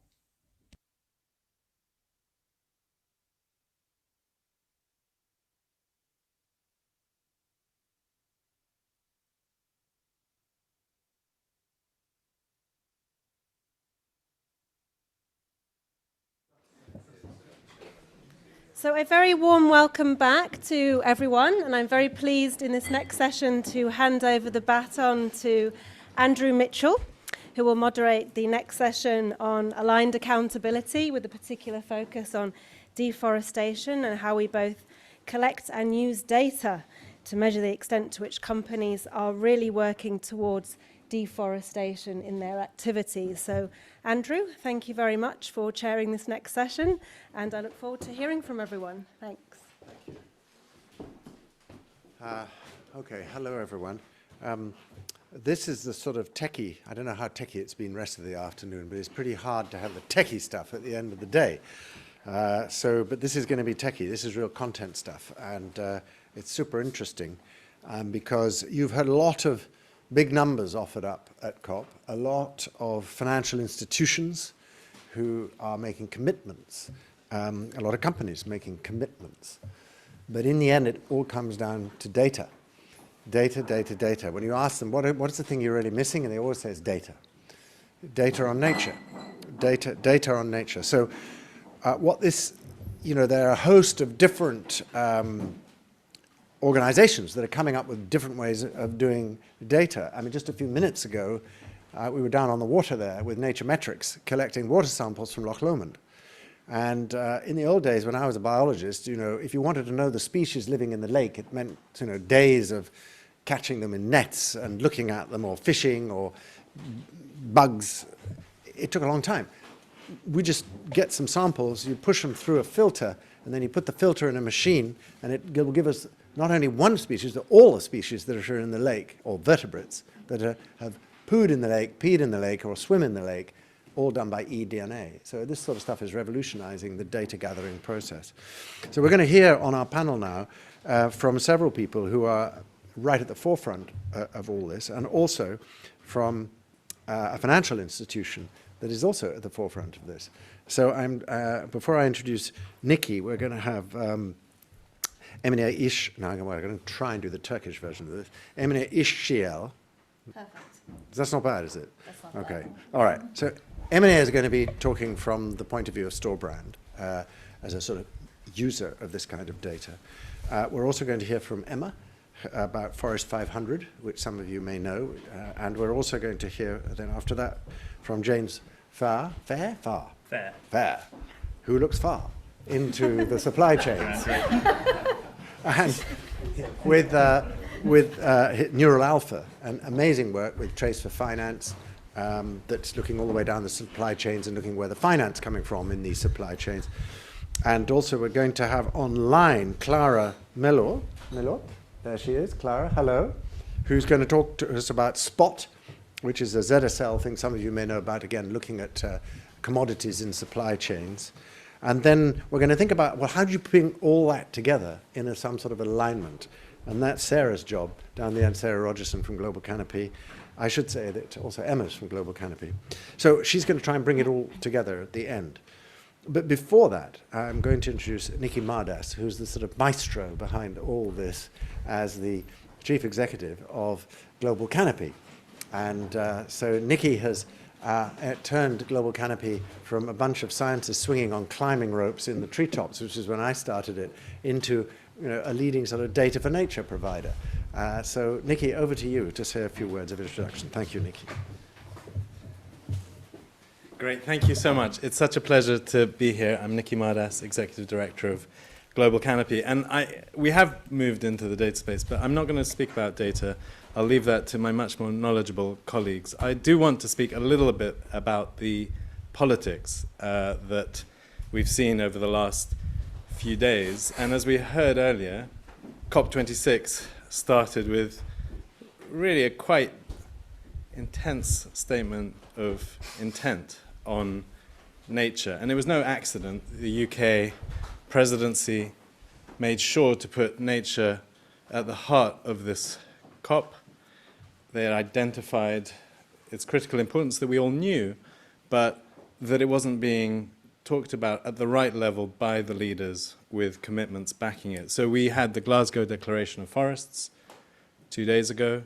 I think it's 2 days. It seems like a long time ago now, which was a remarkable coming together of 105, I think it's grown to 130 countries making commitments to end deforestation by 2030. Now, we've already heard the critique, which is a fair one we have to keep in mind. We've heard this all before. We heard this in 2014. How is this different? I do think it's different. We have 85% of the world's forests represented.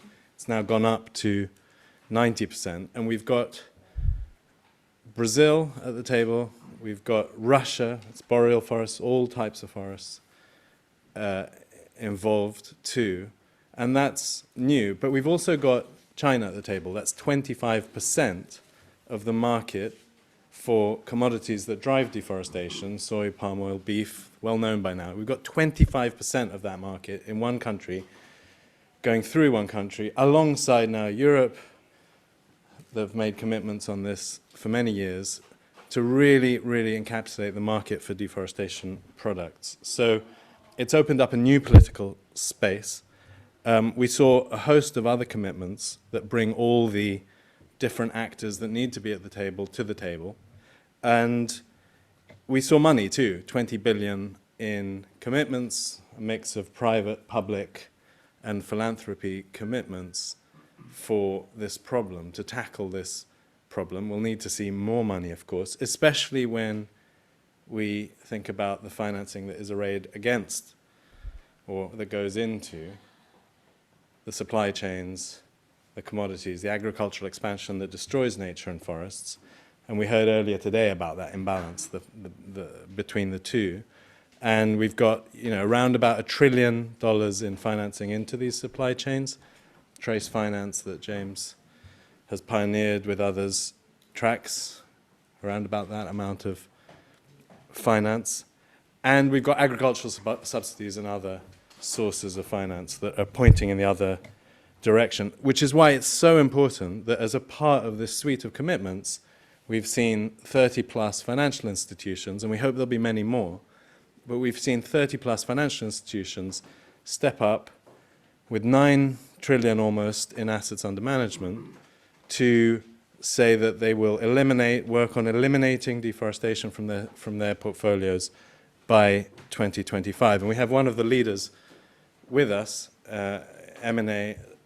Her institution, Storebrand, has been a leader in this space for many years and has joined this commitment. So we'll hear more about that. And Andrew earlier talked about Bologna, Melonia, and Trilonia. Well, I got the order wrong. But, we're in the Trilonia territory where we need to be with these commitments or with the financial institutions coming on board. But the $1 trillion question remains how.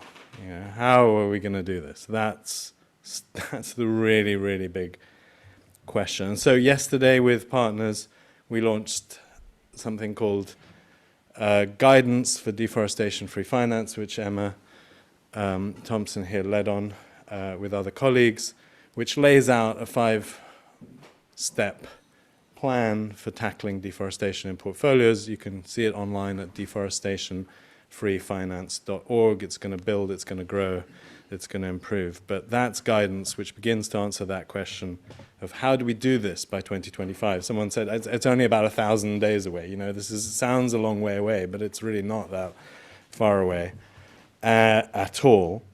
And we'll hear more about that from Emanate. The other question is metrics, the other part of the how question. We heard about that in the first session on the TNFD. How do we get aligned metrics so we can actually know which are the companies that are doing well, which are the companies that are doing less well? And we're going to hear about this challenge today. It's the second critical piece of the puzzle on how. And with deforestation, nature meets climate. It's a great place for us to dig in and really try and answer this question so that we can get to an answer for biodiversity more broadly, for nature more broadly. Forests are one of the really important places to start among many others. So with that, I'll hand back to Andrew, and thank you very much for your attention. Okay, so I feel I'm quite redundant up here, really. So I'm just going to pass it really to Emily to tell us what your perspectives are from Storebrand's point of view. Yeah, thank you. I hope you can hear me well. So I come from Storebrand Asset Management. We like to think we're big, but when I'm out in the world, most people maybe have not heard of us, but we're Norway's largest private asset manager. And I work there on environmental and climate issues.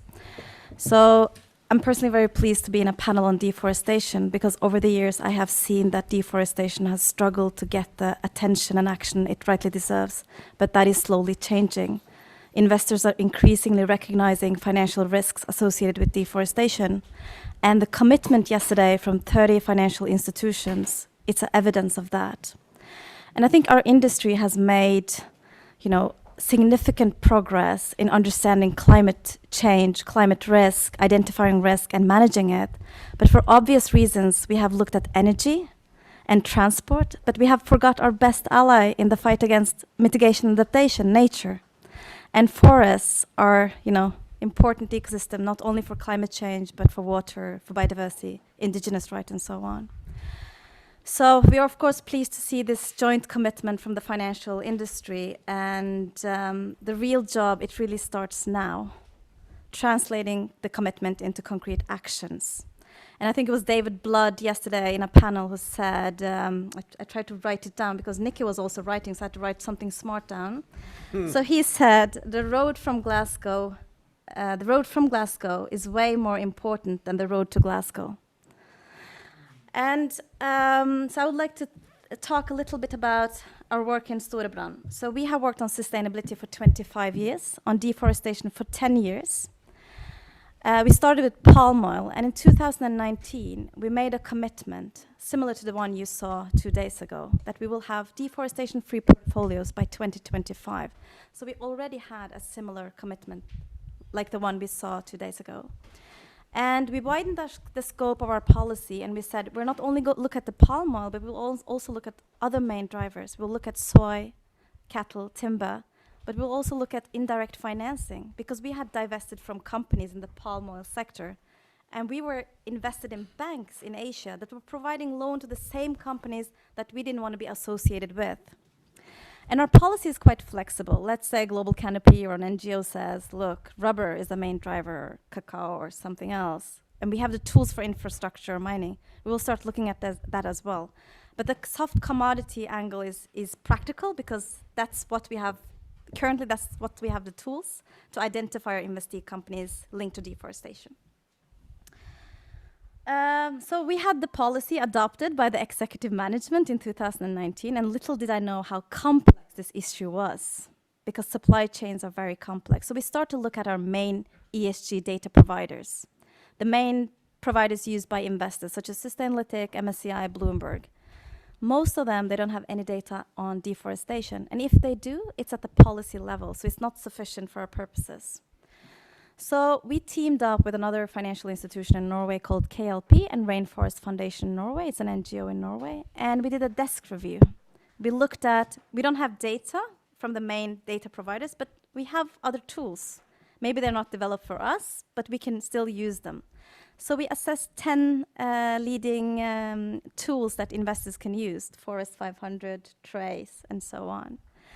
And the conclusion in very short, I know I only have 3 minutes, but the conclusion is short, is that there is no one perfect tool out there, but you can combine various tools, and you can actually, you don't need the most advanced data to drive change, you just need the right data, and we have that data for investors to start identifying risk, mapping their portfolios.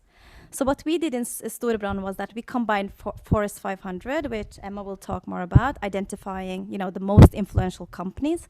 But it's self-reported data, and it only tells us about risk awareness. It doesn't say much about exposure or practice. So we combined that with Trace, and which is more satellite data, and you will talk more about that. And we identified 50 companies at risk. It's both companies and banks. And these are the companies that we will focus on and engage with in the coming months and years. And the methodology is not perfect. We will develop as new tools develop and we get more data. But of course, the ideal in an ideal world, it will be mainstreamed into the main ESG data providers, so everybody could use them, and you don't need to spend, you don't need to go outside and spend so much resources and efforts, and everybody can mainstream, like, make this part of their ESG analysis. Currently, it's not part of the data, so it's not in our Excel sheets, to put it like that. So, can I just, I want to ask you, we need to move on to the other, but I have a question just to ask you, because where was the deforestation in your portfolio? Was it through soy, or was it through other commodities? It's everywhere. It's upstream, downstream, and that's the challenge with deforestation, because it's really everywhere. And we are mostly, you know, the various investors, but most investors, I think, would be more exposed to downstream companies than upstream. Most upstream companies, they can be unlisted. And it's easier to identify, the further down you go in the supply chain, it's more difficult to identify responsibilities. So, yeah. Okay, fascinating. Okay, we'll leave it there, because I want to make sure we get through the rest of the panel, and then we'll have a Q&A at the end, and your chance to ask some questions, and we'll see where we go. So Emma Thompson is working at Global Canopy, and we had this idea. Do you remember the Fortune 500, that magazine? Well, Nikki thought, why don't we have a Forest 500? And we picked the 500 biggest entities that are involved in deforestation, good and bad, and we rank them. So Emma's going to tell us how she does it. Emma, over to you. Thank you. It's not just me, there's a team of us, but yeah. So. Do you want to? Yeah, you're doing slides. I've got it, yeah, thank you. So, as Andrew said, in 2014, Forest 500 was started to hold the companies and financial institutions accountable to the voluntary deforestation commitments that they were making as part of initiatives like the NYDF and the Consumer Goods Forum. And so to do that, Forest 500 identifies the 500 companies and financial institutions with the greatest influence on tropical deforestation, and then we assess them on the strength and implementation of their deforestation commitments. So to do that, we first select the 350 companies. So we reselect the full Forest 500 every 2 years, and we do this selection based on their exposure to deforestation risk. So firstly, we identify the producer countries that are producing the highest volumes of palm oil, soy, beef, leather, timber, and pulp and paper. And we also then identify the trading countries which are providing or are importing and exporting the greatest value of those commodities. Then once we've done that, we use that as a guide to inform our selection of the companies. So we select 350 companies that are exposed, have the greatest exposure to these 6 commodities. And all 350 companies are spread throughout the supply chain, so from producers through to traders through to retailers. Depending on the stage of their supply chain and the commodity that we're looking at, we use different metrics to select them, but they're all selected for at least one commodity, and we call them power brokers for that commodity, which means they have the greatest exposure to deforestation risk through that commodity. But we do assess them for any of those 6 commodities that they're exposed to. Once we've selected the companies, we then identify the 150 financial institutions which are providing the most finance to those companies. So that's through bond holdings, loans and underwritings, and shareholdings. And as you can see, the financial institutions are assessed for 4 commodities, which are the 6 grouped together. So we have palm oil, soy, timber products, and cattle products. So moving on to the assessments themselves. The Forest 500 assessments are an annual process. So we assess them on the strength and implementation of their commitments on deforestation and associated social issues and human rights. So we have 2 different methodologies. The one for companies assesses them on the commitments that they have for their supply chain and their suppliers. And for financial institutions, it looks at the policies they have in place for the clients and holdings that they finance. Both of our methodologies are now aligned with the Accountability Framework's common methodology, and so we're assessing them against best practice for the industry. All our assessments are done using publicly available information, so anything that's published on the company or financial institution websites is used in the assessment, and we assess them in their native language as well. Every January, we publish our entire data set on forest500.org, so it's all publicly available, and that includes their scores, but also the quotes and the links that we use to score them for each indicator. So, onto the uses of the Forest 500 data. There are many uses. It's a very extensive data set, but I was just going to focus on 3 today. So the first one is identifying highly exposed clients or holdings. So if a client is included in the Forest 500, it's because they are one of the clients or the companies or financial institutions with the greatest exposure to tropical deforestation risk. So that means that in high-level risk assessments, they can be clearly identified as a company or bank to look into in greater detail. Another use is to benchmark companies and financial institutions against each other. So all of the Forest 500 scores across companies and financial institutions are directly comparable against each other. So that counts for each indicator, each section of our methodology, and also their total score as a company or financial institution. Because they are comparable, you can compare the strength and implementation of their policies across all 500 and compare them against others in similar sectors. As you can see on the screen, the quotes and the links are also there, which means that you can use that to dig into even greater detail about what the client or holding is doing. You can look through their website at exactly what we used to assess them for that indicator. And a final use to talk about is how it can be used for engagement with clients or holdings. Because the assessments are assessing them against best practice for the sector, if a client or holding doesn't score for a particular indicator or even a whole section, that identifies a clear gap in their approach on deforestation and human rights. So you can use that to dig deeper in conversations with them, but also it can be used to show what actions the client or holding can take next to improve their approach on deforestation. I think that's the end of my time, so I will hand back over to Andrew. Thank you. Thank you very much. And, I think the limitation, I suppose, is that this is about policies, right? But we don't know how well they're implementing the policies. So our next round of assessments, 50% of company scores will be based on how they're going about implementing their commitments. So although we can't see what they're doing on the ground, we can look at the key indicators about how they're talking about it. They will have to tell you, this is how we're going to implement policy. We don't know whether they'll actually do it, but at least they'll have a plan. So you'll be able to assess the plan. Yeah. Okay, that's a step forward. Good, thank you. So James. Now it's your turn. It's slightly different. One thing was to sort of trace all this stuff and where it goes through trace.earth. You might know that. If those of you don't, there's a wonderful tool called trace.earth, which sort of traces where the commodities come from and where they're going to across the world. So like soy and palm oil. That's pretty difficult to do, by the way. Then you've got the policy part, which is, well, do they have policies? You can be importing the commodities, but have no policy at all about whether it's involved in deforestation or not, so that's not good.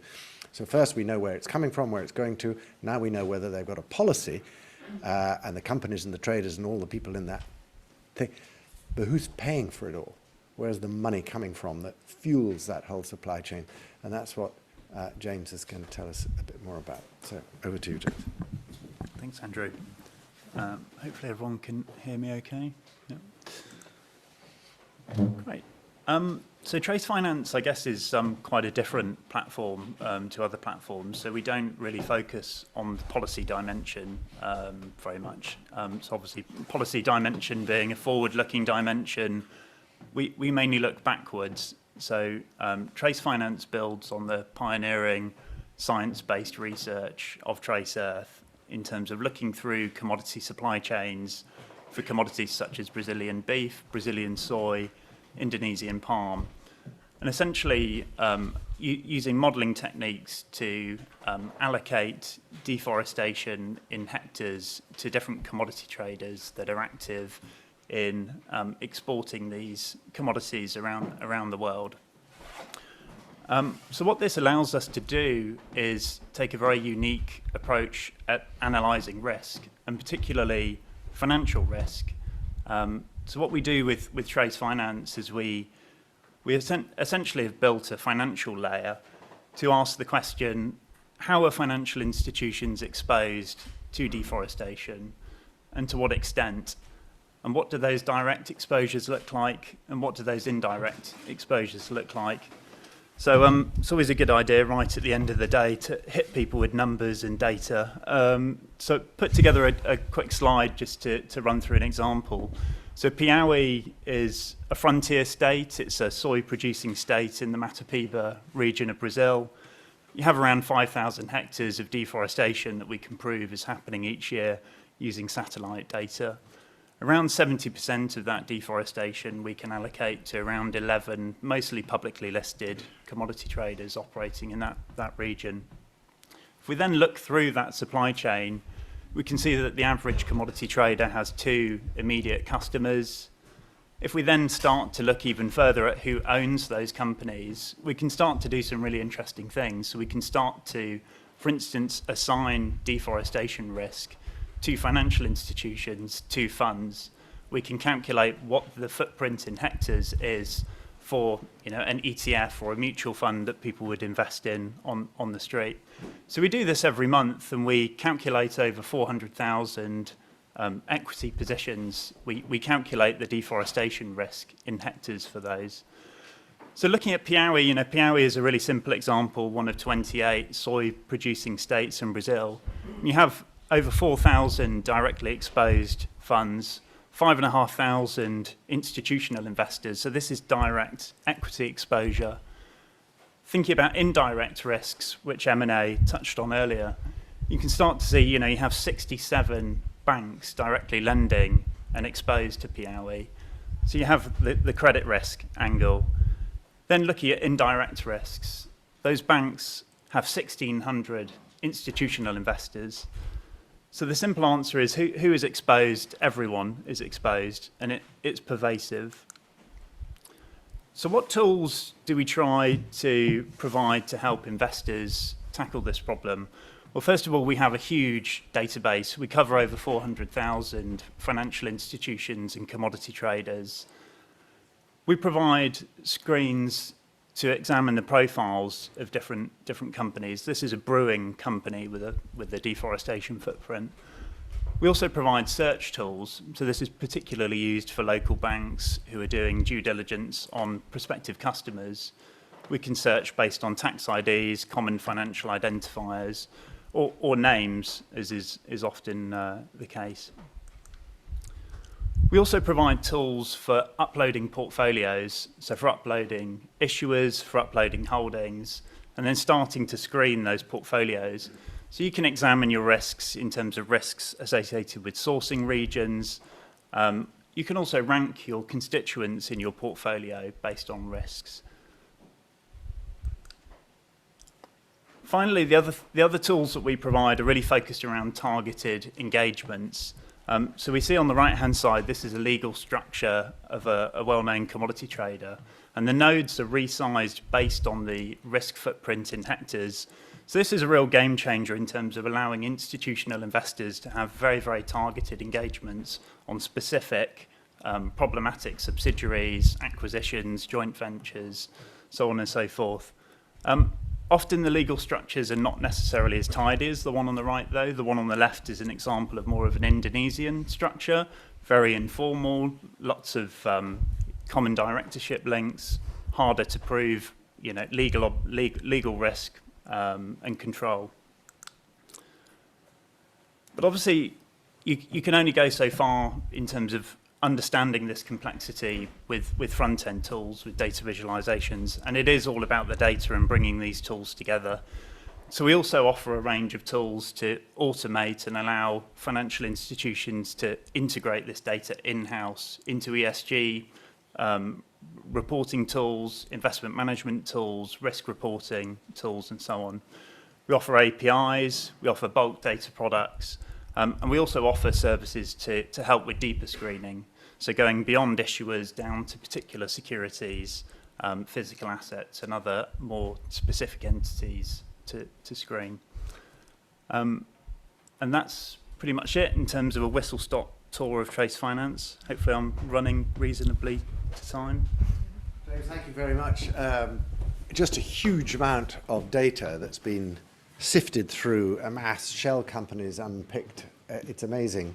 400,000 data point entities or data points in there. I mean, absolutely huge. And actually, there are 6 banks I've got here.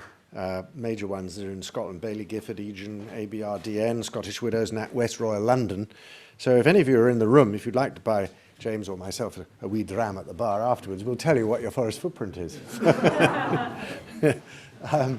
So we're now going to go virtual because Clara Milot is there waiting, and she's going to tell us about Spot. We're reasonably on time, Clara, but if you could go just as fast as you can, we want to leave some time for Q&A. So if I have to cut you off, please do forgive me. Thank you. Hello, everyone, and thank you for having me today. I'll be presenting Spot today. Could I have the next slide, please? So I'll keep it short. Spot is a free online platform which is here to help bring out the transparency among upstream commodity producers. We currently assess over 200 of the world's largest producers and traders of palm oil, timber and pulp, and natural rubber. I should insist on the natural rubber aspect because that's really a unique aspect of our tool, and there's not very much data on this sector otherwise. And we'll be taking the number to 230 come the spring in terms of coverage. The companies that we assess are assessed on the public disclosure of policies, operations, and practices, and the themes that we cover are listed on the right-hand side of the slide. For those of you who might not be able to see it because it's quite small, I'll go through it very quickly, but we cover sustainability and general leadership issues, land bank issues, mapping and traceability, certification, deforestation and biodiversity, impact assessments, peat, soils, fire, and GHG emission, everything related to water and water quality, as well as pest management, community land and labor rights, smallholders and suppliers, and finally, governance and grievances. And the aim of the tool is really to support financial institutions and supply chain companies to inform investment and purchasing decisions, as well as engagement practices, with engagement key being the key word here. Next slide, please. So just to give you a little hint of what it looks like, all these assessments that we produce end up providing a scorecard for each sector, and for which you can see information about the score, but also score change over time because the companies are assessed again year on year.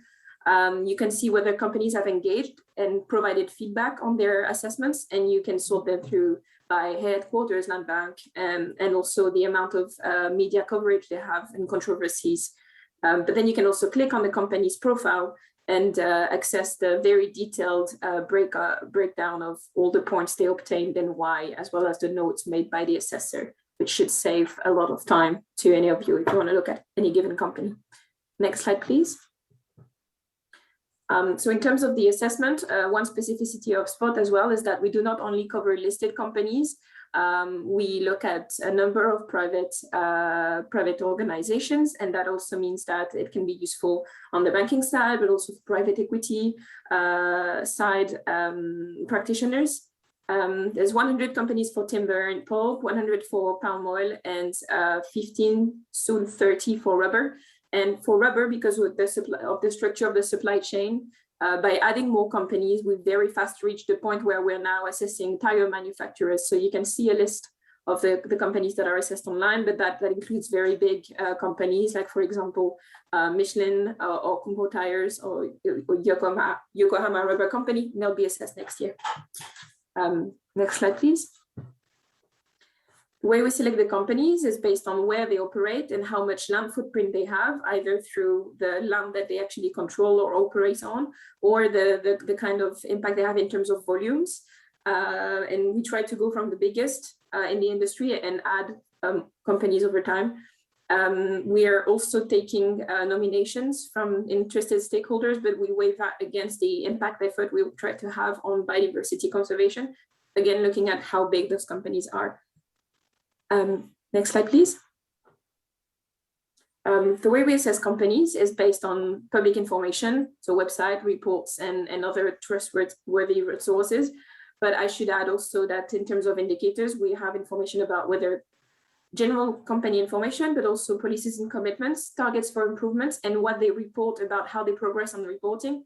So for example, do they have a commitment to no deforestation, but also does that apply to suppliers? Are they monitoring deforestation, and are they reporting on any non-compliant deforestation? And while this is a bit more information to help you understand how the policies are implemented, it's really important to keep in mind that we don't verify this information on the ground. And so commitments, and there can be a mismatch between the commitments and the actual practices. Next slide, please. One key aspect also is that we engage with companies when we assess them. So we tell them they're going to be assessed, and then we carry out the assessment ourselves, working with consultants based on publicly available information. But then we give companies a chance to either criticize, comment, get feedback on the assessment, but also publish more information if they want their score to go up. And we do this as a cycle every year, which means that over time we can see progress in the disclosures that can be used by all stakeholders in company engagement. Next slide, please.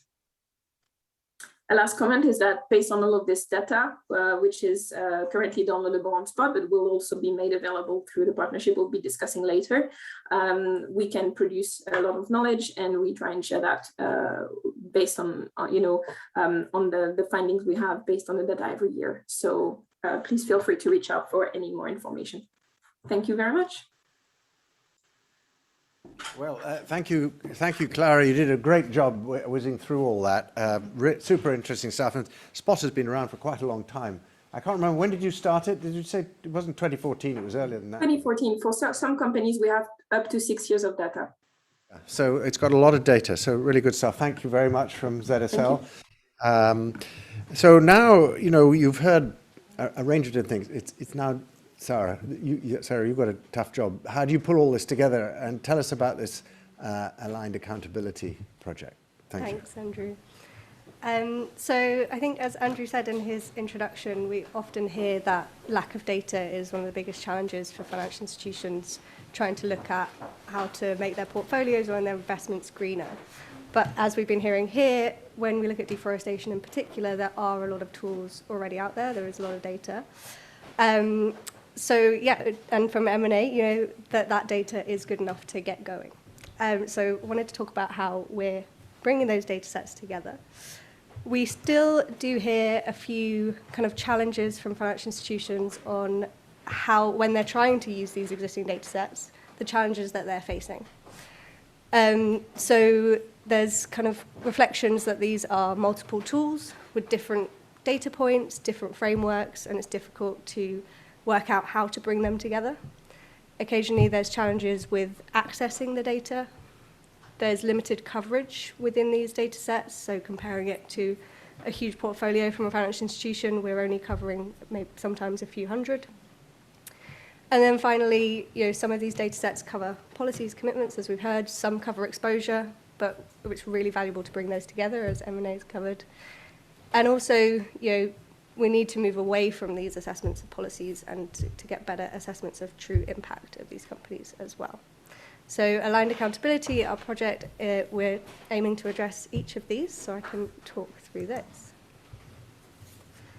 So aligned accountability is a partnership project, which we're really excited to be working with a huge number of our close partners. So with ZSL Spot, with the Trace Initiative, and with many others that you see on the screen. And of course, none of us would be here today without the generous funding of the Norwegian International Climate and Forest Initiative. So we are going to create a common database of company performance on deforestation. So we want to bring all these different data sets together into one place to make it easier to access it, easier to understand how it all fits together. By doing that, we'll then be able to get greater coverage of companies, bringing these different samples together, but we'll also be able to get a better assessment of company performance by bringing those complementary data sets together. So the data on commitments, policies, with data on certification, with data on exposure to risk. All of the partners are working really closely with the Accountability Framework Initiative, so we're all working on how to better align our assessments of company performance, not only to each other, but also to the industry standard guidance that the Accountability Framework has created, so that we're assessing companies against what they're also being told to do when they're tackling deforestation in their supply chains. And we're also working with the Accountability Framework on that kind of next step. How do we continue to improve these assessments and get better assessments of outcomes and impact on the ground? So our target audience for this data set is really the finance sector, and that's because we see such a huge opportunity to use the leverage of that sector to move companies to improve their practices. And we've seen that this week with all the commitments as well. But we're also focusing on ESG data providers and ratings agencies, as Emily said, such a really important route for us to be able to mainstream the use of this data. And there's many out there that don't include deforestation in their ESG ratings, or if they do, it's kind of 1 or 2 data points. So we want to make sure that we're bringing this data together and making it available to them to improve those assessments of companies. So I just wanted to go back to these challenges and kind of go through each of one and how we're going to address them through aligned accountability. So multiple tools with different methodologies and scores. Obviously, by bringing them together, we are going to make it easier to understand how they all fit together. But also, it will help us with our work with the Accountability Framework Initiative and others on that alignment piece. How are we assessing companies? Are we all assessing them in the same way and pushing them in the same direction? Accessibility of data. So we're building the database and we're working with a working group of 10 financial institutions, looking at how are we creating this? How do they need to be able to access it so it fits in with their existing processes? So does that need to be a data download, APIs, what have you? We've brought them on board at the very beginning before we've started building anything, so that we can build it how they need it. One of the other key parts of the accessibility that we're kind of aware of as well is mapping the companies to identifiers that are commonly used by financial institutions. So a lot of our data sets, including Forest 500 that we run, don't have that kind of coverage, and that's a really big priority for us. We'll be building off the work of Trace Finance on that piece as well. I think this is changing. In terms of coverage, obviously bringing the data sets together, we're immediately going to have more coverage than each of our individual initiatives on our own. But it will also put us in a better position to assess the gaps in the data and where we need to expand our data collection. We're working with the financial institutions in our working group as well to identify what are the key metrics that they need on each company, so to narrow it down so we can expand our data collection by focusing in on just the core data points that we need to collect. And then finally, connecting data sets on commitments and policies to exposure is just the core part of aligned accountability, bringing together these data sets.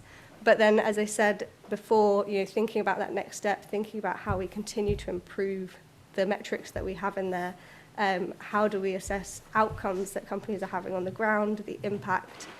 So we'll be continuing to work with our partners, with the accountability framework, to move that along, and the database will be constantly updated and added. These data points will be added as they improve as well, so we can really move to a better assessment. I will stop there. Thanks, Andy. So, well done. Thank you. Thank you very much. So, look, we've got a few minutes, and the bar is opening very soon. So this is a terrible time to have a Q&A. Look, I just wanted to give you the opportunity, if there were any people who would like to ask a question, now's the time. Yes. Yeah, I know. Thanks very much, Andrew Kay from Belly Gifford. So yeah, I would be interested in speaking afterwards. Just to the bar is just. Yeah. So I will be brief. Yeah, I mean, one thing I think which is really interesting in asset management going on is just with the sheer amount of data and transparency and challenge around responsible, sustainable investing.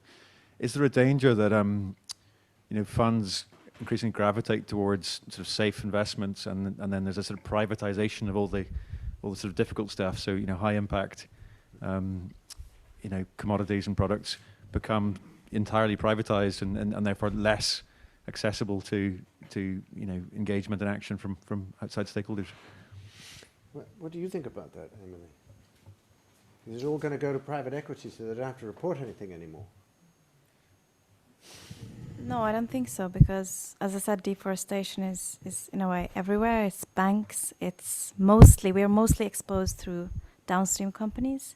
Food companies. We've been engaging with seafood companies in Norway. They buy the soy from Brazil. So I don't think that will be the case. It is an issue though, because there is a lot of listed money moving into private equity, apparently. And so I think what's interesting is, well, how do you get private equity to report on anything when they don't have to? And yet they can have a big negative impact if they're not held to account. It's quite a question. I don't know if anyone's a PE player in the room who can help us answer that, but I think that's going to become an issue coming up. They're not going to be allowed to just do that. Anyone?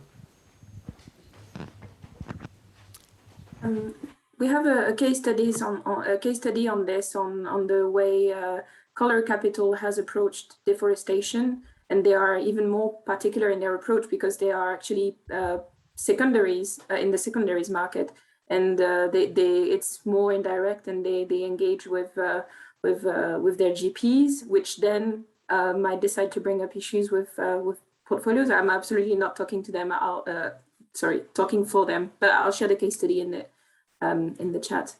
There's a lot that's going on in terms of also private equity engaging on ESG aspects. So that's also encouraging.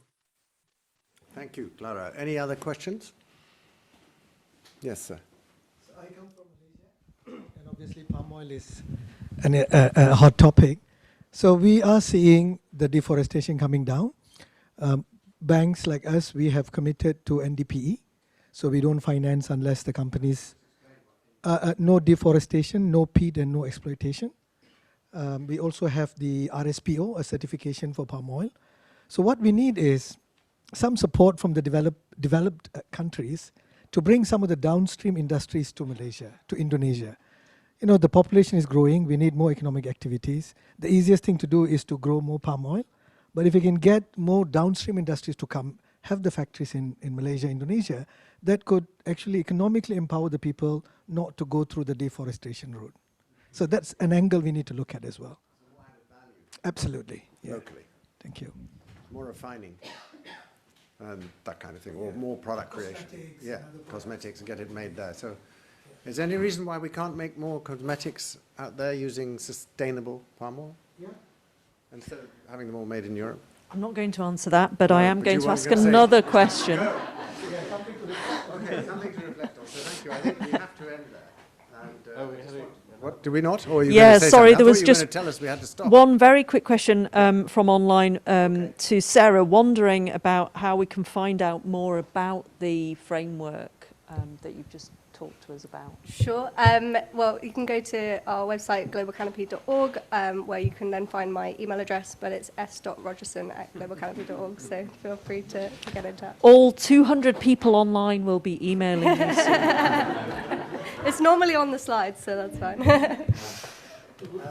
We have I think probably one final question over here. I would simply like to ask something like your Global 500, just how effective that has been in sort of change in in activities? I mean, have you seen noticeable changes? Is there competition to fall off that list? Is that happening? Yeah, so I think it kind of depends across the 500. A lot of companies and financial institutions have made a lot of progress since we started assessing them in 2014. There are still a number that still don't have any deforestation policies, don't have human rights policies, don't score for anything in our assessments. But there isn't really a trend in the company. It's not based on location, it's not based on sector, it's just specific companies and financial institutions are lagging behind. So we have seen a lot of progress in those that are already acting, and some of those ones that even in like 2019 had 0 have made rapid progress in the last 2 years. And I think more companies and financial institutions are reaching out to us, they're engaging, they want to know what our assessment is and why they should care about deforestation and what they can do. And have they been exposed by you as part of that? What's the sort of worst performing have been exposed and publicly exposed as poor performers? Yeah, so we publish, as well as our data set, we publish a report every year that outlines kind of who the leaders are, who the laggards are, and what the general trends across the group as well. So yeah. Yeah, thank you. Nikki has a comment on this, so is there a microphone there? Thank you. Well, I just wanted to say to the point about contact details and one and the other. I mean, deforestationfreefinance.org lays out a 5-step guidance set, and obviously we will be linking that across to all of these tools, and so that I think is the place to go. But I would also say, since we have so many people both in the room but online as well, that the commitment that was made, there's a real call to get more financial institutions to join in this effort formally, because it obviously then creates a positive cycle and a positive cascade. And while there are 8.7 trillion, I think, assets under management, that's a very, very respectable number. We need more banks to sign up to this commitment, and of course more investors, because that's the market signal that then gets the countries to provide the kind of financing that changes the system. And it's all really difficult, right? And I think we must also acknowledge that. We have these commitments, but my God, this problem's intractable. And I think that's why we get the sort of slightly raised eyebrows sometimes, oh, here are more commitments. Well, because it's really difficult. We've been working on this as a global community for 40 years and, you know, intensively for 15, and here we still are. So I think with the package that was laid out, now's the moment to create that critical mass, and, you know, hopefully we'll move forward. And if we don't, we're going to have to try again. You know, we're going to have to solve this problem.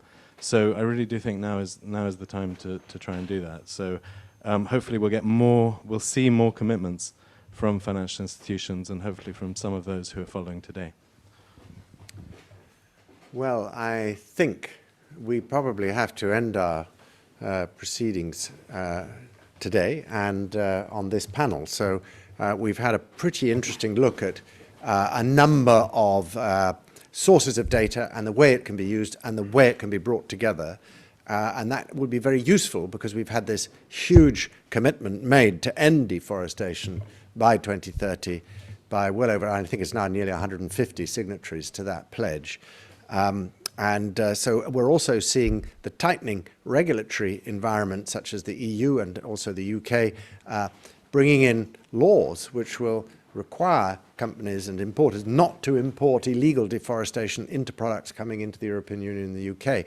So, you know, this is just one region where the regulatory noose is tightening on this, and it's all moving in one direction. So we have to get ready. As Nikki has said, it's difficult, and it's partly difficult because demand is massive. You know, demand for palm oil around the world is sort of not going down anytime soon. It's a wonderful vegetable oil. It just has to be grown right and not by cutting down forests. But it's not the only commodity. Of course, paper and pulp and all the others. It's the same kind of thing. There's nothing wrong with the commodity itself. It's the way it is produced that's wrong. And we all have to get better at that and to be able to have good MRV of the process. But perhaps we should think in other ways and think about alternatives. I was talking just a few days ago to somebody producing vegetable oils from the sea, for instance, a new business for our friends in Norway, perhaps, but from kelp and seaweeds can be converted into vegetable oils. So could that be done on any massive scale or not? And then that would no doubt create other problems. So this is an intractable problem. We do have to do it because forests are infrastructure that keeps all our lives safe. And, you know, if we tear it down at our peril. So with that, I want you to thank the panel for their contributions today. So thank you very much for everything you've done. And to thank the Ethical Finance Initiative for providing this opportunity here at Ross Priory in Scotland, and to all of those of you who are listening online. I was told some 200 of you. I'm very sorry you can't join us in the bar afterwards, but I hope you've enjoyed the proceedings, and thank you all very much. Goodbye.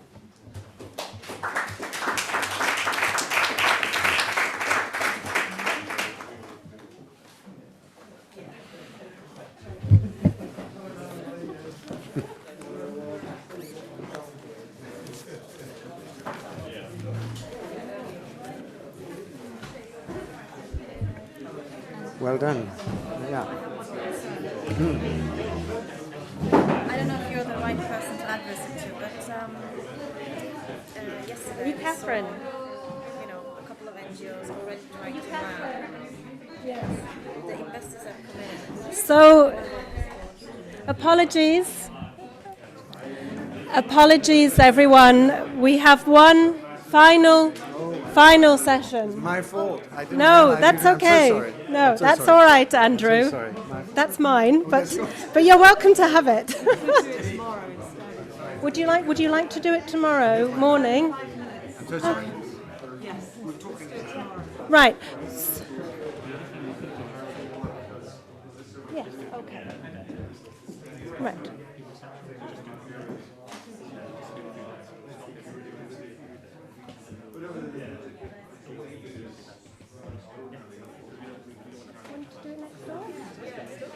Okay.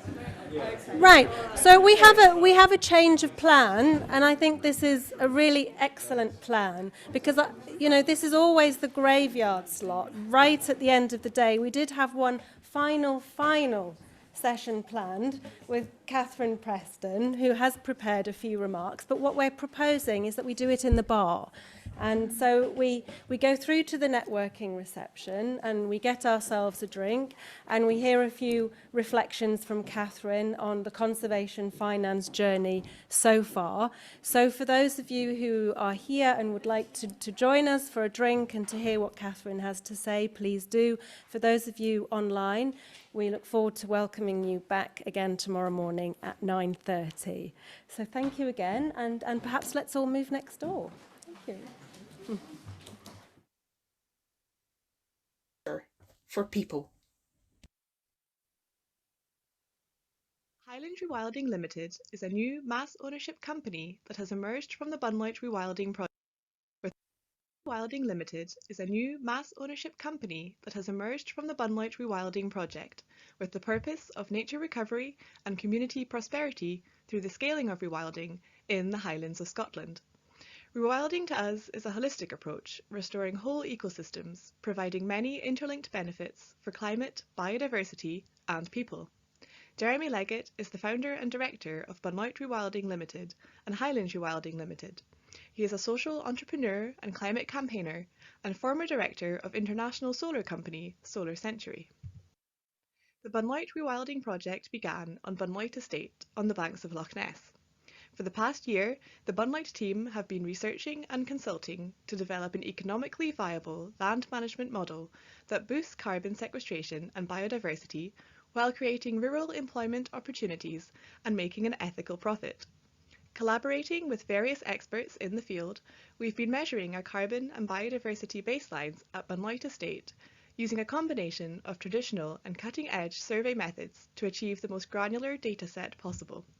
By openly sharing our work with others, we hope to further natural capital verification science.